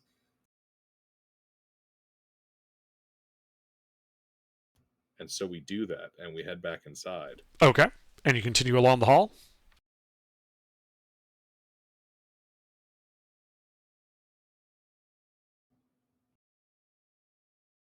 Yes, and then we'll wait by that door for Freeman and Teresa to do their part of the shtick. Got a funny All right. this stuff. Yeah. So Freeman and Teresa, you guys make your sandwich, this comically large, huge sandwich, which you then chow down on. Yep, we cut it in half and each eat in one bite the entirety of the sandwich. Mm-hmm. Using up pretty much all of the food resources in this kitchen.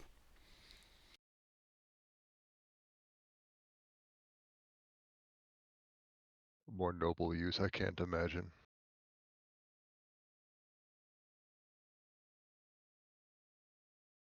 All right. Well, then we'll continue searching the cabinets and pantries for more food. What do you think? Think we'll find some, Scoob?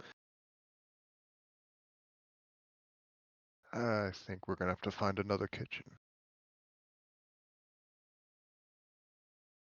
Well, we didn't actually check this one. That's what I was getting at.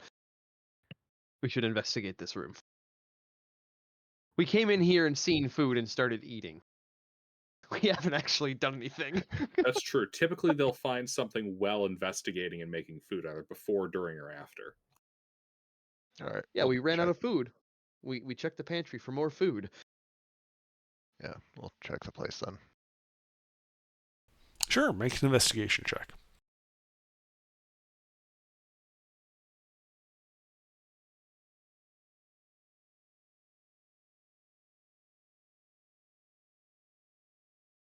$26.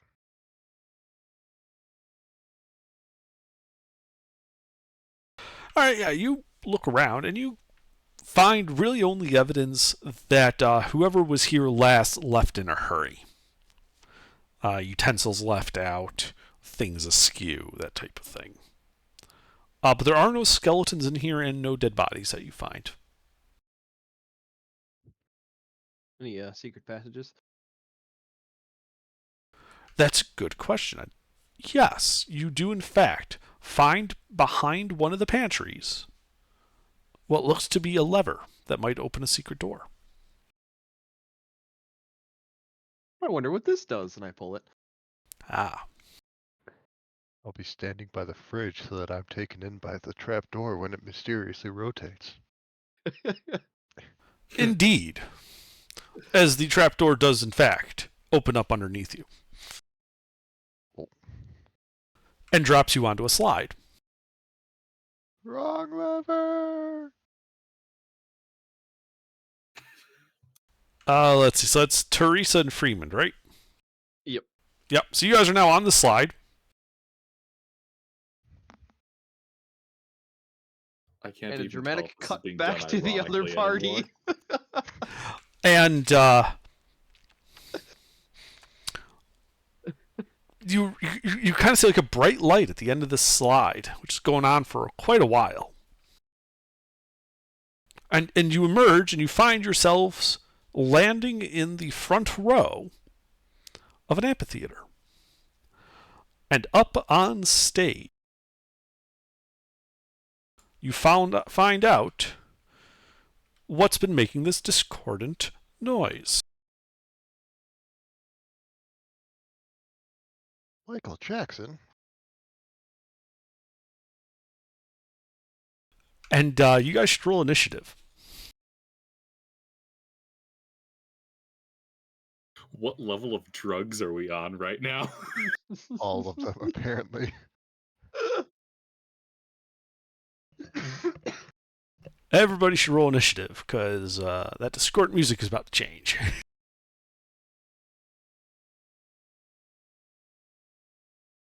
Don't worry, I have a plan.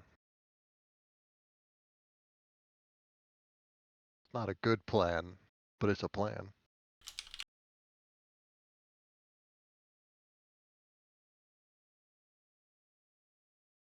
I was going to say, it's probably about to go from thriller to smooth criminal or thriller to beat it.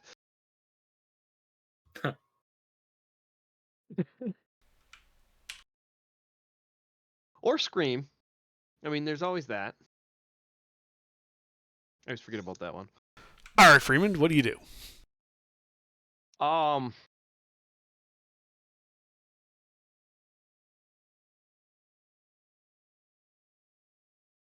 Is there a door in this room?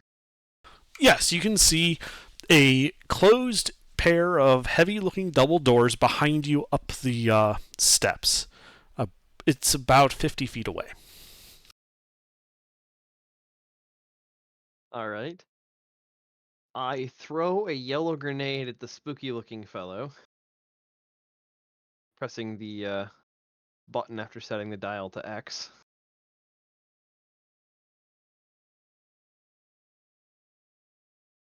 And then run away. I don't remember what the damage roll dice is for that, but it's a DC 15 con save for the sleep ones. Yeah. All right.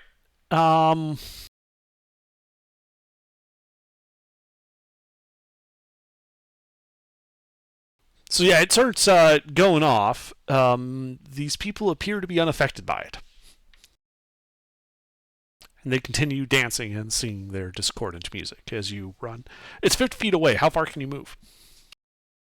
If it's just an action to throw that grenade? Yes. 60. Okay, you get to the doors. What do you do? Anything? Nope, that's it. 60 to get there. All right. Well, 50 to get there. What do I see? A closed pair of doors. Well, I can't really open them yet, so I cower in place. All right.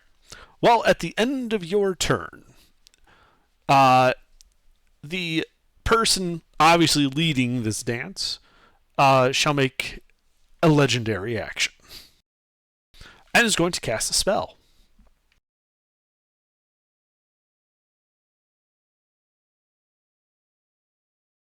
And I need Freeman to make a wisdom saving throw. You have advantage on the saving throw.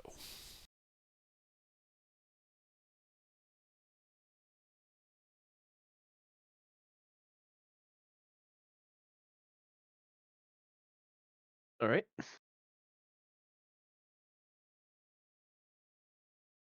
Wiz?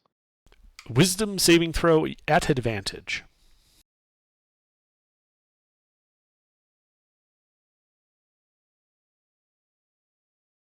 All right, you resist.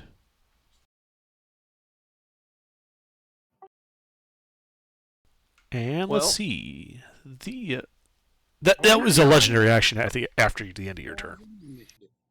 Let's see. The support dancers. Let's see. Scooby's still in the front, so a couple of them are going to come down. Ruh-roh. And are going to try and punch you. I'm sorry, I stepped away. Are we in another combat? Indeed. So Teresa, does a 15 hit you? 23 does, the rest missed. Oh, okay. All right. I feel like Underdark originally designed the Maravidria, and then we turned it into a Scooby-Doo episode. So you take 13 points, a mixture of bludgeoning and necrotic damage. Interesting. Let's see. Another couple will then come down there and try to grapple you. So this will be their strength versus your strength or athletics or acrobatics.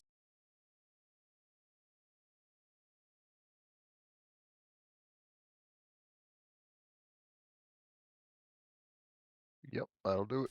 It then grabs you and starts hauling you back up on stage, where they then resume their places and continue dancing, kind of forcing you to move your arms around and such as they just manhandle you through a really bad, awkward-looking dance. A fate worse than death, save me. Lucina, that discordant melody has kind of changed a bit, and you hear the sounds of combat coming from that center chamber. All right. I make my way there. Okay. It is a 40-foot walk to the double doors at the front of the building that you saw inside the foyer. All right. I shall move that 30 feet and then fly 10 feet because I'll be casting a spell into the room. Are you sure you'll be doing that? Okay. No. Yeah, you're right. Never mind. Yeah. Yeah, okay, you fly. You're there at the double doors. They're closed? They are closed. Fuck the doors. Shatter. Okay. Freeman, I also need you to make the con save for this.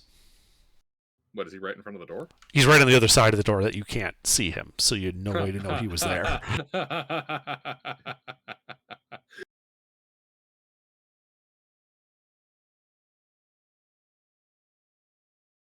I can tank it, remember.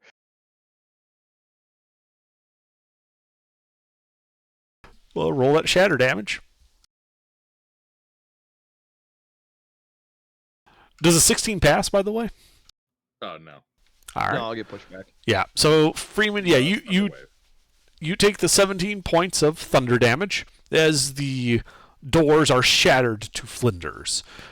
And Lucina, ahead of you, you can see this 50-foot radius amphitheater with this person dancing with undead on the stage, singing this discordant melody, Teresa being manhandled by several, what you can now tell to easily be those zombies from the graveyard, forcing her to move her legs and arms around in a macabre parody of actual dance.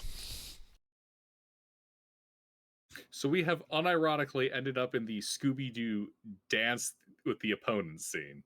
Yes. Alrighty. That's everything I can do. Okay. Well, at the end of your turn, she is going to cast another spell.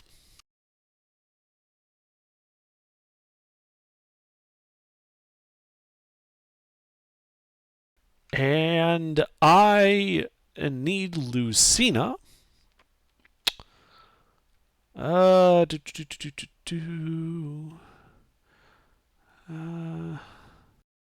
on, I think I misread this.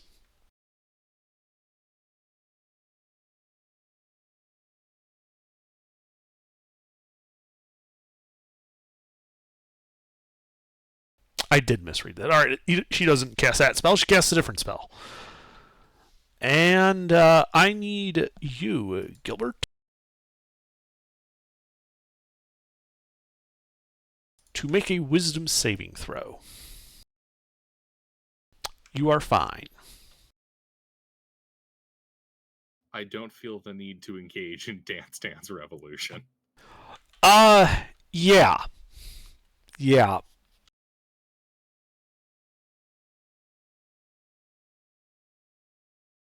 Her turn.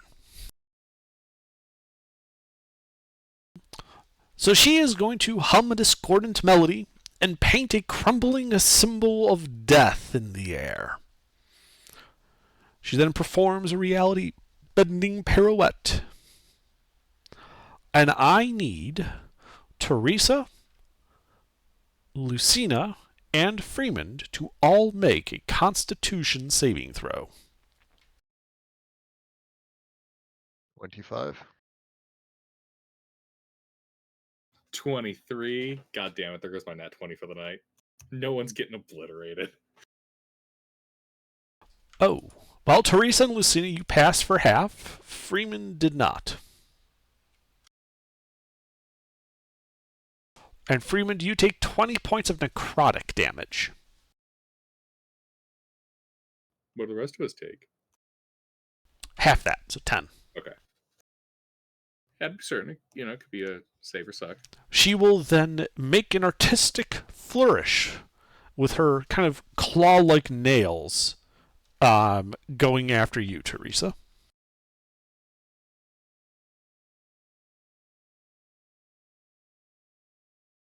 Does a 21 hit you? 21 hits.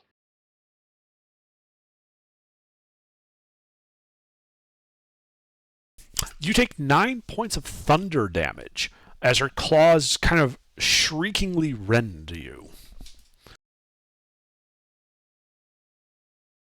And it is your turn. You are currently grappled and being forced into this parody of a dance.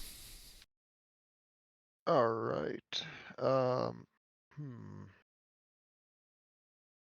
Well, I was going to judo flip one of these zombies at her and say that's how you counterspell Dance Macabre, but she's been kind enough to get into melee with me, so I'm just gonna whip out the whip.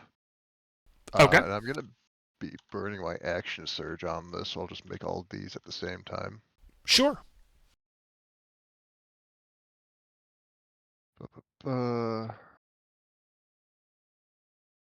Okay. As a reaction, she will be casting a spell. I don't know if you have Mage Slayer. No. Okay. Well, she casts Shield. And as a result, that's only 4 hits. All right. 4.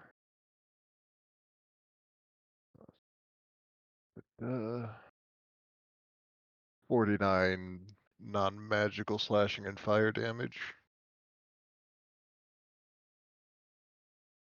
Okay. It looks like that while the fire damage was effective against her, the slashing was not so much. It still did some damage, it just wasn't all of it. Alright, then bonus action, second wind. That should be a D10. Alright, 14 health, very cool. And that's my turn. Okay. At the end of your turn, she is going to take a legendary action and cast a spell at you. I need you to make a wisdom save.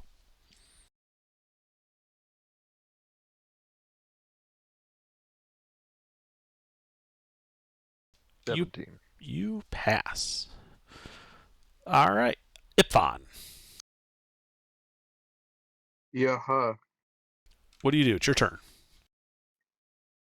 How far is the one with legendary actions? So you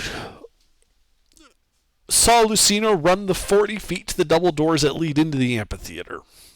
You don't have line of sight on the legendary action one. 40 feet is too far. I could dash, but then I lose my action. Fuck You're it. better off dashing. Yeah. I'll dash and then. Well, you dash Yeah, the do 40 that. feet, and you can see down this near empty amphitheater on the stage 50 feet away is this woman dancing with a dozen undead. I'll And move Teresa. the extra 20 feet. Okay. Yep, that puts you 30 feet away from her. Mm-hmm. I'm trying to figure out what I can do with my bonus action. I guess Shield of Faith on myself. Okay. That's it for me. All right. Yeah, at the end of your turn, she is just going to attempt to strike Teresa this time.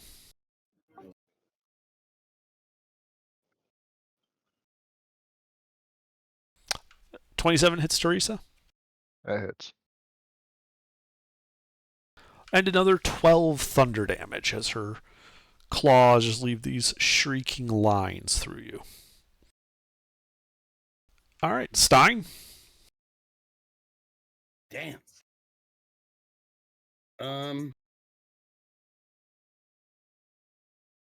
Inner Blade Song and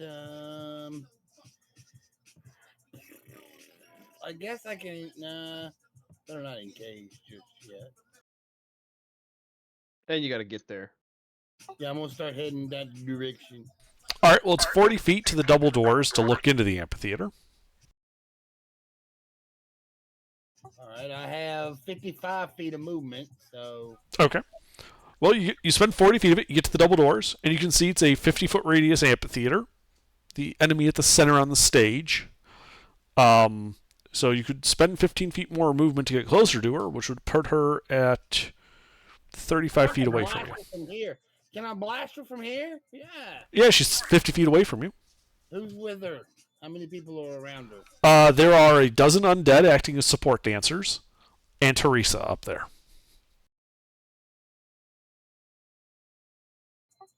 So, Teresa. Explode her. Roger that. Fireball.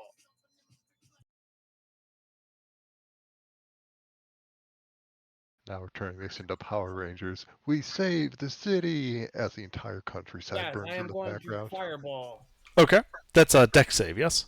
Yes, it is a dex save.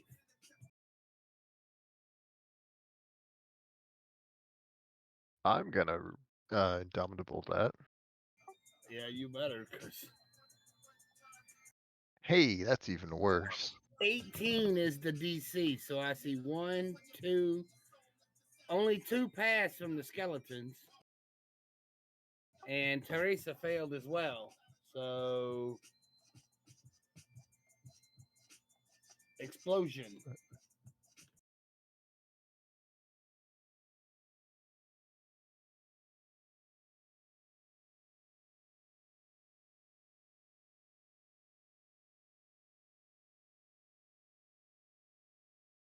$27 points of fire damage.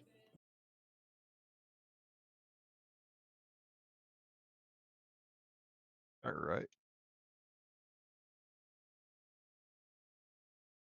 I'm not even bloodied yet.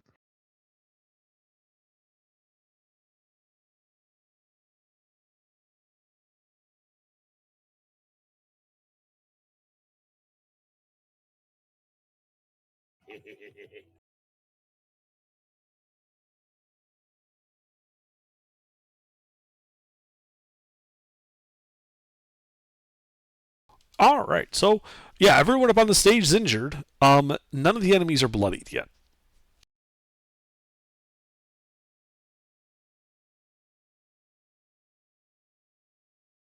Anything else, Stein?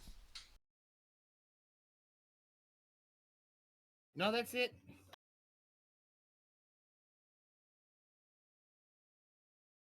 All right. What's the range on this? Yeah. As a legendary action at the end of your turn, she's going to cast a spell. a shatter detonates, and I need Lucina, Freeman, and Stein to make the con saves.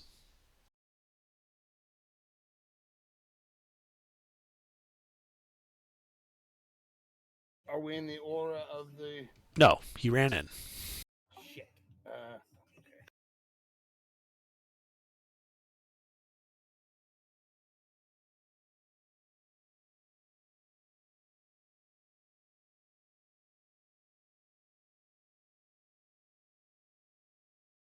Oh, yeah, only Lucina passed for half damage.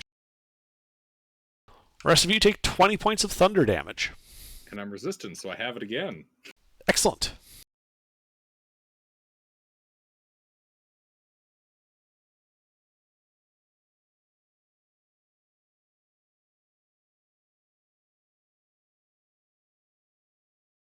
Sorry, I was responding to a text. Did I take half or full? It was 16. You take full. Oh, okay.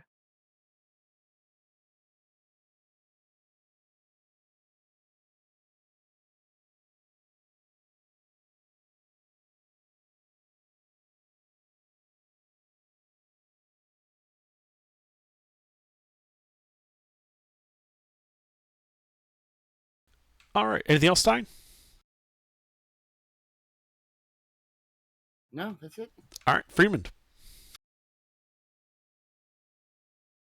All right.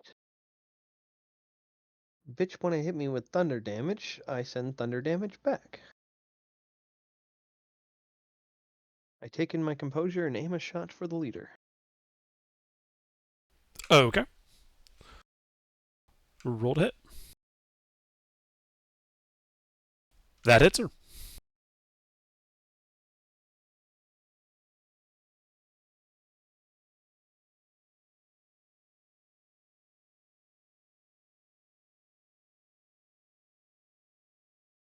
That's all thunder damage.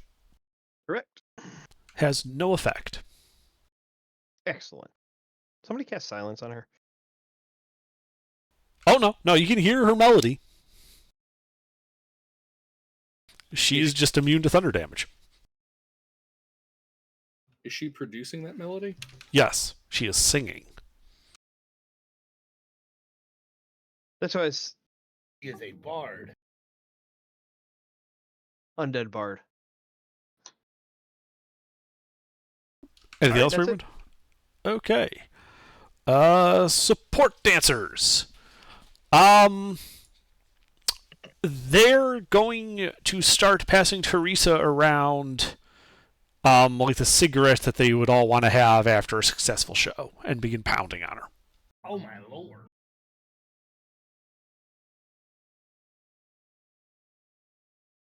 I can make a sexist joke about a woman being passed around and pounded, but you know, there's no really You've already made it. You just fucking made it. So, Teresa, what's your AC? 19. You know, but two. damn, 6 hits. that was a lot of pounding.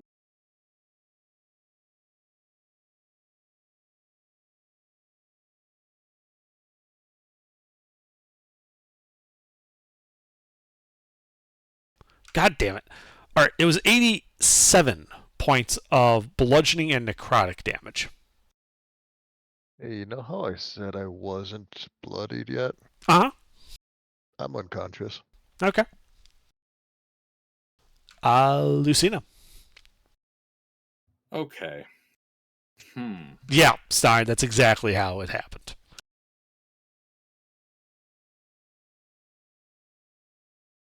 All right. So let's see here. Let's get goofy. Let's get real goofy.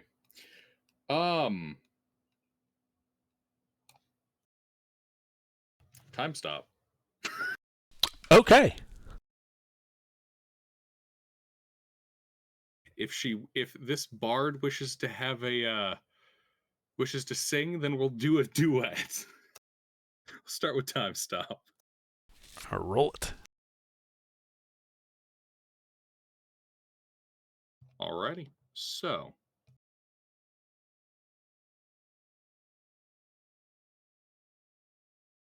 We'll go with... God damn you, load my spell sheet.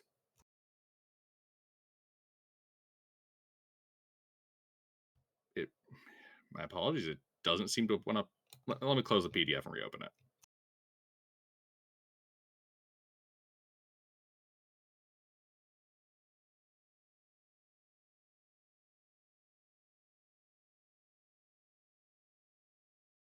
Alrighty. So then, time stop. Action number 1. Let's see, 2 actions to work with. So I guess I'll be moving closer. Okay. So she's currently 50 feet away from you. Yeah, so I'll get a bit closer there. How close? 30 feet. Okay, you get within 30 feet of her. Bonus action, spiritual weapon.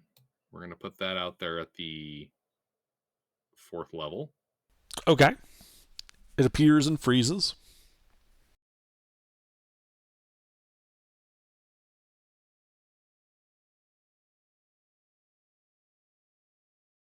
And then I'll use this to end time stop. Chain lightning, 8th level, so I can get the singer and 4 backup dancers. Okay. Chain lightning. That will terminate the time stop. All right. So let's resolve that. They dex saves, right? Dex saves.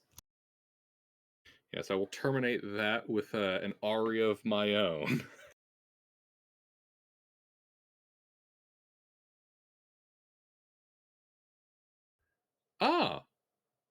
She passes.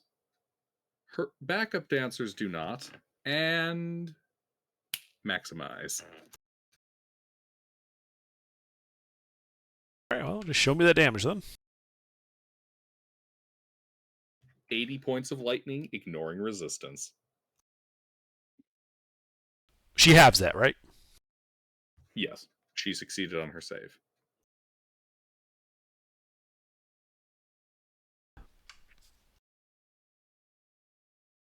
All right, she is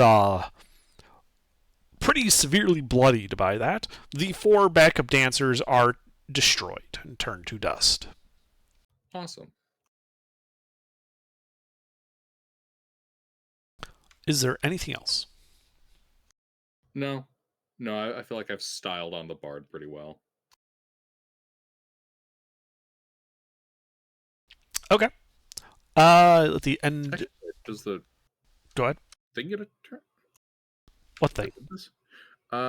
Spiritual weapon. Oh, yes. As part of casting a spell, it doesn't get to make a single attack, so it can take that attack now. Oh, yeah, it's going to stab the shit out of her. All right. Hit, please. Melee spell attack, okay. And we'll go with a spear. Does not hit her. Unfortunate.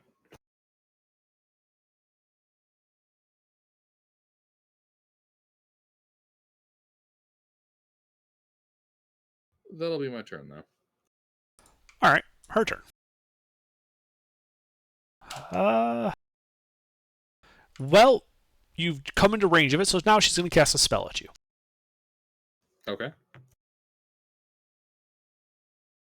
As you begin uncontrollably shuffling and tapping your feet, as you are irresistibly dancing. Oh, neat. No save. No. Now, unless you're immune to charm, without it, Fonzorix, you're not in it.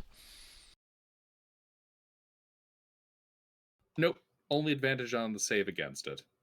But there's no save, so there's no advantage. Okay. Right? Correct. There's no save. Alrighty then. It's a 6th level spell. The dance is, in fact, irresistible. Indeed.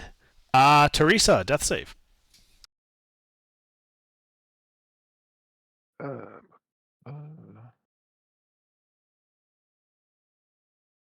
One success. That is one success. Ipfan. Yeah, huh? It be your turn. How far? Main lady. She is 30 feet from you. I woke up. Actually, one sec. Before I woke up, fuck it, staggering smite as bonus action. Okay. And then I woke up, and then I attack. Roll to hit. Yep.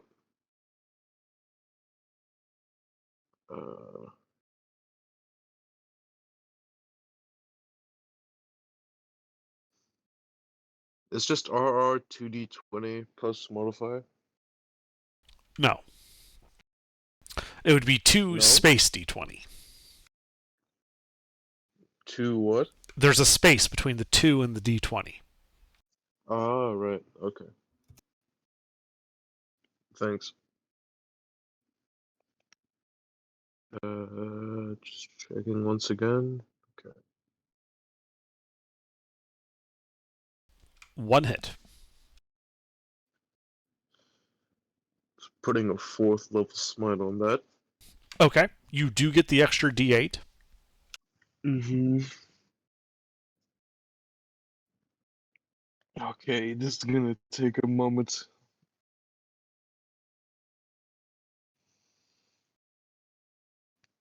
So, 4th level smite, that's, fuck, 8 d8, I think. Okay. Sounds about right.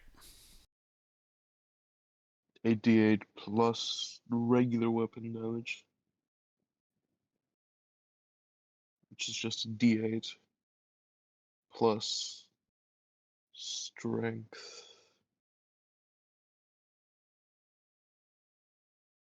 Yeah, that sounds right.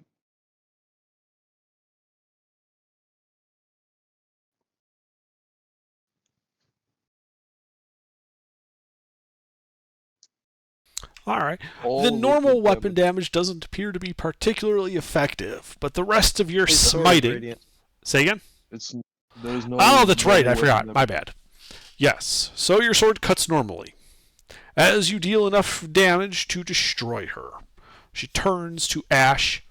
With a clatter, the half mask she was wearing falls to the ground, and the music stops.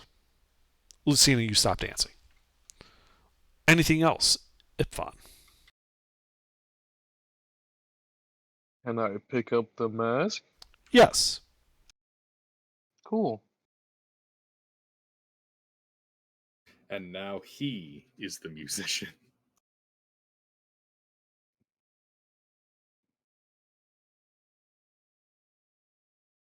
Are we still in combat? Yes. Are you done with your turn? Yes. There are still 8 zombies up here that right. are no longer dancing. Stein, it is your turn.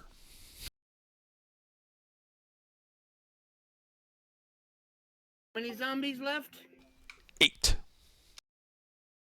Not dancing anymore? No, the music stopped. Oh well, then let's set them on fire. Fireball. Okay. Wait, how many allies will I hit? Ipfan and Teresa. Teresa's already injured. I better not do that. I mean, it won't kill me. You were just dead. Dying, not dead. Oh, then yeah, it would kill you. I'm just Oh, going to I will draw my weapon and move to combat. All right. Yeah, you can run the 50 feet down there onto the stage, entering the melee with the backup dancers. Yeah. I'm gonna strike one. Roll a hit.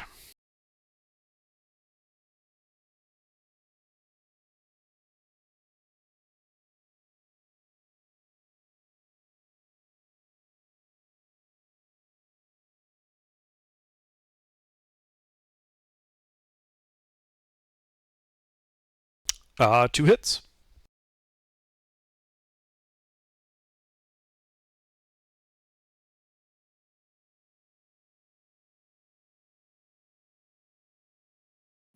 22 piercing damage. All right. Yeah, you poke some holes in the zombie. It doesn't look to even be bloodied yet. Anything else? Nope. All right, Freeman.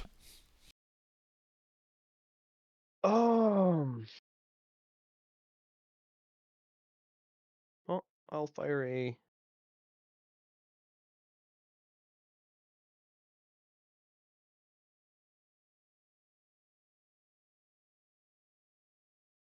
You cut off there. You fire a what? I'm just looking to see if I had a spell, but I don't, so. Oh, yeah, no, I do. Guiding Bolt. All right. Targeting one one of the zombies? Yeah. Rolled hit. Any particular zombie? Whatever's closest to Teresa. All right. That hits.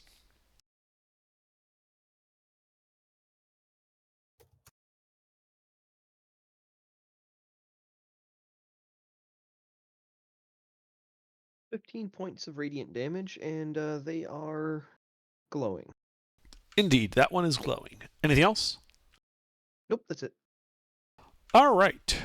Well, there are 8 backup dancers. There are 2 moving enemies. So 4 of them are going to swarm Ipvan.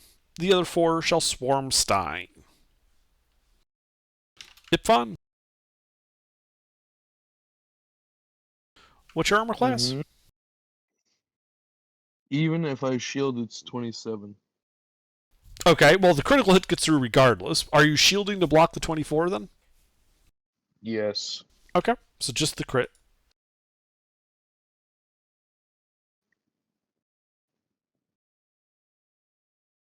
Which deals a total of 19 points of damage, a mixture of bludgeoning and necrotic. Okay. Stein? What's your AC? The 20 hit. The natural 20 hit. Does a 26 hit you? No, I can shield that. The Okay. only one that can hit me is the crit. Just checking.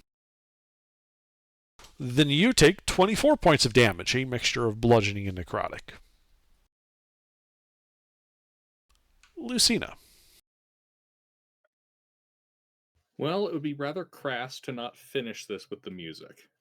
So Lucina is going to pick up the song where it left off. And we'll go with... Actually, out of curiosity, is picking up the song in action? No. Cool. All right, pick that up. How far away is Teresa? 30 feet from you. All right, advance 30 feet. That will put you in the melee between these 2 groups of backup dancers. That's fine. Okay. Alrighty. Action, healing, so not healing word, cure wounds. All right. Guess that.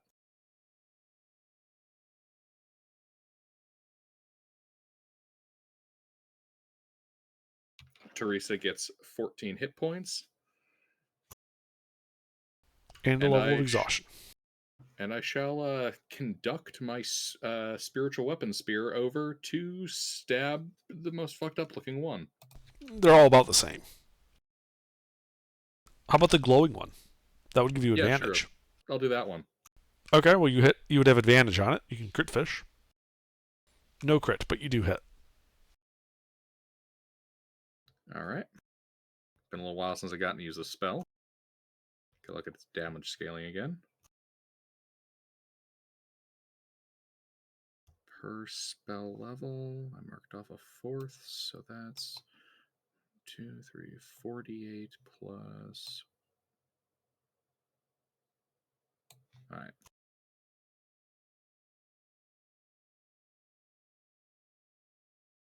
20 points of force damage.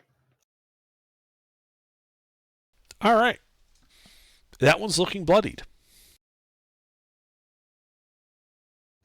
Excellent. Yeah, just continue the song, and that'll end my turn. Alrighty. Teresa, you have 14 hit points, a level of exhaustion, and are prone on the ground.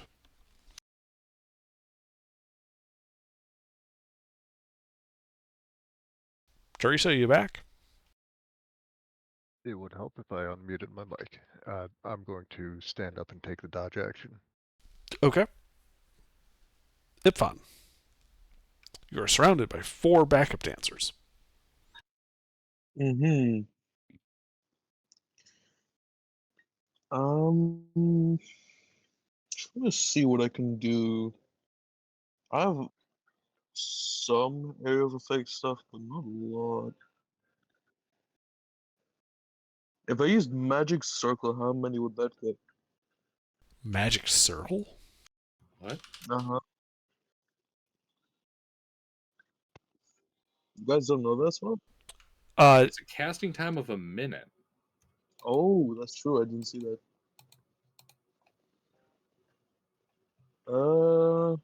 I mean, it would catch all the ones around you, but yeah. It's going to take a while to finish. It also doesn't so much as hit, so much as it creates an area of go the fuck away.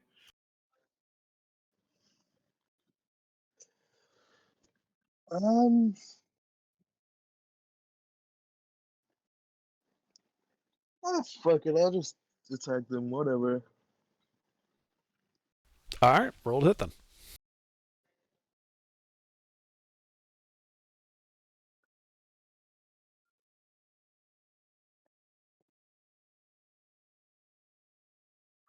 It was it 1 hour or 2 hours? It's 2 hours, right?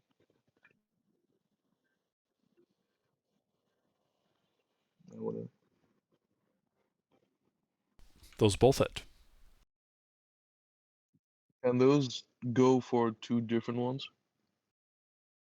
The one you're attacking isn't even bloodied yet. Are you sure you want to? Okay, fair.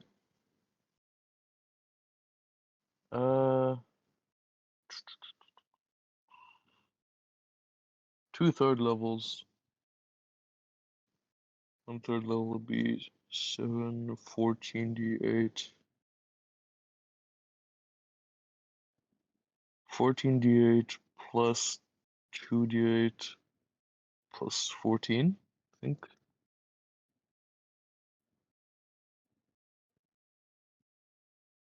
They both hit, right? Yes, they both hit. Okay.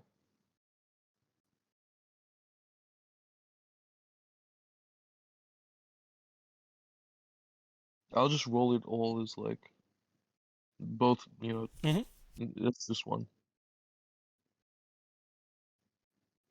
It's all the same amount of damage, like all the same type, so. Indeed. Ah, well, that is enough to destroy that one. Good. You would have needed both hits on that to destroy it.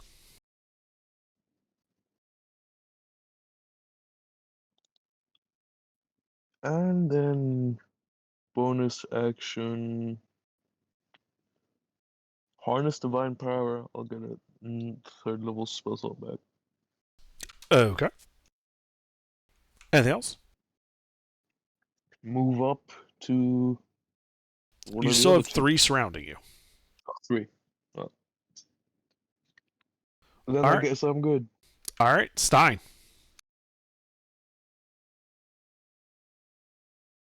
How many of the zombies are left? 7. 7. Is it possible to angle a spell to catch all 7 of them? If it's large enough? Yes. Without hitting allies? Oh, probably not. Depends exactly on how big of a field and what type of shape you're talking about. But it is unlikely, considering that there are 2 different groups that are surrounding an ally. All right.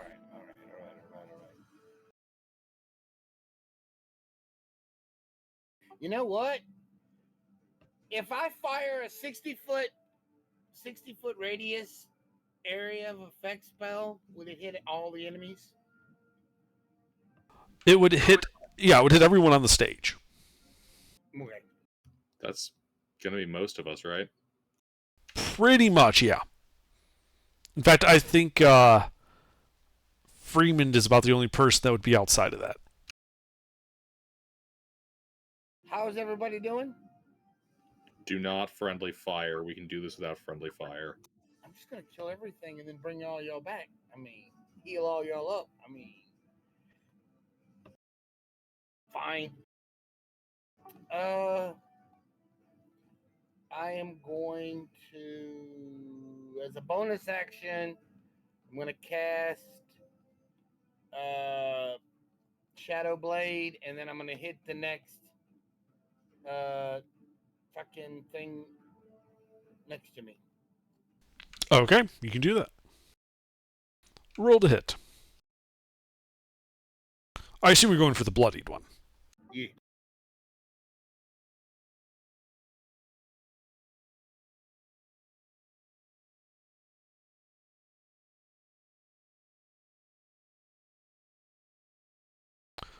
That is 2 hits.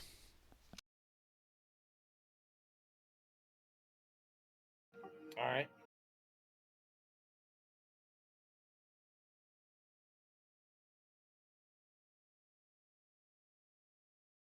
Say 2 hits? Okay. 2 hits, yeah. I mean, the nat 20 is a crit, but the 16 also hits.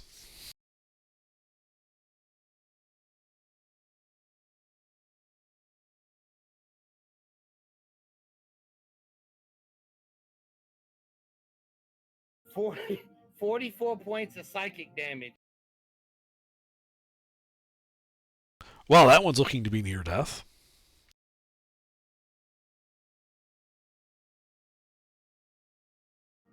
And, I'm done. All right, Freeman. Another guiding bolt.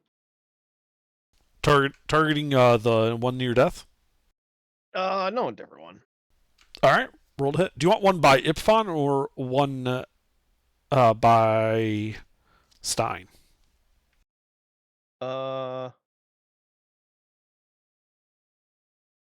Stein. All right. That hits.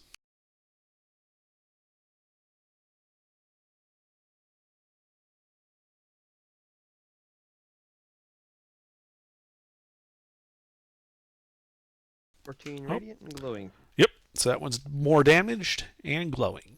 Anything else? Nope. All right. Well, they continue wailing on you guys. The 3 going for Ipfon.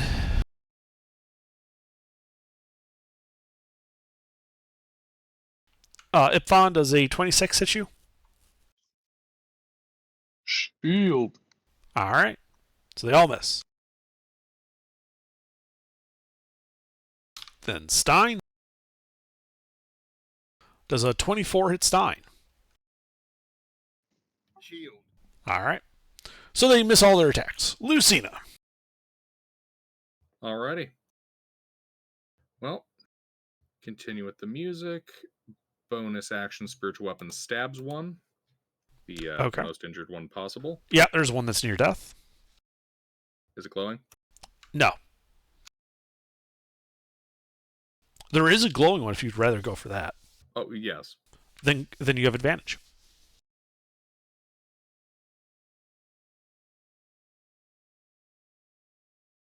$16. 16 hits.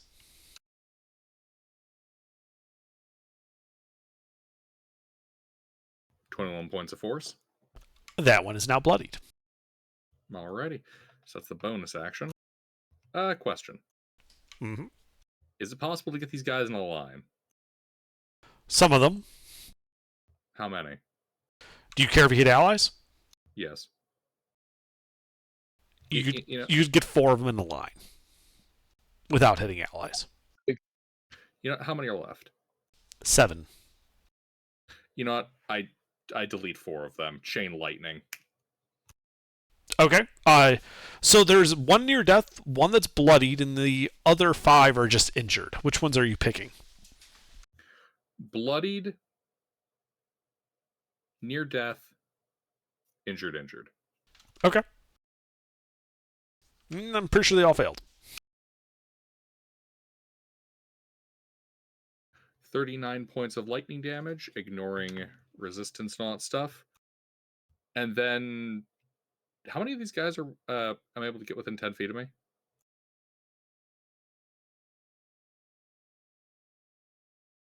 All 4 if you wanted to.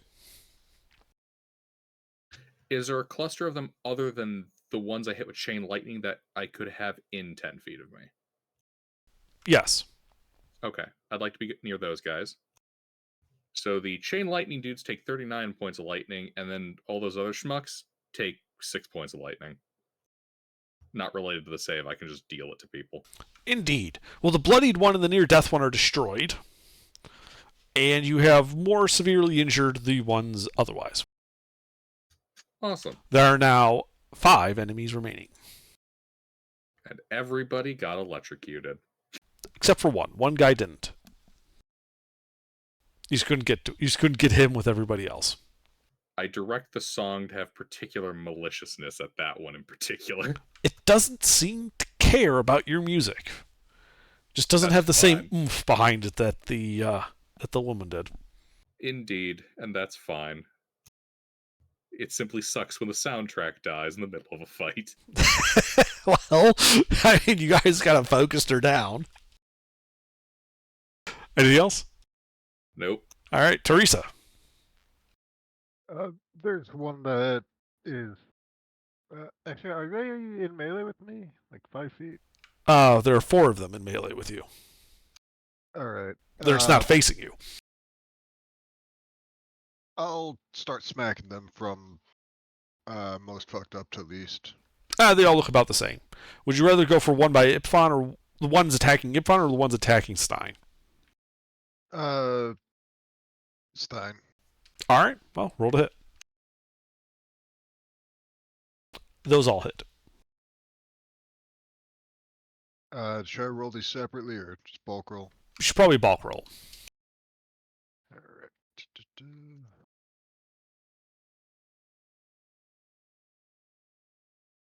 And one of them should still be glowing. No. Oops. Oh, that's a good point. This is the no, the glowing one got hit already. That was the bonus action one. Lucina used it up with the spiritual weapon. 54 damage. All right, that one is now bloodied. All right. I'm sorry, I mean near death. All right. That's my turn. All right. Ipfon. There are still 3 surrounding you. Which one looks the worst? The one on your left. Okay.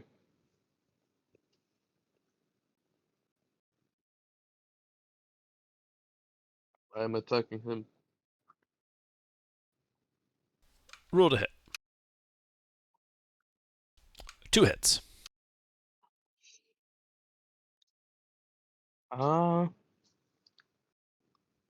Yeah, fuck it. Same thing as last time. 2 third levels.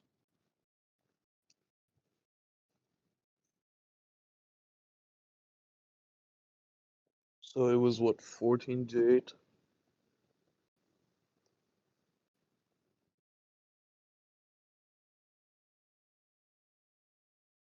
I think that's right. Okay. That destroys that one. Then bonus action. Harness to. How many times can I use that actually?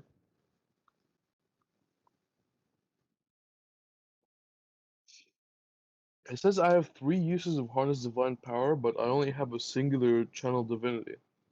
That's correct. That Harness Divine Power is to get your spell slots back. Right. It's a uses different channel. resource. Yeah.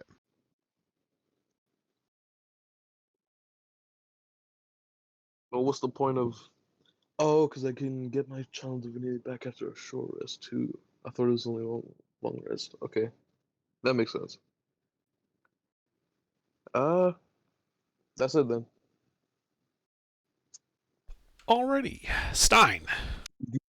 You make a save for Shield of Faith. No, you don't need to make a save for Shield of Faith. Just Stein? making sure. It's a concentration spell. He didn't get hit. How many are left? There are 2 surrounding you, one of which looks to be near death. I'm gonna hit the one that's near death. Roll to hit.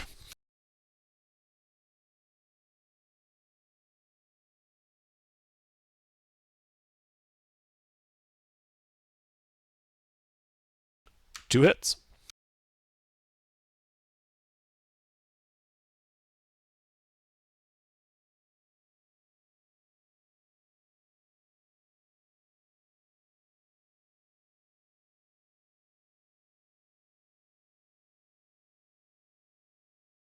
It looks to be hanging on by a thread.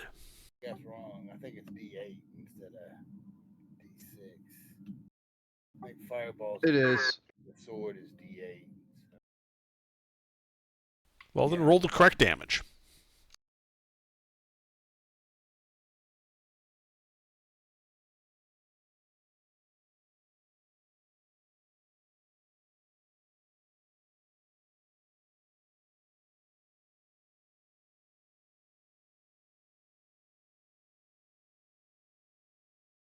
It is looking slightly better. I am my turn. All right, Freeman.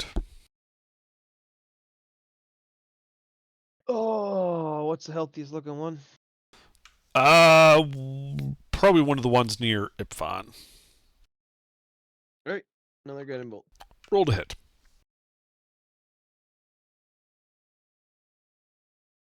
Miss. That's it. All right. These guys. Well, let's see. This one is going to hit Ipfon. Don't think it hits. The other one's going to turn around and try to hit Teresa. She's standing right there.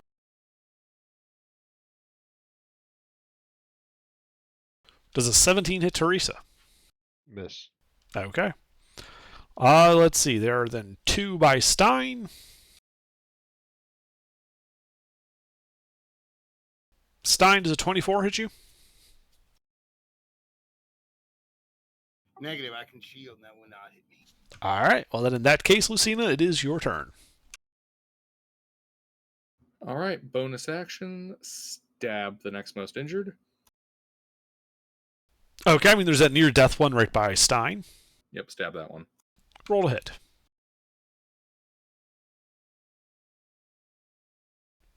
That hits. 20 points of force. And it's gone. Alrighty then. Next up. Let's see. Is there a cluster of them?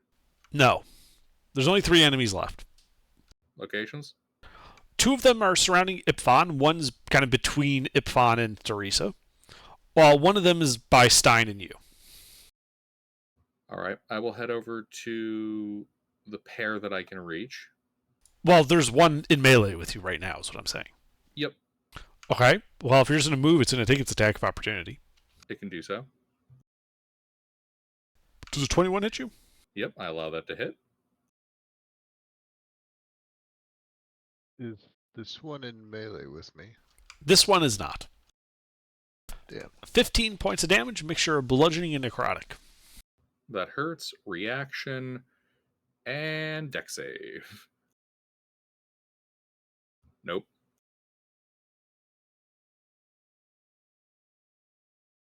Nine points of thunder damage. Okay. It is slightly injured by that. Anything else? Yeah. So the schmucks over there by the pair that are in melee with Ipfon. Yes. Can I catch them in a thunder wave without hitting allies? Yes. All right. And would that keep all the zombies in 10 feet of me? If they fail their save, they wouldn't be within 10 feet of you anymore, would they? No, not those guys. The other ones. Yes. Okay. Upcast Thunderwave on those two schmucks. All right, it's a dex save, right? I think it's Con. Con? And then I'll just be dealing that 6 lightning damage to all the schmucks now that I've cast the spell. Well, looks like they failed their save.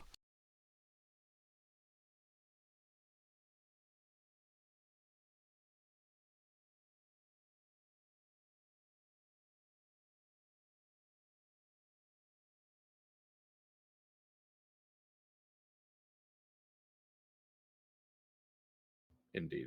6 points of thunder damage, and then they all take another 6 points of thunder damage. Don't they have to be within 10 feet of you still for that second? So, for that one, it's when I start casting a first level spell or higher that deals lightning or thunder damage, I deal lightning or thunder damage to creatures of my choice within 10 feet. Oh, so neat. I suppose the technical order of operations is I deal 6 points of damage, and then the spell goes off. Right, that's what I was asking about. To do it okay. Afterwards. Yeah, that Bloody's one of the guys that failed the Thunder Wave. Awesome. They're also no longer in melee with Ipfon now. Alrighty. Anything else? Nope. Teresa. Still a bunch in melee with me? No, that one got blasted away. It's right. it's over there. It's 10 feet away from you. How beat up are the ones that are left? One of the ones that just got blasted away from Ipfon is bloodied. The one that was attacking you is injured. The last one over by Stein is bloodied. Alright, I will take an action to put my shield on my back and then get out my bow and back up a bit if none of them are in melee with me. Yep, you can do that. Anything else? That'll be my turn. Ipfon. How many are left in melee with me? None. They got blown away by Thunderwave. They are prone on the ground 10 feet away. Well, damn. Okay. I move 10 feet and attack. Whichever one looks... Oh, sorry, they're not prone. They just get pushed, but they're not prone. Okay. I mean, if you want them to be prone, they can be prone. Nah. They're dancers. They're good with their feet. But yeah, you can run over to that one, including the bloodied one. I will attack. Okay, roll to hit. Are you attacking the bloodied one or the not bloodied one? The bloodied one. Okay.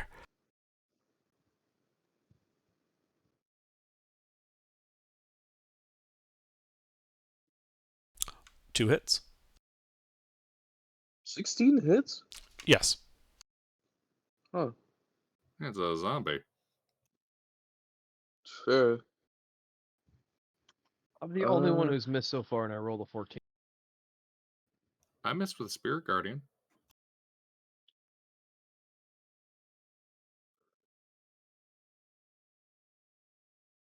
Okay. Let me think. I'll do 2 second.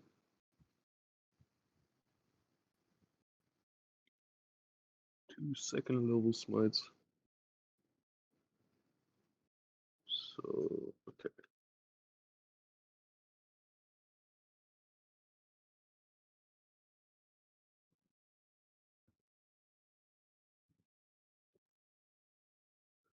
Rolling basically always one. Mm-hmm. All right, yeah. Your second blow lands, and that zombie is turned to dust. Good. Anything else? I move over to the other closest one. All right, you can do that. Stein, it's your turn. Oh, sorry, I thought you were done. I picked up the mask, didn't I, earlier? Yes. That's just an item interaction to put in, like, my bag or something, right? Yes. So I don't want it to be, like, knocked around or something. You can put it in your bag as an item interaction. Alright. That's it. All right, Stein, it is now your turn. How many's left? There is one bloodied one in melee with you. I'm gonna hit that one. All right, roll to hit.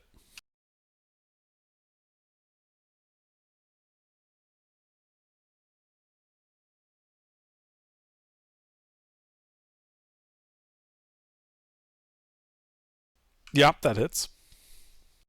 I should have rolled the second one, but kind of fucked it up. Well, you can always roll it now if you want.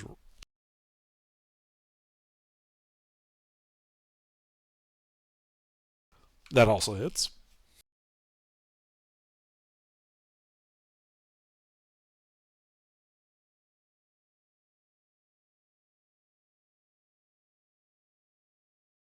$19 points of psychic damage. All right, that one's looking a little bit more fucked up, but it is still kicking.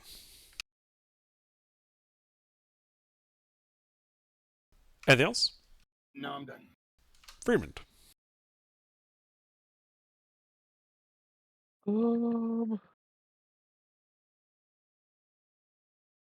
think I'm out of guiding bolts.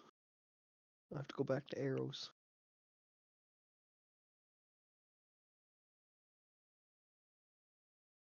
I mean, it's silvered, but I don't think that matters for zombies. Not usually.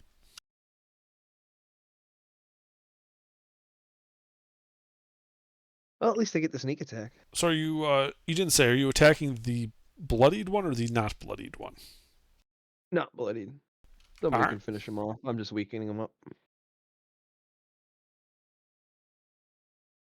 Does Friedman have Piercer? No, that's Rourke.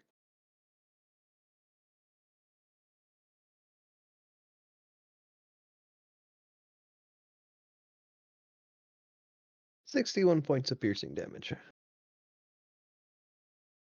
All right, yeah, it is now looking to be near death. That's it. Alrighty. Backup dancers. Well, this guy's going to attack the paladin right in front of him. And miss. And this one's going to attack Stein.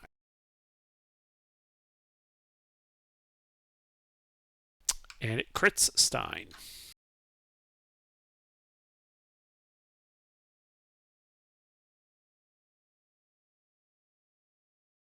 All right, Stein, you take 30 points of damage, a mixture of bludgeoning and necrotic.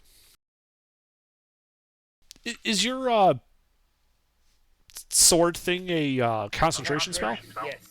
Well, then I guess you need to make a concentration save. DC 15. Am I in the aura? Yes.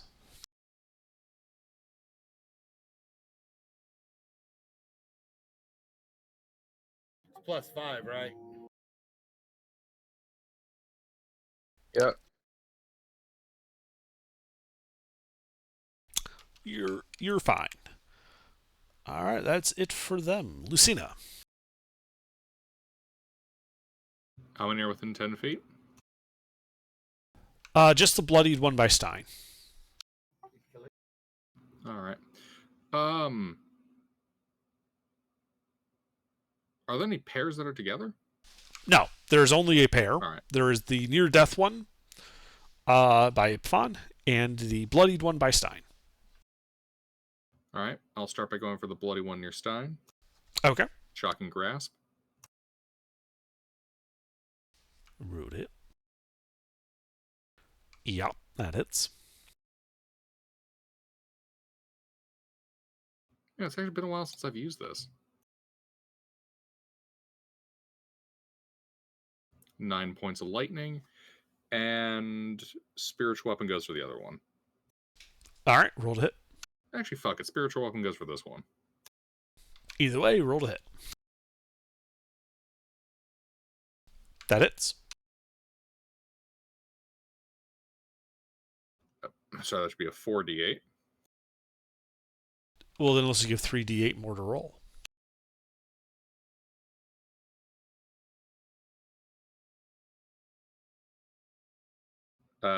Total of 18 force damage. All right, and this one is now looking to be near death. Anything else? Step away, provoking attack of opportunity. Which it will happily take. Does 25 hit you? All right. It is a 18 points damage, a mixture of bludgeoning and necrotic. Dex save.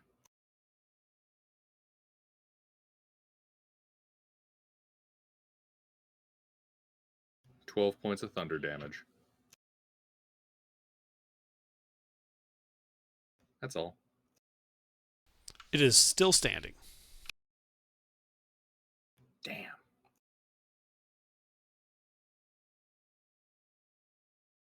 All right, Teresa. There's only one left, or? Nope, there are two left. Both appear to be near death. All right. I'll shoot the one on the left twice. All right, that's the one by Stein and Lucina. Fuck, I'll make these sharpshooter shots. They both hit. 26. Roll the damage separately, please.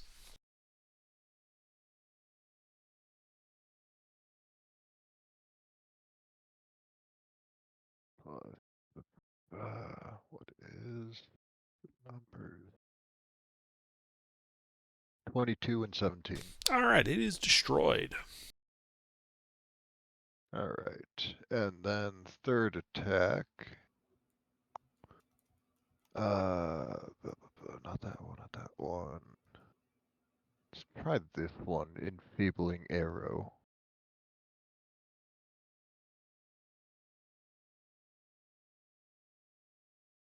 I assume an at 20 hits. Yeah, that crits. That's 5, and then should I bother rolling the necrotic damage? No. Alright. So 13 magical piercing, then it needs to make a constitution save. DC of 18. On a fail, its damage is halved. It doesn't matter, because it was destroyed by that. Alright. And with the fall of the last backup dancer, you guys are out of initiative in this eerily quiet amphitheater. As I kill the soundtrack.